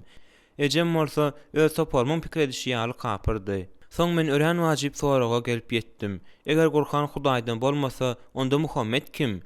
Onuň ýalan peýgamber bolmagy mümkin. Ýöne men muny nädip suwd etmeli? Men birden dogla düşdüm-de, beýle zat bolup bilmez. Muhammed ýalan peýgamber, onuň gudratlary we imperiýasy we onuň ýyzyna düşen mäheleler näme diýip pikir etdim. Men özümi Edil Hudaýyň gazawynyň we gynalmanyň öňünde durmaly ýaly duýdum. Men köşeşenimden soň bir täsin batyrlyk bilen öz deriňeglerimi Muhammediň kimdiginde we onuň peýgamber bolan bolmandygynda jemleme islegini güýçli duýdum. Men onuň ýaryşlarynyň iki jakda esaslanandygyny bildim. Ol sowatsyzdy, ýöne Gurhan aldy. Ol günäsizdi. Ol peýgamber bolmazdan ozalam hiç açan günä etmändir. Sowatsyzlyk. Men Muhammediň o kapýada ýazyp bilýändigini aýdýan tasdiklama tapmak hakda pikir etdim. Men diňe Muhammediň o kapýam ýazyp bilmeginiň mümkin däldigini bilýärdim. Bu meni ýene urgaýdyk peýgamberiň terjime halyny okumaga mejbur etdi. Ozal özümiň bilmedik köp zadymy tapandygym meni gaty haýran galdyrdy. Men Muhammediň el Nadir ibn el-Haret, Warak ibn Nofal we belli ruhany ibn Sayyada nirä gitseler şol ýere ýörendigini bildim. Şeýle hem men Muhammediň baý aýal Kadiýa bilen iş alyp barandygyny, Yemen bilen Beýik Siriýanyň täjirleri bilen köp sanly şertnamalary we ulalaşyklary baglaşandygy hakda okudum. Kitapda Muhammediň goluň deregine ulanan möhüri ýanynda göterendigi hakda aýdylýar. Bu bolsa onuň sowatsyz bolandygyny aňladýar. Şeýle de bolsa, onuň möhüri göterip ýörmegi onuň sowatsyz bolanyny o diýen bir aňladym durmaýar. Sebäbi ol döwürlerde täjirleriň arasynda alyjy bilen şertnama baglanşmaklyk, soňra hem onu tasdiklamak üçin häzirki respublikanyň möhüriniň goýuluşy ýaly möhür basypdyrlar. Men Al-Hugaybiýiň parahatçylyk şertnamasyndan soň Muhammediň öz eli bilen ýaraşyk baradaky şertnamasyny ýazandygyny, onuň öz daýysy Abu Talibin howandarlygy aslynda bolandygyny, onuň alydan uludygyny bildim. Aly okap hem ýazyp bilipdir. Şonuň üçin Muhammediň okamagyň we ýazmagyň hiç bolmanda başlangyç bölümini bilmezligi akla sygjak zat däl. Men Muhammediň bir wagtlar Mesihi Yasir al-Nusrani bilen ýaşandygyny, ondan mukaddes kitabyň tekstlerini alyp, olary okandygy hakda okudum. Men musulman ýazgylarynyň Cebrail perişte Muhammediň ýanyna gelip, ondan okamagyny sorandygyny aýdýandygyny, Cebrail'in Muhammediň sowatsyzlygyny bilýärem, ondan okamagy haýyş etmeginiň logika laýyk gelmeýändigine düşündüm. Eger ýokarda aýdylanlaryň hemmesini meniň Muhammediň hakyky peýgamberdigi bagyta açan zatlarym bilen goşsak, onda Muhammediň peýgamberem, takwa adam hem bolmandygyna akyl ýetirýärsiň. Jikme-jikleriň hemmesini meniň Muhammed Tawratda we mukaddes kitapda ady bilen ýazan kitabymdan tapmak bolar. Günäsizlik. Muhammediň günäsizligi bagyta aýtsak, Al-Sayyara, Al-Halabiyya, At-Tabakat, Al-Kubra we Seyrat ibn İşam ýaly köp terjime hallar. Hatta 16-njy sürä berilen düşündirişem bar. Siz serhoş edici, aragy hem, gözel halal rızkyň özüni hem, hurma we üzüm miwelerinden alarsyňyz. Elbetde, munda hem akyl ýöredýän kowum üçin ayet görüldi bardyr. Süre 16-67. Muhammediň şerap içendigi we eger ol gaty güýçli bolsa, onda oňa suw garmagy dostlaryna teklip edendigini tasdiklaýan köp hadisler bar. Ol gadagyn edilen zadyň edilmegine ýol beripdir we Hudaýyň ruhsat edýän zadyny gadagyn edipdir. Ol öz dostlarynyň aýallaryny oýnapdyr. we olar özüne yarasa onda ikiljiňlenip durman olara öýlenipdir. Keybar gününde Yehiye ibn Ahtab'ın gyzy Safiya Abdullah ibn Umar'a durmuşa çıkarlypdyr. Ýöne Muhammed onu Umar'dan alyp oňa özü öýlenipdir. Şeýle hem ol gakşanyň gyzy Zaynaby özüniň ogluga alan ogly Zaýdyň aýalyny özüne aýalyga alypdyr. Bu wakalaryň hemmesi Muhammediň mukaddes keşfini çympytrak etdi we meniň Muhammede degişleden mukaddesligimi weýran etdi. Dogry aýtsam, şunuň ýaly zadyň üstüne açanymda men agyr duýýardym. Muhammed hakda şeýle zatlar tapan bolsam-da, dogry aýtsam, islamda entegem gowy zatlary we agryly zatlar tapyp, musulmanlygyma galmak üçin olara ysnyşmaga umyt baglaýardym. Maňa çağılygymyň dinini terk etmek agyr degýärdi. Islama ynanmagy bes etmek barada pikirlenen wadyma meni bir geňse gorky, aljaňlyk we başagaýlyk duýgulary gurşap alýardy.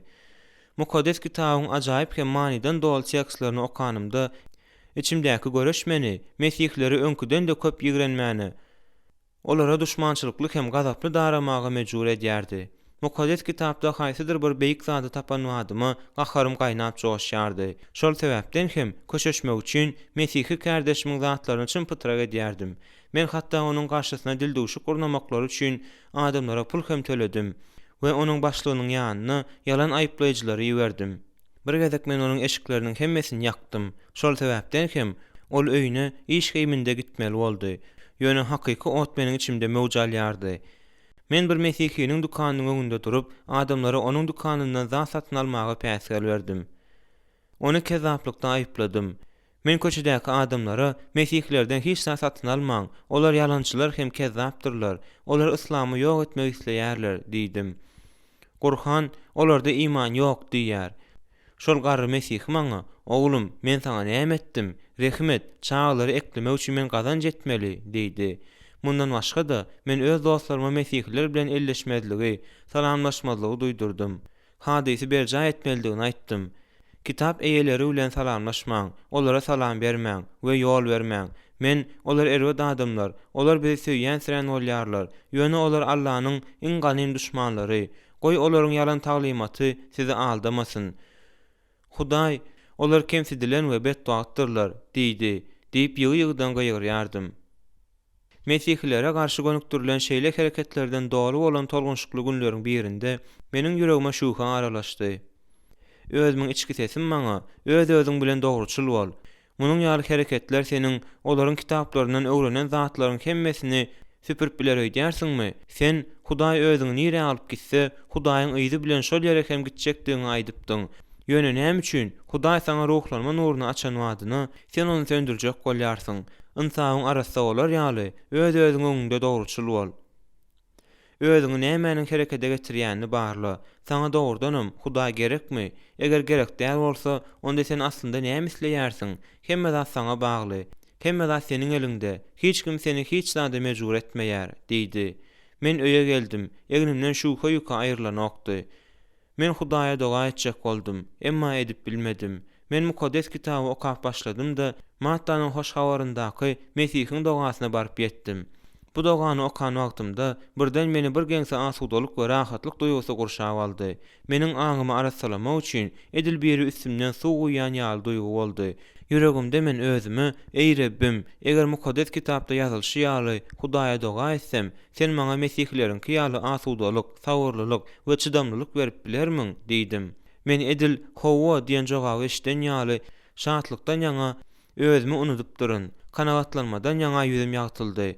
Şonuň üçin men Rabbiň dogasyny ýygyderli etmege karar edindim. Men ir säherden adaty namaz wagtynda turşum ýaly yerimden turdum. Ýöne adaty namazyň deregine Rabbiň dogasyny etdim. Men ozalkym ýaly edip täret etdim. Doga etmek üçin ýere namazlygy ýazdym. Soň men namazlygyň üstünde durup şeýle diýdim. Ey gökdäki atamyz, adyň mukaddes bolsun, paşalygyň gelsin. Gökde bolşy ýaly, ýerde de seniň islegiň amala açdyn. Gündelik çöregimizi bize şuun ber. Bize yamanlyk edýänleriň ýazyklaryny geçişmez ýaly, sen de biziň ýazyklarymyzy geç. Bizi synaga salma, bizi iblisden halas et. Çünkü paşalyk, gudrat we şöhrat ebedilik seninkidir. Amin. Ahir soňy iki nanjyň arasyndaky bu kyn ýolda men öz dogamy, Sana Hudaýyň parahatlygy we rehimi, sana Hudaýyň parahatlygy we rehimi gelsin diýen sözler, İslamda namaz tamamlayan sözler bilen tamamladym.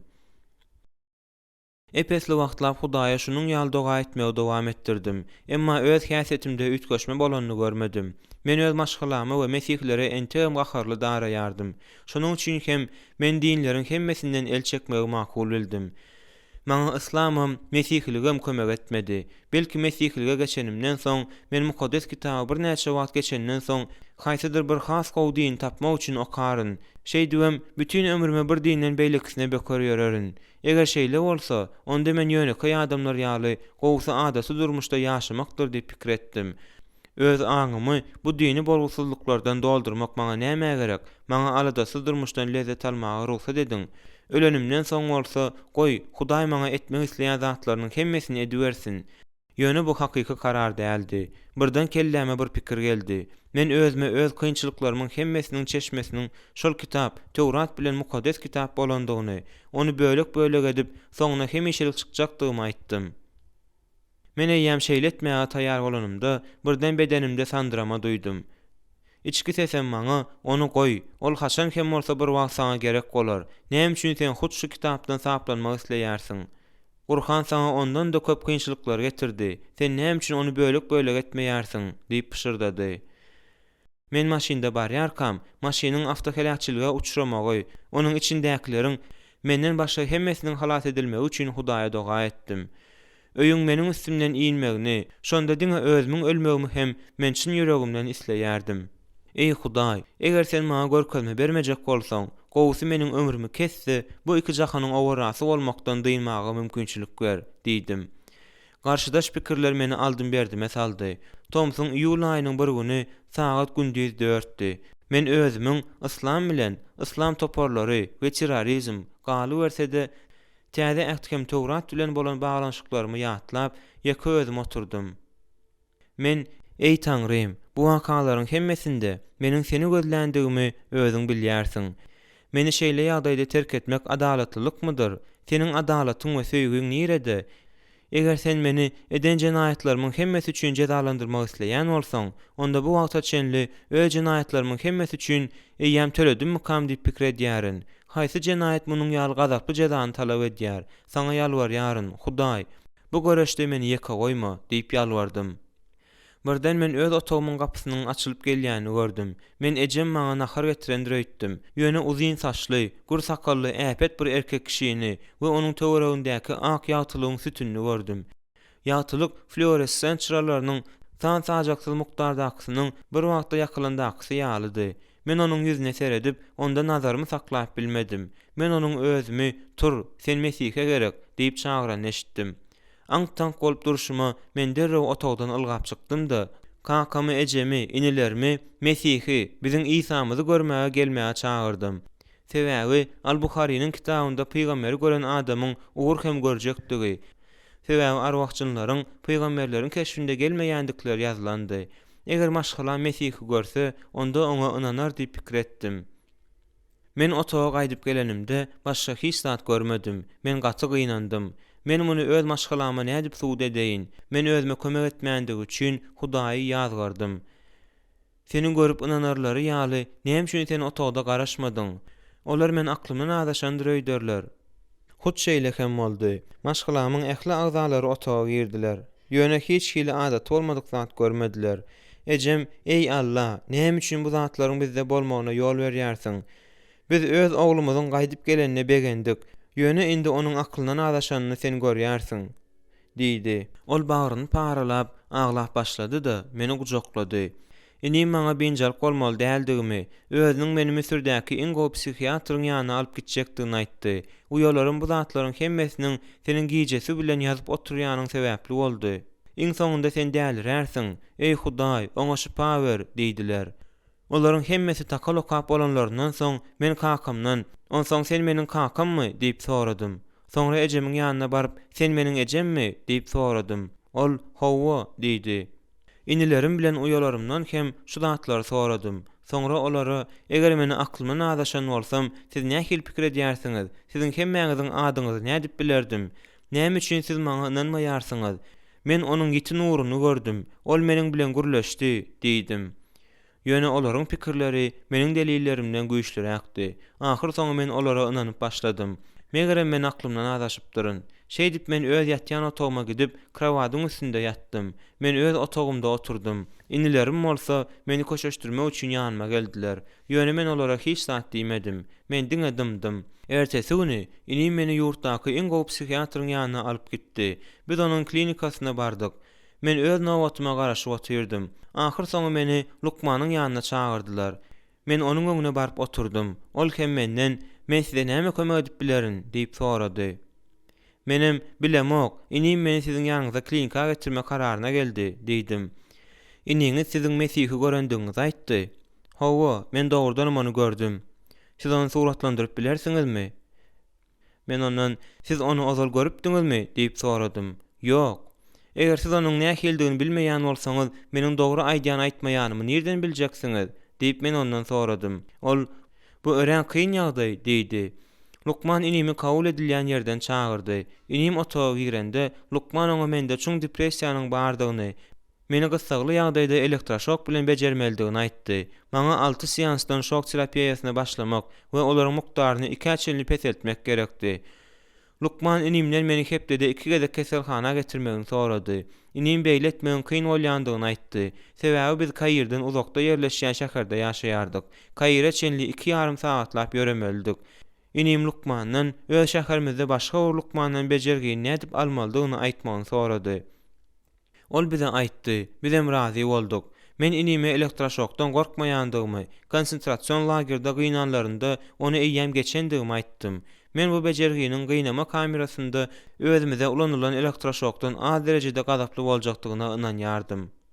Mende şok terapiýasyndan boyun toglamaga sebäp ýokdy. Eger dogrudan men aklymdan adaşan bolsam, bu maňa ýene sagdyn akylda bolmagyma kömek eder. Eger etmese, onda bu agyry Hudaý gözlän wagtlarymda çeken beýleki agyrlarymyň üstüne goşular. Belki Hudaý muny nazarda tutar-da maňa rehim eder. Ahyr soňy men bejergini alyp gutardym we Lukmanyň özüme ýazan dermanlarynyň hemmesini içdim. Eger bu aklymdan adaşmanyň ýa-da psikometrik dartynlylygyň netijesi bolan bolsa, onda bejergilerin hemmesini alyp bolýançam, özüme gynnan pikirleriň hemmesini ýatdan çykararyn diýip umyt etdim. Ýöne men gitdigiçe mukaddes kitaby okumagy güýçli isledim. Men mukaddes kitaby okuýançam ýatyp bilmeýärdim. Şu wagtdan başlap öz açyşlarym we duýgularym hakda hiç kime aýtmazlygy ýüregime dugdum. Men Hudaýyň işini görmek üçin Mesihi ýaly bolup ýaşama kararyna geldim. Eger bu dogry ýol bolsa, men elbetde miwesini görerin. Men bu saýlawda Hudaýyň özüme goldaýanyny görmek isleýärdim. Eger goldamasa, onda ondan ýüze urerin. Özüme ýam aýdyp geçişim ýaly, men gün içinde öz usulumda 5 wagtyna, daň saz berende, gün ortan, ikindin, gün ýaşanda we agşam namazy ýygyderli okaýardym. Namaz okanymda men hiç gökdäki atamdan başga hiç zadym okamaýardym. Ýöne men düşünmeýärdim. Hudaýyň öňünde eden tagallan bolar ýaly, öz okaýan dogalarymyň gutornukly hem ulanarlykly bolmagy üçin haýsy dini hereketleri etmeldigini bilmeýärdim. Men Hudaýa nädip doga etmeldigini öwrenmek üçin wadatxana gitmegi ýüregime dugdum. Ýöne bu pikir, wadatxana gitme pikir maňa yaramady. Men munyň ýaly ýagdaýda nädip wadatxana gideýin? Eger geçmişde antagonistik pikirli bolan bolsam, taýynlyk hem pesgünlük ýagdaýynda nädip wadatxana gideýin? Ýok, wadatxana gitmeýärin. Belki başga bir gezek diýip men pikir etdim. Men mesihlerin käwirlerinden kömek soramak isledim. Ýöne olara eden zatlarymyň hemmesinden soň meniň bilen gepleşmäge kim razy bolar? Olaryň hemmesi meniň bilen duşuşmakdan boyun togladylar. Olar men özlerini ýa-ha öldürmek ýa-da islam kabul etmäge mejbur etmek isleýändirini öýtdiler. Ahyr soňy bir ay geçenden soň olaryň biri meniň bilen duşuşmaga razy boldy. Men bir ay garaşmaly boldum. Men bu wagtky mesihlik konsepsiýalary we ynamy hakda köprek okumak üçin ulanmagy makul bildim. Men mesihlerde de musulmanlaryň hyýal kitaplaryň bardygyny ýa ýokdugyny, olarda näme diýilýändigini bilmek isledim. Ilki bilen men goýja keşfe gelmek üçin sakalmy sıyırma kararyna geldim. Men bütün ömrüme geýen kalabiýamy geýmezlik üçin biriniň köýnegi bilen jalwaryny geýmäge aldım. Men öz mukaddes kitabymy satyn alan dükanym bolan kitap dükanyna gitdim. Bu kitap dükanyndaky ýekece kitaby meniň göwülme ýaramady. Şonuň üçin onuň ýanyndaky beýleki dükana gitmekçi boldum. Men olaryň nähili kitaplar satýandyklaryny görmek üçin tekçelerdäki, daşarky vitrinalardaky kitaplara seredip başladym. Men mesihilik kitap dükana girmäge ýürek edip bilmedim. Men hatda mesihilige degişli bolan zatlaryň hiçesine de seretmedim. Nädip mesihilik dükana gireýin? Men olaryň şahsiýet şahadatnamasyny soramaklaryndan we polisiýa jaňa derler öýdüp gorkdum. Misirde şahsiýet şahadatnamasynda ynanýan diniň görkezilýär. Şonda men gizliň gözäçiligiň eline düşerin. Bu bolsa düýpsiz çukura düşen ýaly bir zatdyr. Uzak wagtlar pikirjiňlenip duranymdan soň batyrlygymy jemläp kitap dükanyna girdim. Kitaplaryň käbirleri meniň ünsümi çekdi. Men özümiň nähili kitaplary okumagy isleýändigimi bilmeýärdim. Eger kitabyň ady ünsümi özüne çekse, men onu satyn alýardım. Men karara gelmäni talap edýän şaýatlyk, meniň imanym, Mesihiň halas etmesi diýen kitaplary satyn aldym. Kitaby okap oturan adyma men onu ýakýardım. Bu kitaplaryň hemmesini okap bolanymdan soň men kitap satyn almak üçin ýene kitap dükanyna gitdim. Men monoteizm we üçburlyk we mukaddes kitap teologiýasy diýen iki kitap tapdym. Bu kitaplaryň bahalaryna seredenimde olar satyn almak üçin pulumyň ýetmejekdigine düşündim. Şol sebäpden hem olary ýyzyna tekçä goýdum. Şu pursatda bir goja ýanyma gelip, "Näme üçin siz kitaplary ýyzyna tekçä goýduňyz?" diýip sorady. "Eger olar size gerekdär bolsa, näme üçin başda eliňize aldyňyz? Bu siziň işiňiz däl. Siz näme meni sorak edýärsiňizmi?" Ol elini meniň egilime goýdy da çalaja ýylgyryp, "Oglum, bu kitaplary alyň. Olaryň puluny bolsa men töleýärin" diýdi. "Men size öz salgym berjek. Eger olar size ýarasa, onda puluny gaýtaryp berersiňiz. Eger yaramasa, onda olary zyňyp ýa-da ýakyp bilersiňiz. Şeýlelikde siz hiç adam ýitirmeýärsiňiz" diýdi. Men ondan kitaplary satyn almaga özümde pulum ýokdugyny nädip bilenim soradym. Ol muny özüne mukaddes ruhyň aýdandygyny aýtdy. Men mukaddes ruh nämeke diýip pikir etdim. Men munyň üstünde köp oýlandym. Men goja bilen öýüne gitdik-de, ol ýerde bir azajyk oturduk. Men onuň özümden şahsiýet şahadatnamamy sorar we hakykaty biler öýdüp gorkdum. Ýöne Hudaýa şükür hemme zat gowy geçdi. Goja hatda meniň adymam soramady. Men öýde ýa-da okumakdan lezzet almak üçin we özüme hiç kim binjal etmezligi üçin myhmanhanada kireýine alan otogymda şu we beýleki kitaplary janipkeşlik bilen okumagy dowam etdirdim. Men hatda nahara da ýekeci minuty ýitirmek islemeýärdim. Men özümiň täze durmuşymdaky ýolda Mesihiň hiç bolmanda bir ädim öňe alyp gitjek sözleriniň hemmesini negsewiýerlik bilen okudum. Men Mesihlilerin mydama barýan kafesyny ýygy-ýygydan barýardım. Öz satyn alan Mesihilik kitaplarymyň hemmesini okap boldum. Maňa mukaddes kitap ýarady. Has takygy maňa mukaddes kitapda suratlandyrylan adam ýarady. Eger men onuň ýaly ýaşasam, onda ýerin ýüzünde gezip ýören perişte öwürlerin. Rebbim, eger men seni kabul etsem we mukaddes kitaby eýersem, meni gowy adam edermiň? Şeýle zat bolup bilermi?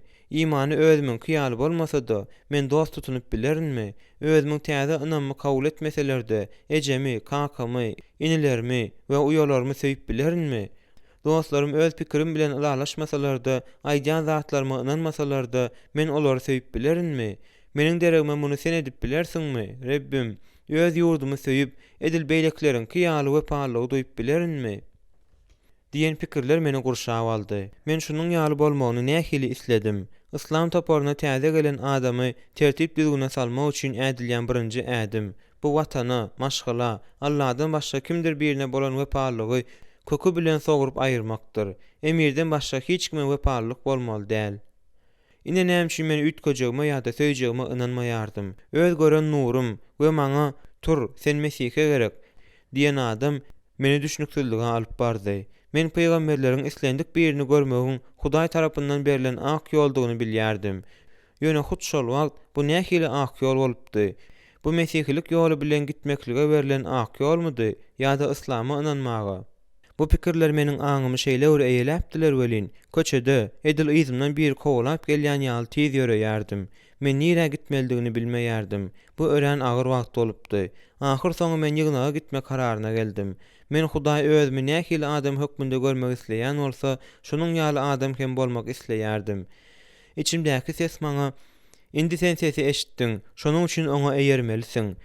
Sen bar ömrüňi islamda ýaşap geçirdiň. Ýöne senen tek mesihilikde ýaşamadyň. Şonuň üçin munyň nämedigini bilmeýärsiň. Sen mesihilik ynamynda ýaşamadyň. Şonuň üçin nämäniň gowudygyny, mesihiligiňmi ýa-da islamyň gowudygyny we Hudaýa ýakyndygyny bilmeýärsiň, diýdi. Men köp ýygnaklara bardym. Muny etmek maňa aňsat bolmady. Men şeytan bilen görüşmäge mejbur boldum. Ýygnak binasyna girme kararyna gelen wadyma şeytan gulagma "Sen näme? Ýygnak binasyna girer ýaly derejede pese düşdüňmi? Utanaňokmy? Häzir pes göwnülükde ýygnak binasyna girişiň bilen Allahyň şöhratlandyrmak üçin girişiň arasynda nähili äpet tapawut bar. Geçmişde ýygnaklary eden zatlaryň ýadyňdan çykdymy? Eger sen ýatdan çykaran bolsaň, onda men ýadyňa salaryn.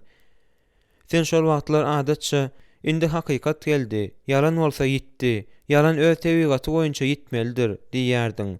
Ugrunda öz janyňy howp astyna salan şol hakykatyň nirede? Senin ýygnakdan kapyrlaryň, politeizmiň we Hudaýa dil ýetirjileriň süreninden başga barary ýeriň ýok. Sen näme? Köp ýyllaryň dowamında bir Hudaýa wepaly bolanyňdan soň bir Hudaýdan köprek Hudaýlara inanmakçy bolýarsyňmy? Oýanda Hudaýyň öňünde towa gel. Ondan ötünç sora we men Allahdan başga Hudaýyň ýokdugyny we Muhammediň onuň peýgamberdigine şahyatlyk edýärin diýen iki yglan etmäni gaýtala. Turda bu günäli pikirlerden arsalan we ýigrenji şeytana garşy Allahda gaçyp atalga gözle diýip pişirdaýardy. Mundan soň men näme edýändigimi düşünmesemem ýygnaga gitdim. Bu entegem kyndy. Men entegem ol ýere girmegime päsgel bermek üçin edil özüme kimdir biri ýyza çekýän ýaly bolýandygyny duýýardym. Men ýygnaga gitjek. Her zat bolýan bolsa-da men ýygnaga gitjek. Näme bolsa bolsun, men ýygnaga gitjek diýip gaty gyýgyrdym. Indi meniň dostumam, maşgalamam ýokdy. Men bütün ömrüme rehimdarlyk görmedim. Men öldürdüm we taladym. Indi bolsa men garyndaşsyz, dostsyz, ýoldaşsyz ýa-da Hudaýyň yaradanlaryndan hiç kimsiz galdym.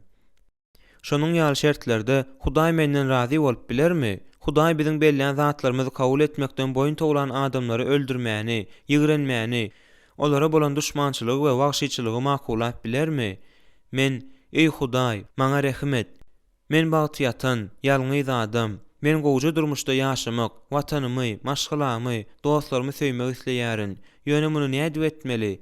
Men iki ýoluň haýsynda şeýledip bilerin. Şeýlelikde men janymdan geçmelikem bolsa geçip ýygnaga barmak kararyna geldim. Men ýygnak binasyna tarap ylgadym.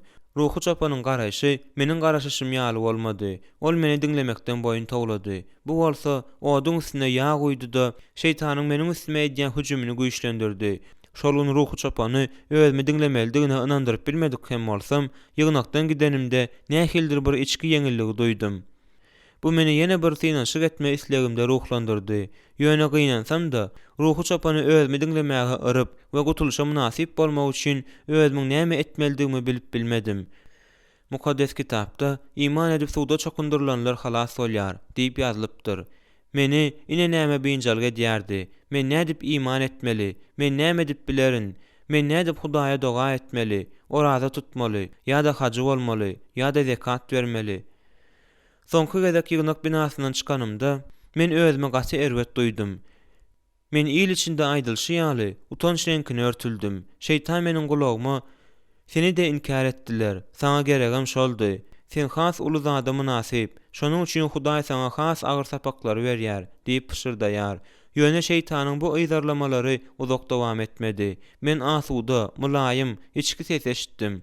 Sen adamlara tagzim eden ok. Olaryň sana bolan gatnaşyklaryndaky hereketleri üçin gynanma.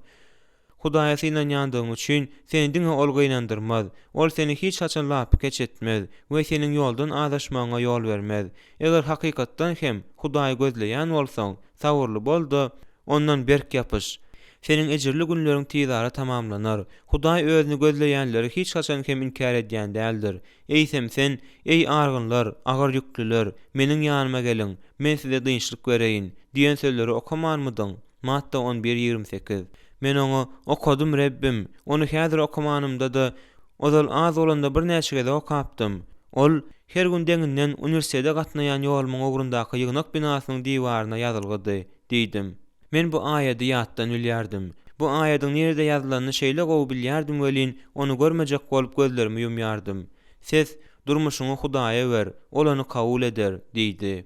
Menem Hudaýym, men durmuşymy saňa berýärin, ýalbarýaryn, meni bu ýagdaýdan halas et, maňa öwret, men kelegiň ujuny ýitirdim, men hiç sade düşünemok. Mende şeýle ýagdaý ýygy-ýygydan bolýar, Rebbim diýdim. Kynçylyga duş gelen wadymy men mukaddes kitaby okaýardym-da, täsir aldyrjy rahatlyk we içki asudalygy berýän üýtgeşik duýgu tapýardym. Soň men özümiň bir wagtlar bile işleşen bir mesihlerimiň biri bilen duşuşmak hakda pikirlendim. Ýöne olaryň hiç haýsym meni kabul etmedi. Olar menden gorkýardylar. Şonuň üçin öňler edişim ýaly edip özlerini dozaga düşürýärni öýdýärdiler. Mesihlerin käbirleri meniň bilen gepleşmekden boyun tawladylar. Olar meniň özlerini islama getirmek isleýändigime ynanýardylar. Ýöne Hudaý bir zat islese, onda oňa hiç kim garşy durup bilmez. Bir gezek men özümiň injinier dostum bilen onuň dostlarynyň birini görmäge gitdim. Ýzymaza gaýdyp gelýärkä, ol kinaýaly ýylgyryş bilen menden özüň Mesihi dostuny görmäge gitmegi haýyş etdi. Ol meniň mesihleri nähili ýygrenýändigimi bilýärdi. Ol meniň üstünden güler nöýtdi. Şonuň üçin meniň derrew razy bolarma garaşmady. Ol menden ýene-de sen özüň şol adamyň ýanyna barmak isleýändiňe ynanýarsyňmy? Onuň Mesihidigini sen bilýärsiňmi? diýip sorady. Men onu inandyryp, "Hawa, bilýärin, men seniň bilen gitmäge razy" diýdim. Ol menden ol adam bilen gowy gürleşmeldigimi haýyş etdi. Men özüme gowy alyp barmaga söz berdim. Men özüme gaty gowy tanaýan şol Mesihi dosty görmäge gitdik. Men köçede ona azar berýärdim. Beýleki musulmanlary onuň üstüne kuşgurýardım. Onu musulman bolmaga mejbur etmäge çalyşýardım. Ol öz gapysynyň öňünde meni görende gaty haýran galdy. Ol derrew gapyny ýapdy-da gapydan ýyza çekildi. Dostum gapyny kakmagyny dowam etdirdi. Ol hem ahyr soň gapyny açyp dostumy ýazgyrmaga başlady. Ol "Sen nädip meniň öýüme bu adamy getirip bilýärsiň? Eýsem onuň maňa eden zatlaryny sen unutduňmy? Maňa rahmet, men parahatçylykly adam, meniň onsuzam derdim ýetik" diýdi. Uzaga çeken ýalwaryşlardan soň men onuň öýünde ullakan mukaddes kitaby ünsürdim. Ol otagyň ortasynda duran kiçijik stoluň üstünde durdy. Men mukaddes kitaby alyp bir näçe sahypasyny agdarşdyrdym. Men birden ondan "Bu seniň mukaddes kitabyňmy?" diýip soradym. Ol sakawlap, sandraýan sesi bilen "Hawa, meniňki. Qur'an mukaddes kitap. Kitaplaryň hemmesem Hudaýdandyr. Gowy kitaplaryň hemmesi, Qur'an mukaddes kitabym, Muhammed bilen Mesihim hemmesem gowy" diýdi. Onuň gorkan dogy düşnüklüdi. Ol menden şeýle güýçli gorkýardy welin, men oňa ýakynlaşjak bolanymda ol ýyza çekilýärdi. Biz biri-birimiziň daşymyzdan aýlandyk durduk. Edil gidilen peçe oýnaýan ýaly, otagyň içinde eýlak-beýlak ýöredik. Ahyr soň ol burçaga syldy. Menim edil onuň öňünde durdum. Şol sebäpden hem ol hiç ýere gymyldap bilmedi. Men ondan "Sen näme üçin beýle diýärsiň? Men seniň bilen ýöne bir gürleşjek bolýaryn" diýdim. Dostumyň beýleki otaga dynjalmak üçin geçenini bilenim üçin men bu mümkinçilikden peýdalanyp öýüň eýesi bilen gürleşjek boldum. Men mesihleriň Hudaýa tarap barýan ýoluny bilmek isledim. Ýöne ol gurundaşlygymyzyň ýola düşmegine ýardam etmedi. Men ondan başga bir gezek gelsem bolýarmydygyny soradym. Ol ikimiziň ýeke bolan şertimizde duşuşmaga razy boldy. Ol şol wagtda özüniň bir näçe dostlarynyň bolmagyny isleýärdi. Men başgalaryň bolmagyna garşy çykmaýandygymy aýtdym. Ol maňa öz salgysyny ýazyp berdi. Menem bellenilen wagtda onuň öýüne bardym. Onuň öýünde ýene 5 dosty bardy. Ol menden gaty gorkýardy. Men bir azrak wagtlap onuň bilen gürleşip oturdum-da, özüme parahatçylykly gepleşikleri alyp barýan ýeňilen harby komandir ýaly alyp barandygyma garşy bolup durmadym. Men kellämi aşağı salladym. Kellämi galdyryp bilmeýänim üçin men gaty utandym. Men özümiň bolşlarymy ýada saldym. Häzir bolsa men özümiň garşysyna göreşen ýerime alyp barmak üçin bir näçe söz aýtmagyny Mesihden haýyş edip otyryn. Ýöne bu özümiň ýadosyzlyk bilen gözlän zadymy, ýagny Hudaýyň paşalygyna girme artykmaşlygyna eýe bolmak üçin bar zadymy pida etmäge özümi mejbur eden zadym bolan Hudaýyň rahatlygydy we halas bolma islegidi. Men özümiň uzak garaşdyran maksadyma ýetmek üçin her bir burçy dörüşdirdim. Indi men öz Mesihi dostumyň kitabynyň sahypalaryndan başga hiç ýerde tapap bolmajak nişandan uzaga atylan daş ýaldym.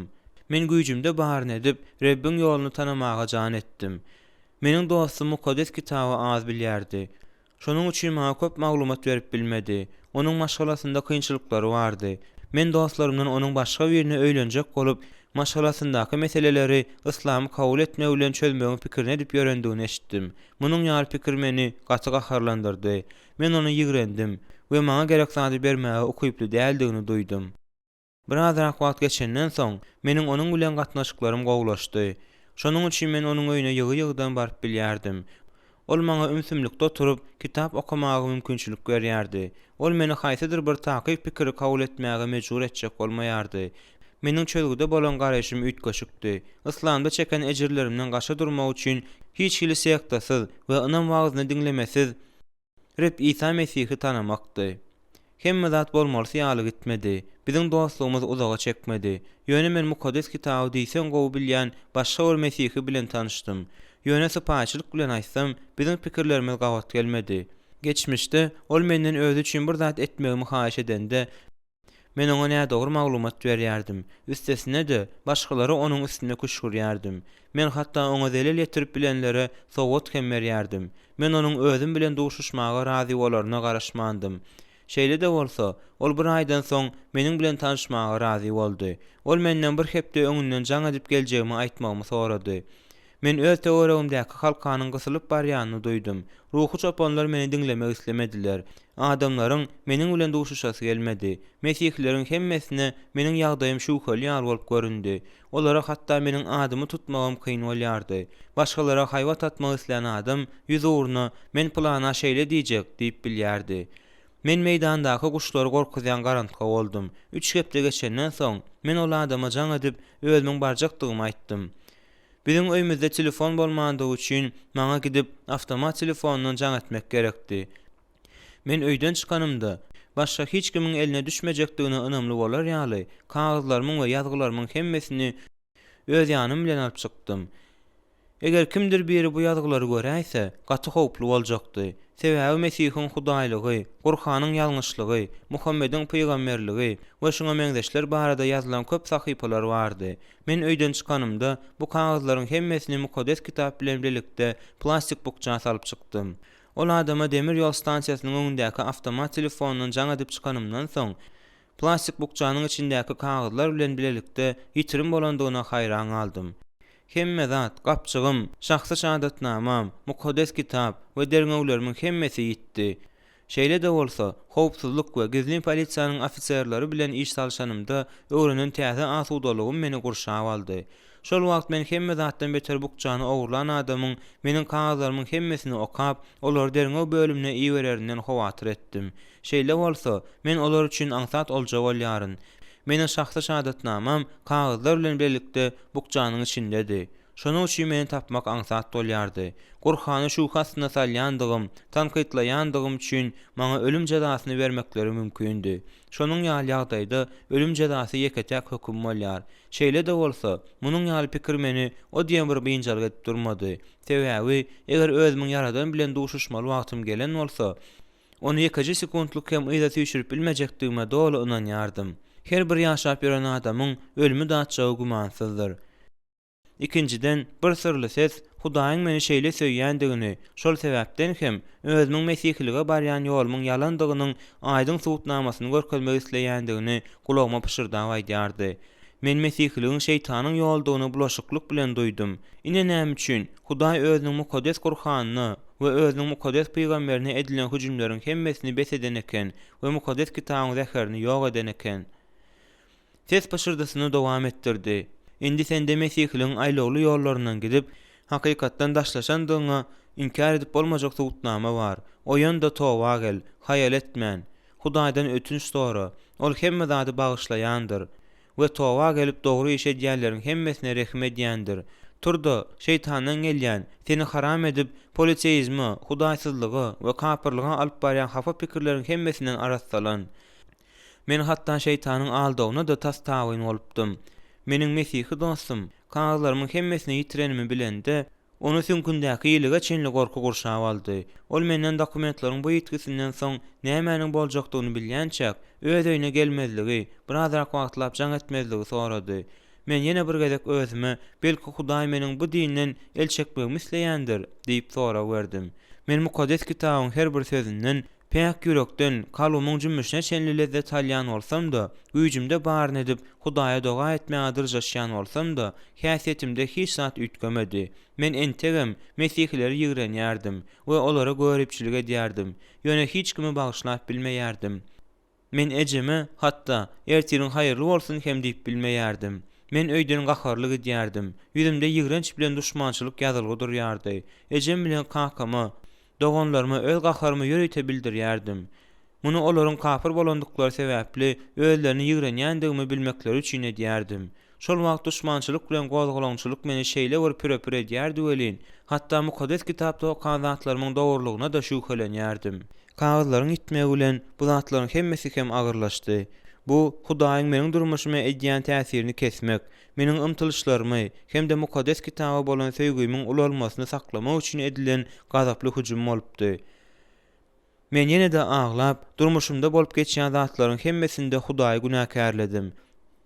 Bu syna wagtynda men özüne tarap ädimeden wadymy, maňa haýsydyr bir erwes zadyň bolmagynda Hudaýyň günäkär bolmagynyň mümkindigi ýa däldi hakda pikirlendim.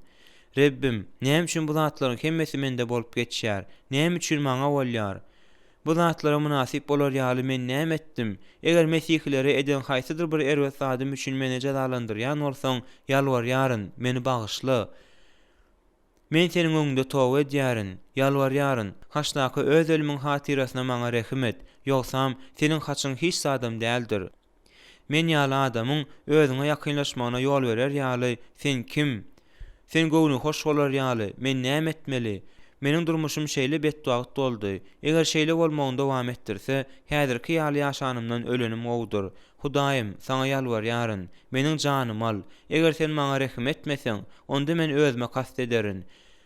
Meniň munyň üçin dowlaka gidenim gowdur. Sebäbi sen maňa rehim etmeseň, men bara bir dowlaka düşýärin. Men agra hem çykkansyllyga ten berip, müňürip agladym. Men durýardym, ýüzümden bolsa ýaş çeşme bolmak ýardy. Ejem meni görüp egnimden sypalady da meniň bilen bile aglady. Ol menden özüme näme bolýandygyny sorady. Men oňa "Meni günüme goý. Men hiç kim bilen gürleşesim gelenok. Men seniň bilen bir gezek gepleşmäge synanşypdym. Şonda sen meni dälilikde aýplapdyň. Goý, seni Hudaý bagyşlasyn" diýdim. Men derrew öz otagıma gidip Mesihlik baradaky hafa pikirlerimden arassalanmak üçin suwa düşdüm. Musulman däw şeýle. Maňa ozalky eden zatlaryň hemmesinden ýuwunyp arassalanmak gerekdi. Men öz peýgamberi Muhammed we onuň mukaddes Kur'any hakda aýdan zatlaryň hemmesi üçin Hudaýyň meni bagyşlajakdygy ýa däldi hakda pikirlenmegi dowam etdirdim. Men özümi edil biri meniň bilen gürleşýän ýaly duýdum. Şonda men sen hiç kim üstüne hücum etmedin ve yalan gürlemedin. Senin gelen neticelerin hemmesini sen etmedin. Olar göze dürtülüp durlar diýilen eşitdim.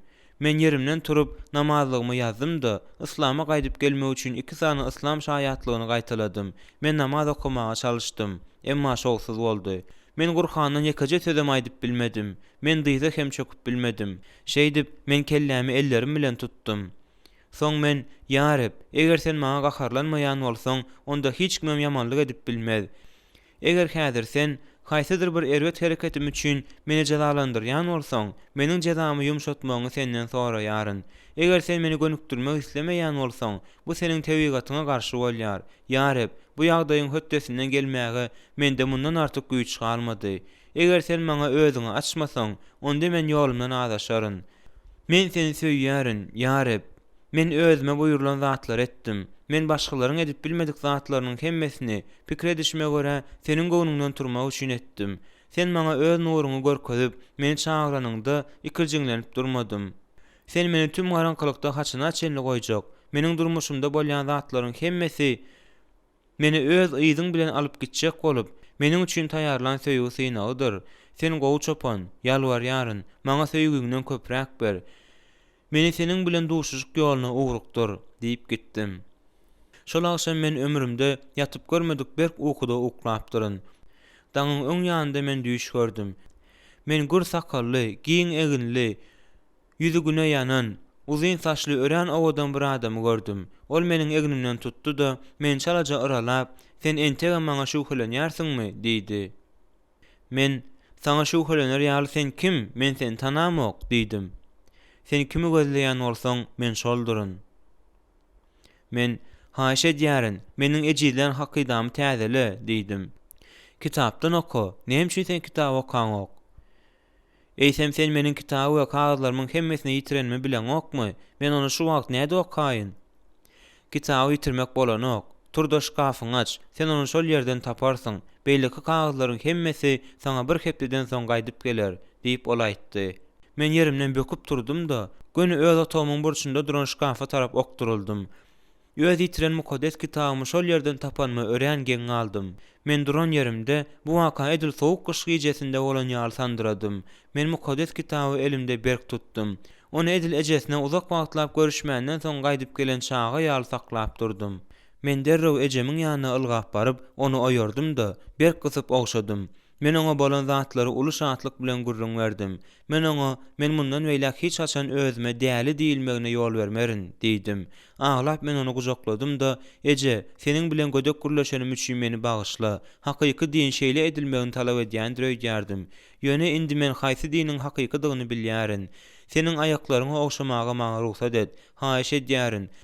Ondan azada men razy däldirin, diýdim. Ejem, oglum maňa aýtsana, saňa näme boldy, diýdi. Men saňa gurrun berjek, ýöne sen özüňe gymmat bolan zatlaryň hemmesinden meni däldiren hasap etmejekdiňe söz ber. Eje, Hudaý maňa dogry ýol görkezdi. Ol menden, sen ozal nire dediň, diýip sorady. Maňa ýol görkezen Hudaý meniň öňkü ynananym däl. Eýsem başga Hudaýym barmy? Howwa, seni söýmeldigini we saňa gulak asmaldygyny görkezýän başga Hudaý bar, diýip men jogap berdim. Ol Hudaý kim? Gurkanyň onu atlandyrylşy ýaly Mesih İsa. Ol tutan ýerlik bilen meni ynandyryp, ýalwarýaryn, oglum, inilerine muny aýtma, olar sen dogrudanam aklyny adaşanyň öýderler, diýdi. Bolýar, men seniň aýdyşyň ýaly ederin, ýöne sen maňa ynanýarsyňmy? Men näme üçin saňa ynanmaýyn? Men suwutnamasyny eýýäm gördüm. Sen 20 ýylyň dowamynda meniň bilen beýle gürleşmediň. Bar, Hudaý seni hiç haçanam saklamaz. Ýöne muny gizlin sakla. Men özüňi meniň ýerime goýsaň, hakyky duýgularymy düşünersiň. Men meýdançanyň ortasynda durup, bogazma sygdygyndan gaýgyryp, Mesihiň Hudaýdygyny, onuň meni üýtgedendigini aýdasym gelýär. Ol maňa Muhammediň Hudaýynyň edip bilmedik zadyny etdi, diýip jogap berdim. Ejem men gurläp bilmez ýaly agzymy eli bilen ýapdy. Men edil, durmuşy birинji gezek görýän bäwek ýaly adamlaryň ýanyna gitjek bolup, daňyň atyp, günüň çykarna garaşdym. Men irertirden öýden çykyp, töweregimdäki zatlaryň hemmesine garadym. Men hemme zadyň nähili owadan ekendigini gördüm. Meniň gözlerimde hemme adamlar gowdy. Men tanaýan tanamaýanyma garamazdan, duş gelen adamlaryň hemmesi bilen elleşip salamlaşdym. Men Mesihi bakalaýaçynyň ýanyna gitdim. Men oňa şeýle köp ýamanlyk edipdim welin. Ol meni gören wadyna dukandyr pytrap etmäge gelýändirini öýtdi. Ol derrew öz dukanjygyny ýapmaga başlady. Men oňa "Gorkma" diýdim. Ol haýran galdy da hiç zat diýmedi. Men onu gujoklap, ondan ötünç soradym. Ol aglady. Ol bir näçe söz aýtdy. Ýöne şol wagt men bu sözleriň manysyny düşünmedim. Diňe birazrak wagt geçenden soň olaryň manysyny düşündim. Ol "Halleluya saňa, ýa Rab" diýipdir. Men "Şu wagt sen näme diýdiň?" diýip soradym. Ol "Onuň wagty gelende sen munyň nämäni aňladýandygyny bilersiň" diýdi. Mundan soň ol gitdi. Men adamlara başgaça seretdim. Adamlar maňa seretdiler de geň aldylar. Maňa näme bolduka? Hatda işleşlerimem häsiýetimiň birden üýtgendigine haýran aldylar. Olaryň haýran alyjy nazary, bu adam düýnem bize tüýkürýärdi. Indi seredin, ol edil näzik golujuk ýaly. Näme bolýarka?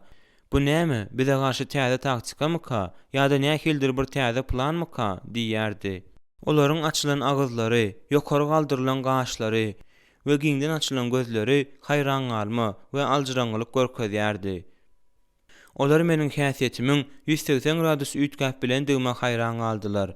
Ýöne men olaryň boluşlaryna üns bermedim. Meni beýinjalyk edýän zatlaryň bary bu olaryň üstüne eden hüjümlerimi, kemsitmelerimi we göwnlerine degmelerimi nädip tekillemeldigidi. Men öz ýüregimi doldurýan şatlykdan ýaňa özümde däldim. Ömrümde birinji gezek pesgünlük bilen asudalyk ýüregimi doldurypdy. Käwat göwnüme özüm owadan düş görýän ýaly bolýardym. Men bu ukudan oýanmak islemeýärdim. Ýöne bu Hudaýyň islegidi. Men ýöne bir wagtlaýyn däldi, dogrudanam mydamalyk üýtgändigimi tasdiklamaga howlugýardym. Men öz gören adamymyň kagazlary bir hepdeden soň tapjakdygymy aýdandygy hakda pikirlenmegimi dowam etdirdim. Günler bir-biriniň ýyzyna tirkeşip geçip barýardy. Şonuň üçin men gören görnüşime şuhlenip başladym. Men öz kagazlarymy tapmar öýdip gorkýardym. Men günler sanamagy dowam etdirdim. Özüme görnüşde görkezlen soňky möhrede çenli bir gün galdy. Şol gün men demir ýol stansiýasynyň ýanyna baryp jaň etmekçi boldum. Şonuň üçin mundan bir hepde ozal dokumentlerimi ýitiren ýerimdäki awtomat telefona barmaly boldum. Birazrak wagtlap men ikirjiňlenip durdum. Öýe ýöredim. Soň ýyza gaýtdym. Telefonyň eýesi muny bildi-de, "Siziň näme etjäňizi bilmän duranyňyzy görýärin. Näme bir meseleňiz barmy?" diýdi.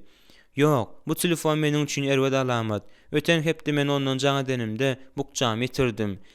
Men ýene ondan jaň etmek islämok. Sebäbi bu gedek näme ýitirmegimiň mümkindigini bilemok." diýip men jogap berdim. Ol, "Şol siziň bukjaňyzmydy?" diýdi. "Hawa, siz onuň näde dediğini bilýärsiňizmi? Onuň dogrudanam özüňizki digini tasdiklamak üçin onu suratlandyryň. Soň men onuň näde dediğini aýdaryn."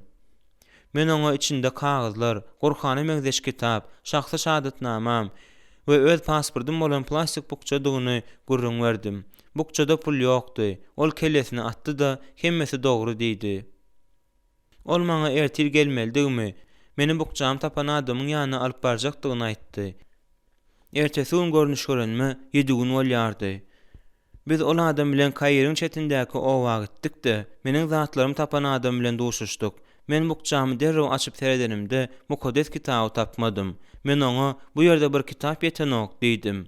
"Men Hudaýyň adyndan and içýärin. Bukjanyň içinden hiç adam alamok. Ol ýerde kagazlar, pasport, şahsy şahadatnama we Gurhan mukaddes kitap bar" diýip ol jogap berdi. Men muny eşidenimde begendim-de, oňa ynanýandygymy aýtdym. Bu Hudaýyň maňa beren wadasyny ýerine ýetirendigini we öz ýitiren mukaddes kitabymy gaýtaryp biljekdigini aňladýardy. Islamy wagt eden döwrümiň dowamynda Hudaýdan bir zat soran we jogap alan gezegim hiç haçan kem bolmandy. Bu waka meniň üçin beýik gudrat bolupdy. Men özümi Hudaýyň rehminiň öňünde göze iýilmezek we sadaja duýdum.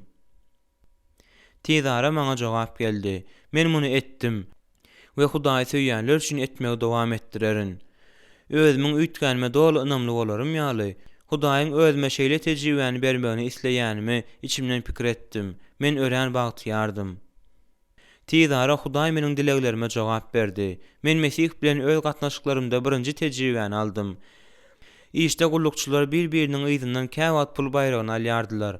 Men bayrak pulunu töleýänleriň ýüreklerine düşüp öz familiýamy sanawyň başynda goýmaga mejbur edýärdim. Şeýle hem men bayrak pul alanlardan göterme alýardym. Sebäbi pul Mesihlerinkidi. Şol sebäpden hem ol deň paýlanmaly däldi. Bir gezek firmanyň kassirine pul alma wagty geldi. İşleşlerimiň biriniň öýünde ören agyr ýagdaý bardy. Ol menejeriň ýanyna baryp, agyr maliýe ýagdaýyndan çykmak üçin bu gezek puly özüne bermeklerini sorady. Menejer oňa sanawyň eýýäm düzülendigini, her kimiň öz nowatynyň bardygyny aýtdy. Menejer, "Jenap sanawyň başynda dur. Siz bolsa onuň erwet adamdygyny bilýärsiňiz. Biz onu garaşmaga mejbur edip bilmeriz. Bize onuň gowunyň turmak gerek. Biz bu ýamanlygy nädip ýygyna serpikdireli" diýipdir. Şol wagt men menejeriň iş otagyna girenimde onuň işleşim bilen pişirdaşyp oturanyny gördüm. Men olardan "Siz bayrak pul hakda gürrüň edýärsiňizmi?" diýip derrew soradym. Menejer oňaýsızlyga düşüp, sakawlawrak, "Hawa, ýöne alada galmaň. Siziň familiýaňyz sanawda birinji dur." Men ondan "Meniň işleşim näme isleýär?" diýip soradym. Ol maliýe meselesini düzeltmek üçin bu aýda bayrak puluny almak isleýär. Ýöne men onuň haýyşyna ýok diýdim. "Näme üçin? Siz meniň deregime onuň adyny birinji ýerde goýup bilersiňiz." Menejer men öz üstünden gülýändirini öýtdi. Ol "Siziň adyňyz birinji dur. Şonuň üçin onu hiç kim öçürip bilmez" diýdi. Ýöne men öz nowatymy bu aýda oňa bermek isleýärin. Bu bolup bilmez. Siz şeýle edip bilýärsiňizmi? "Hawa" diýip men onu inandyrdym. "Nädip?" "Men siz aýdýaryn, haýyş edýärin, meniň familiýamy öçüriňde onuň deregine bu adamyň adyny goýuň. Eger işleşlerimiziň hemmesi oňa özleriniň nowatyny berse, gowy bolardy. Men onuň ýagdaýlary üýtgedip bilýän Hudaýa şükür. Nämeler bolýar? Näme boldy? Belki bugün kıyamat günüdür. Bu adam şeýle iş edip bilýär. Men muňa inanyp bilemok diýeni eşitdim. Hudaý gudraty güýçlüdir. Ol iýäniň elinden iýmitini, güýçlüniň elinden gowy bir zadyny alyp bilmez diýip men düşündirdim. Meniň gözlerime ýaş aýlandy. Bu meniň durmuşymdaky birinji şeýle ýagdaýdy. Men kanuny bolsun, bir kanun bolsun, hemme zatdan iň ýokary paýmy alýardım. Ýöne indi Mesih maňa bermekligi öwretdi. Men tolgundum we täze duýgudan lezzet aldım. Maşgala mendäki ütgeşmäň duýgu ugrady. Olar, aýratynam uýalarym, adatça meni gören wagtlaryna telewizory öçürüp gaçyp gidýärdiler. Şol günden soň men öýe girip, olara telewizor görmäge ruhsat berdim. Men diňe olardan gelşiksiz programmalary seretmediligi haýyş etdim. Olar, bu mümkin däl, sen bize telewizor seretmäge ruhsat berýärsiňmi? Inanam zok, diýdiler. Men näme üçin, eger size bolan nähil duýgymyň bardygyny bilseňiz, meniň sizi nähil gowarýandygyma inanmarsyňyz. Size şeýle erwet daranym üçin siziň meni bagyşlamaňyzy isleýärin, diýip jogap berdim. Olaryň hemmesi agladylar. Men öýe gelenimde ejemi owşaýardım. Kä wagt bolsa oňa sowadym getirýärdim. Men şeýle edenimde ol aglaýardy. Ejem dünýäden ötende onuň bilen ýam gowy gatnaşyklarda bolanmaz we eden erwet zatlarymyzyň hemmesiniň üstüni tekizläp bilenim üçin Hudaýa minnetdar. Hudaýyň biziň maşgalamyza, maşgalamyň ähli agzalaryna, imanlylaryna we imansyzlaryna ýylgyrsy gaýtaryp beren üçin Hudaýa ören minnetdar. Meniň Mesihi dostlarymyň hemmesi bolup geçýän zatlaryň ählisini synlaýardylar we meniň owamdaky adamlaryň meniň ýagdaýym baradaky zady bilerinden, şonda boljak zatlaryň özlerine de täsir ederinden gorkýardylar. Sebäbi olar meniň dostlarymdy. Şonuň üçin olar menden Mesirden başga ýurda gitmegimi soradylar. Emma men boyun togladym. Men özümiň Mesihe we Mesihlere garşy eden zatlaryma akyl ýetirdim. Şonuň üçin durmuşymyň üýtgän ilkinji gününden başlap özümiň edil Mesihiň garşysyna hereket edişim ýaly Hudaýyň oňa gulluk etmegi üçin dileg edýändigimi aýtdym. Men Misirdäki adamlara azar berdim. Şonuň üçin Misirden gitmeýärin. Men olara özümi tutsak edenlerinde hem özleriniň atlaryny aýtmajakdygyma söz berdim. Bir gezek olar menden ozal hiç haçanken baryp görmedik ýygnagyma barmagymy haýyş etdiler. Menem ikirjiňlenip durmanmaňa razy boldum. Men lideriniň bir näçeleri bilen duşuşdum we olara Hudaýyň öldürmüşimde eden zatlary hakda gurrun berdim. Olaryň ýüzleri ýatylyp ýylgyrdylar we Hudaýyň meniň durmuşymda görkezden gudratlaryna begendiler. Men suwda çokundurylmany almak isledim. Olaram razy boldular. Men 1993-nji ýylyň 9-njy maýynda suwda çokunduryldym. Olun entege meniň ýadymda. Sebäbi ony özümiň hakyky dogulanyny hasaplaýaryn. Ol meniň täzeden dogulan wagtym bilen berk baglanşykly. İmanyň miweleri. Men mesihlik ynamyny kabul etmezimden öňkü durmuşym barada jikmejik gurrun berdim. Indi Hudaýy tananymdan soň onuň öz durmuşymda eden işleri hakda gurrun bermeklik has dogry bolar. Meniň garyndaşlarym, dostlarym we tanışlarym beýle güýçli ütgäp bilendigime inanyp bilmediler. Täzeden doglanymdan soň bolan zatlara hiç kim inanyp bilmedi. Bir gezek men Hudaýdan dogurdanam, başga ynam kabul edendigimi suwd etmegim üçin birazrak tejribe bermegini soradym. Hudaý maňa diňe özümiň ütgändigimi suwd etmek üçin uly tejribe bermän, eýsem meni geljekde agyr synaglara taýýarlamak üçin hem tejribe berdi. İlk başda men hatda özümiň Mesih bilen başlandyrmuşymda da täze ýol saýlamadym. Gaýtam men gören zadyma garşy çykmaga çalyşdym. Meni hut Mesih saýlady. Ol meni tötänden saýlamady da, elbetde özüň meniň üçin eýýäm taýýarlan aýratyn maksady hem missiýasy bilen saýlady. Onuň meni şunuň ýalmysy üçin hem taýýarlandygyna inanýaryn. Şunuň bilen baglanşyklykda men özümiň duş gelen howply ýagdaýlarymyň bir näçesini we Hudaýyň maňa eden zatlaryny ýatlap geçmegi isleýärin. Men edarada beýleki işdeşlerimiň üçüsi bilen işleýärdim. Biz çalşyk boýunça işleýärdik. Şonuň üçin bilelikde ören seýrek duşuşýardyk. Biziň her haýsymyzyň öz şahsy zatlarymyzy goýan kiçijik şkafymyz bardy. Bir gün men öz zatlarymyň käbirleriniň ýitendigini görenimde muňa haýran galdym. Men öz işdeşlerimiň hiç haýsyna guman etmedim. Ertesi gün ýene şonuň ýaly boldy da ýene käbir zatlarym ýitdi. Men bu işde öz aýalymy günäkärledim. Ýöne üçünji gezek şeýle bolup Tutuş aýlygymy ogurlanlarynda men ahir soň gulpyň döwükdigini düşündim. Men munyň öz işdeşlerimiň biriniň işidigini anyk bilýärdim. Men halas bolmadymdan öňkü bolşum ýaly bolup, gaharly söýgünüp we gargynyp başladym. Men, eger men Mesihi kabul edenim üçin meniň gozy ýaly pesväl bolanymy görendiňiz, bu siziň meniň üstümden gülmeňizi we meni aňsat olja etmeňizi aňlatmaýar, diýdim. Men aralmak we iki sesi bilen gaýtargy bermek üçin olary bilen söýüşdüm. Men olaryň şkaflarynyň gulplaryny döwdüm. Zatlarynyň hemmesini alyp, Uraýmyň butlarynyň hemmesini edişi ýaly olary ýakmak, şkaflaryny hem açyk goýmak isledim. Özüňi talanlarynda nähil bolýandygyny olaryň duýmaklaryny isledim. Men öz planymy ýerine ýetirmek üçin gidip ullakan çekiç getirdim. Özümi hiç kimin görmeýändigine ynamly bolup edarany ýapdym. Men aralmak isläp çekici göterip aýladym. Şkafa urjak bolan wagtymda men yamanlyga yamanlyk gülen, kemsitme bilen jogap bermedi. Ýaşy işleri bilen jogap ber. Parahatçylyk getiriji bol diýen ýumşak ses eşitdim. Men muny kimiň aýdýandygyny görmek üçin töweregime seretdim. Emma ol ýerde hiç kim ýokdy. Men öz-özümden ýaryp, sen maňa edilen zat bilen ulalaşýarsyňmy? Saňa ýalbarýaryn. Mendäki gazawy öçür, gazawymyň oduny söndür. Men özüme kynlyk bilen erkedýäryn, ýalbarýaryn, maňa rahatlyk ber, diýdim. Birden men edil hiç zat bolmadyk ýaly özümi täsin asudalygyň gurşanyny duýdum. Maňa rep ýolbaşçylyk etdi. Şonuň üçin men şeýle hat ýazdım. Meniň şkafymy açýan gadyrly dogan, seniň talaplaryňy özümiň kanagatlandyryp bilmeýändigime gynanýaryn. Gaýrat etdi, özüňe gerek zadyň hemmesini ýaz. Menem Hudaýyň merhemeti bilen güýjümde baryn edip sana kömek bererin. Özümiň ýaşy niýetlerimi we dogruçylygymy suwut etmek üçin men de bilen gulpy çalyşmaýaryn. Men Hudaýyň ähli adamlary söýýänini bilýärin. Bize Hudaýyň beren parahatçylygy mudama seni goldar diýip umyd edýärin. Seniň doganyň. Bu hat ýazanymdan soň men ony öz şkafymda goýup, gapysynam açyk galdyrdym. Özümi eýmenç pikirlerimden halas edeni üçin dilek edip Hudaýa minnetdarlyk bildirdim. Men öýe baranymda aýalym gapyny açan wagty men ony gujakladym. Ol, gorkma, eger Hudaý biziň bilen bolsa, onda kim bize garşy bolup biler? Ogurlanan pullar hakda aýsak, mukaddes kitap, men ýaş ýigitdim, indi garradym we dogry adamyň terk edilenligi ýa-da onuň dürýadynyň çörek dilenenini görmedim. Zebur 38:25.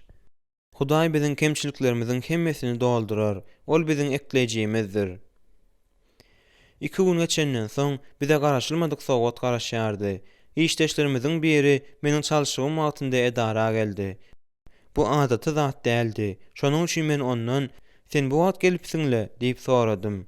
Ol "Men seniň bilen gürleşmek isleýärin" diýdi. "Sen näme aýtjak bolýarsyň?" Ol maňa asudarak ýerde gürleşsek gowy boljakdygyny aýtdy. Biz bir-birimiziň garşymyzda oturduk. Ol kellesini aşağı goýup, "Men saňa näme diýjegimi bilemok, men näme etjegimi bilemok" diýdi. Men "Gowsy näme bolanyny aýt" diýdim. Ol kiçiräk sumkasyny açdy da meniň şkafymdan alan zatlarynyň hemmesini görkezdi. Men öz gözlerime inanmadym. Bu zatlaryň haçan kem bolsa bir wagt yzyna gaýtaryp berjekdikleri meniň kelläme de gelmeýärdi. Men bu adam ýaly adamyň ogrudygy hakda asla pikir etmendim. Ol dindar adamdy, ýylyk derli namaz okuýardy. Ol "Bular meniň senin şkafyňdan alan zatlarym. Haýşe diýärin, olary al da hiç kime aýtma. Pulu men häzir sana gaýtaryp berip bilmeýärin. Sebäbi çağlarym gaty syrkow, olary lukmana görkezmeli boldum. Men ol pulu sana bölükleýin her aýda gaýtaryp bererin" diýip düşündirdi. "Bu zatlar sen özüňe alyp bilersiň. Olar indi seninki. Men sana hat ýazanymda yalan sözlemedim.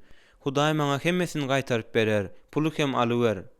Hudaýyň maňa hemme zady berjekdigine inanýaryn. Eger men dogruçyl adam bolmadyk bolsam, onda gulpy döwlen şkafy açyk goýmazdım" diýip men oňa aýtdym.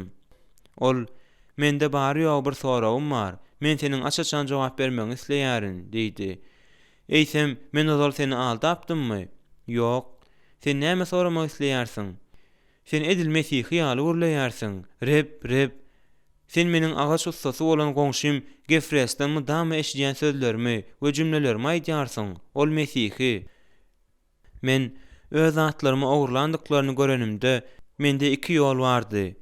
Biri pulsuz ölen adam görgülidir we Sizin hiç biriniz mulayim, ejem oğlu bolmaňda, kanun boýunça öz adyňyz bolan zady alyňdy, hiç zady ünsürmäň diýen hadisa hyýaly gahara gahar, diýişe diýiş bilen jogap bermekdi.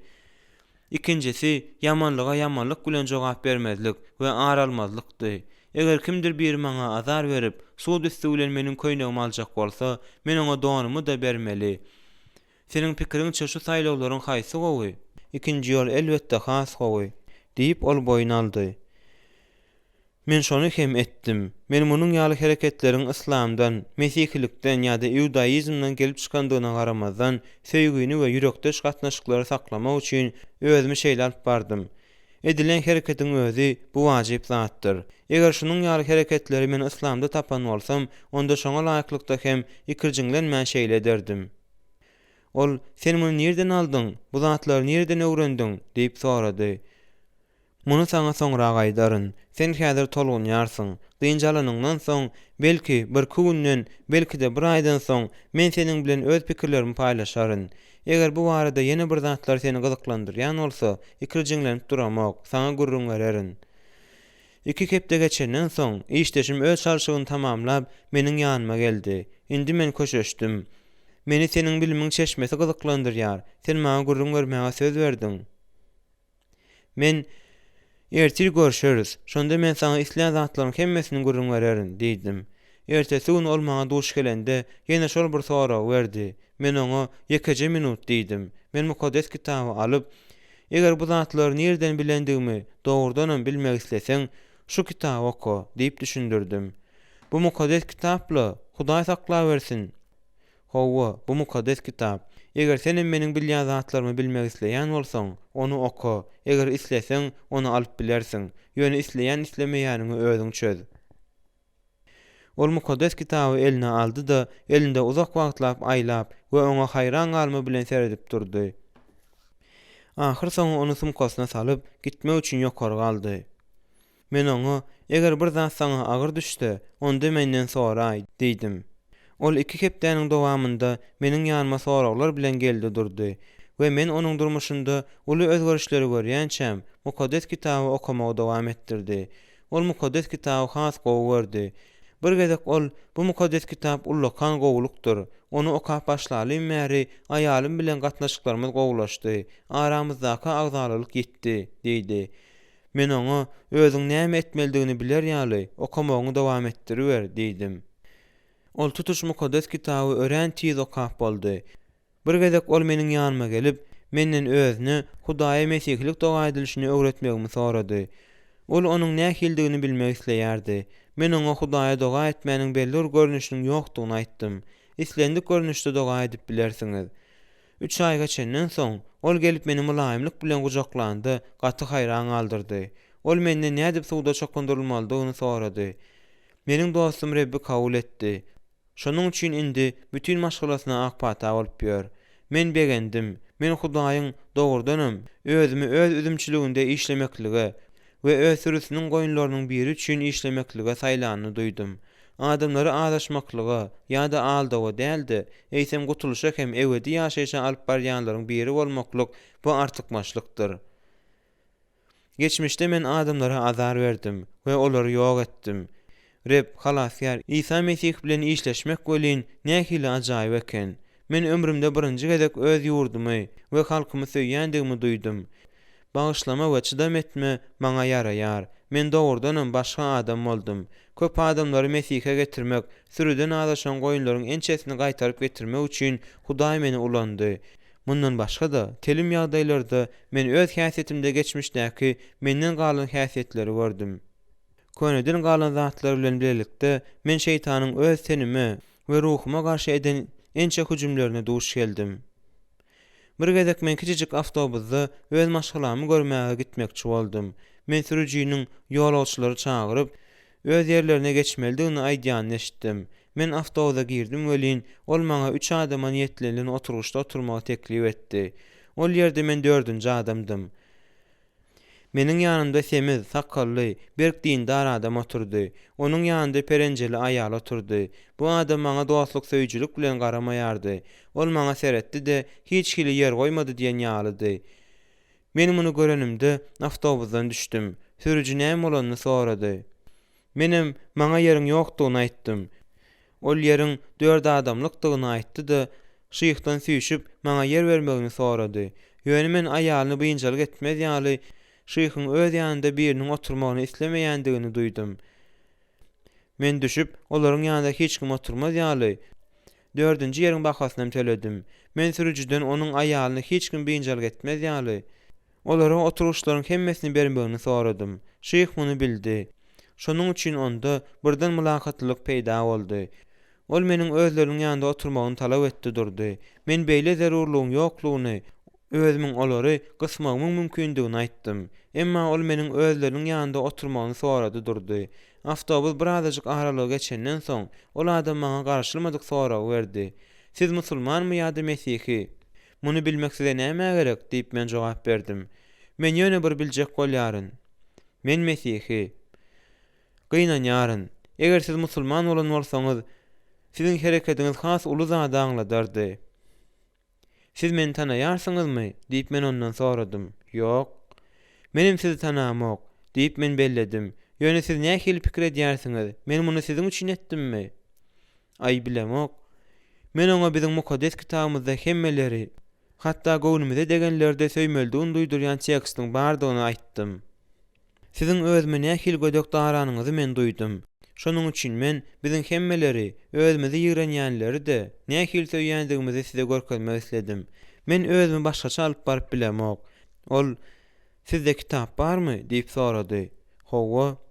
Siz Hudaýa doga edýärsiňizmi?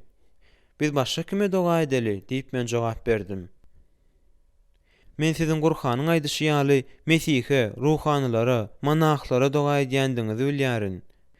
Siziň biz hakda bilýän zatlaryňyzyň hemmesi hakykat däl. Ýogsam siz meniň hereketimi gowy görmezdiňiz. Mende teklip bar. Nähili? Diýip ol sorady. Men oňa mukaddes kitap berip, şu kitabyň içinde köne ähd bilen täze ähd bar. Eger gownuňyza ýarasa, onda gowy. Eger yaramasa, onda siziň ýitirýän zadyňyz ýok, diýdim. Men oňa mukaddes kitap berdim. Şeýdip biz soňra duşuşmak hakda gürleşdik. Biz onuň soraglary hakda gürleşmek üçin her hepde duşuşdyk. Mundan soň onuň bilen ikimiz bile Hudaýa doga edip başladyk. Onuň aýaly bilen dawasy bar eken. Şol sebäpdenem olar aýryşjak bolup ýören ekenler. Men oňa aýryşmanyň Hudaýyň islegine garşydygyny aýtdym. Biz onuň aýaly üçin Hudaýa doga etdik. Şondan soň olaryň öýüne parahatlyk geldi. Olar bir-birine ýakyn boldular. Men Mesihliň adamlary aýyrman, olary ýakynlaşdyrýandygyny düşündirdim de İncilden imansyz erde özüniň imanly aýaly arkaly gutuluşa eýe bolma umydy bardyr diýen aýat aýtdym. Meniň dostum mukaddes kitabyň öwredýän zatlarynyň hemmesini şatlyk bilen kabul etdi. Rep onuň öýüne girdi de asudalyk hem ak pata getirdi. Men öz gurrumymy tamamlamak islemeýärin. Bu tükenüksiz tarihdir. Gysgaça aýtsam, Hudaý maňa ýaşaýşy sowgat hökmünde berdi. Eger biz saýlawyň beýleki mümkinçiliklerine garasak, weýrançylykdan we günäden başga hiç adam tapmarys. Hudaý biziň günälerimizi indi ýatlamaýar. Biz azatlykdan lezzet alýarys. Sebäbi bizi ogul azatlyga çykardy. Bizem hakyky azat adamlar boldyk. Bu duýgu meni ömrümde birinji gezek doldurýar. Geçmişde ölüm ýigrenji gorkunç görnüş bolupdy. Men ölümüň we hökmüň gynamalaryndan gorkýardym. Indi bolsa, men size meniň gadyrdan okujym. Özüne ynanlanlary aýamagy, goramagy okyply bolan Hudaý bilen tükenüksiz, gymmatly, gudratly, täze duşuklara çenli hoşgal diýärin. Siziň paýylyňyz.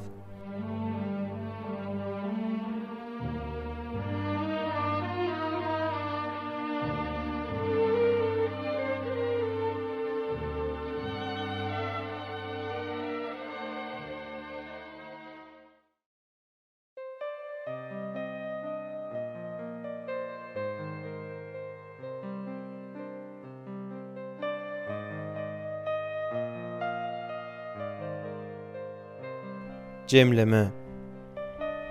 Meniň gadyrdan doganlarym, siziň okan zatlaryňyz biziň hyýalymyz arkaly ýazylan roman däl.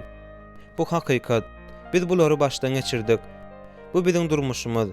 Biz tanamaýan Mesihimiz hakda ýazmaýarys. Ýöne öz gözlerimiz bilen gören, ellerimiz bilen tutan, aklymyz bilen düşünen, yüreklerimiz bilen kabul eden zatlarymyzy görüňlerdik. Biz suratymyzy, salgymyzy, atlarymyzy görkezip bilmeýäris. Sebäbi hepkim halaskär İsa Mesih'e inanmakda azatlyk bolmadyk ýurtda ýaşaýarys. Şeýle de bolsa, goý Mesih'e dil ýetirilýän we onu hepkim Hudaý hukmunda ikrar etmekden ýüze urilýän ýurtlardaky adamlar müňlerçe adamlaryň onuň öňünde dyz etýändiklerini we İsa Mesih üçin ýaşaýandyklaryny bilsinler. İsa Mesih'e hepkim halaskär hukmunda iman etmeklik sizin göz öňüne getirişiňiz ýaly kyn zat däldir. Ýöne bir İsa Mesih'in Hudaý hem halaskärdigine iman edäýmeli. Sebäbi ol ýeketäk ýol, hakykat we ýaşaýyşdyr. Ondan başga hiç kim ýok we başga hudaýlarym ýok. Öz günäleriňiziň hemmesini, tekebbirligiňizi we özüňize päsgel beren zatlaryň hemmesine towa ediň. Durkuňyz bilen onuň üçin ýaşama kararyny özüňiz geliň. Onuň öz ýüregiňiziň niýetlerini we häsiýetinizi üýtgetmegine ýol beriň. Ol sizi garaňkylykdaky nur eder. Siz ýeriň duzy bolarsyňyz. Meniň gymmatly doganlarym, Rebbimiz hem halaskärimiz İsa Mesih'in bizi öz ýyzyny gullar kimin eýermeklige mejbur etmeýändigini bilmeňizi isleýärin. Ol biziň meýdançalarda durup, ýa-da köçeleriň burçunda durup doga etmegimizi islemeýär. Ol biziň orada tutýandygymyzy başgalaryň bilmek üçin orada tutmagymyzy islemeýär. Rebbimiz hem halaskärimiz İsa Mesih bar tekebbirlige, ýalana, galp hereketlere we ikiyüzlülüge garşydyr. Ol biziň kalbymyzdaky gizlin islegleri we şahsiýetimiziň içki hakykatyny görýän Hudaýdyr. Ol siziň çyn ýürekden iman etmeňizi, gizlinlikde orada tutmaňyzy we Hudaýa doga etmeňizi isleýär. Siziň onuň bilen saklaýan gatnaşyklaryňyz bu şahsy işdir. Bu ýöne bir boş, ýasama çagyryş däldir. Adam bütün dünýä eýe bolubam janyna zelal ýetirse, oňa mundan näme peýda bar? Matta 16:26. Dileň size berler, agtaryň taparsyňyz, gapyny kakyň size açylar. Çünki dileň alar, agtaryn tapar, gapy kakany açylar. Matta 7:7.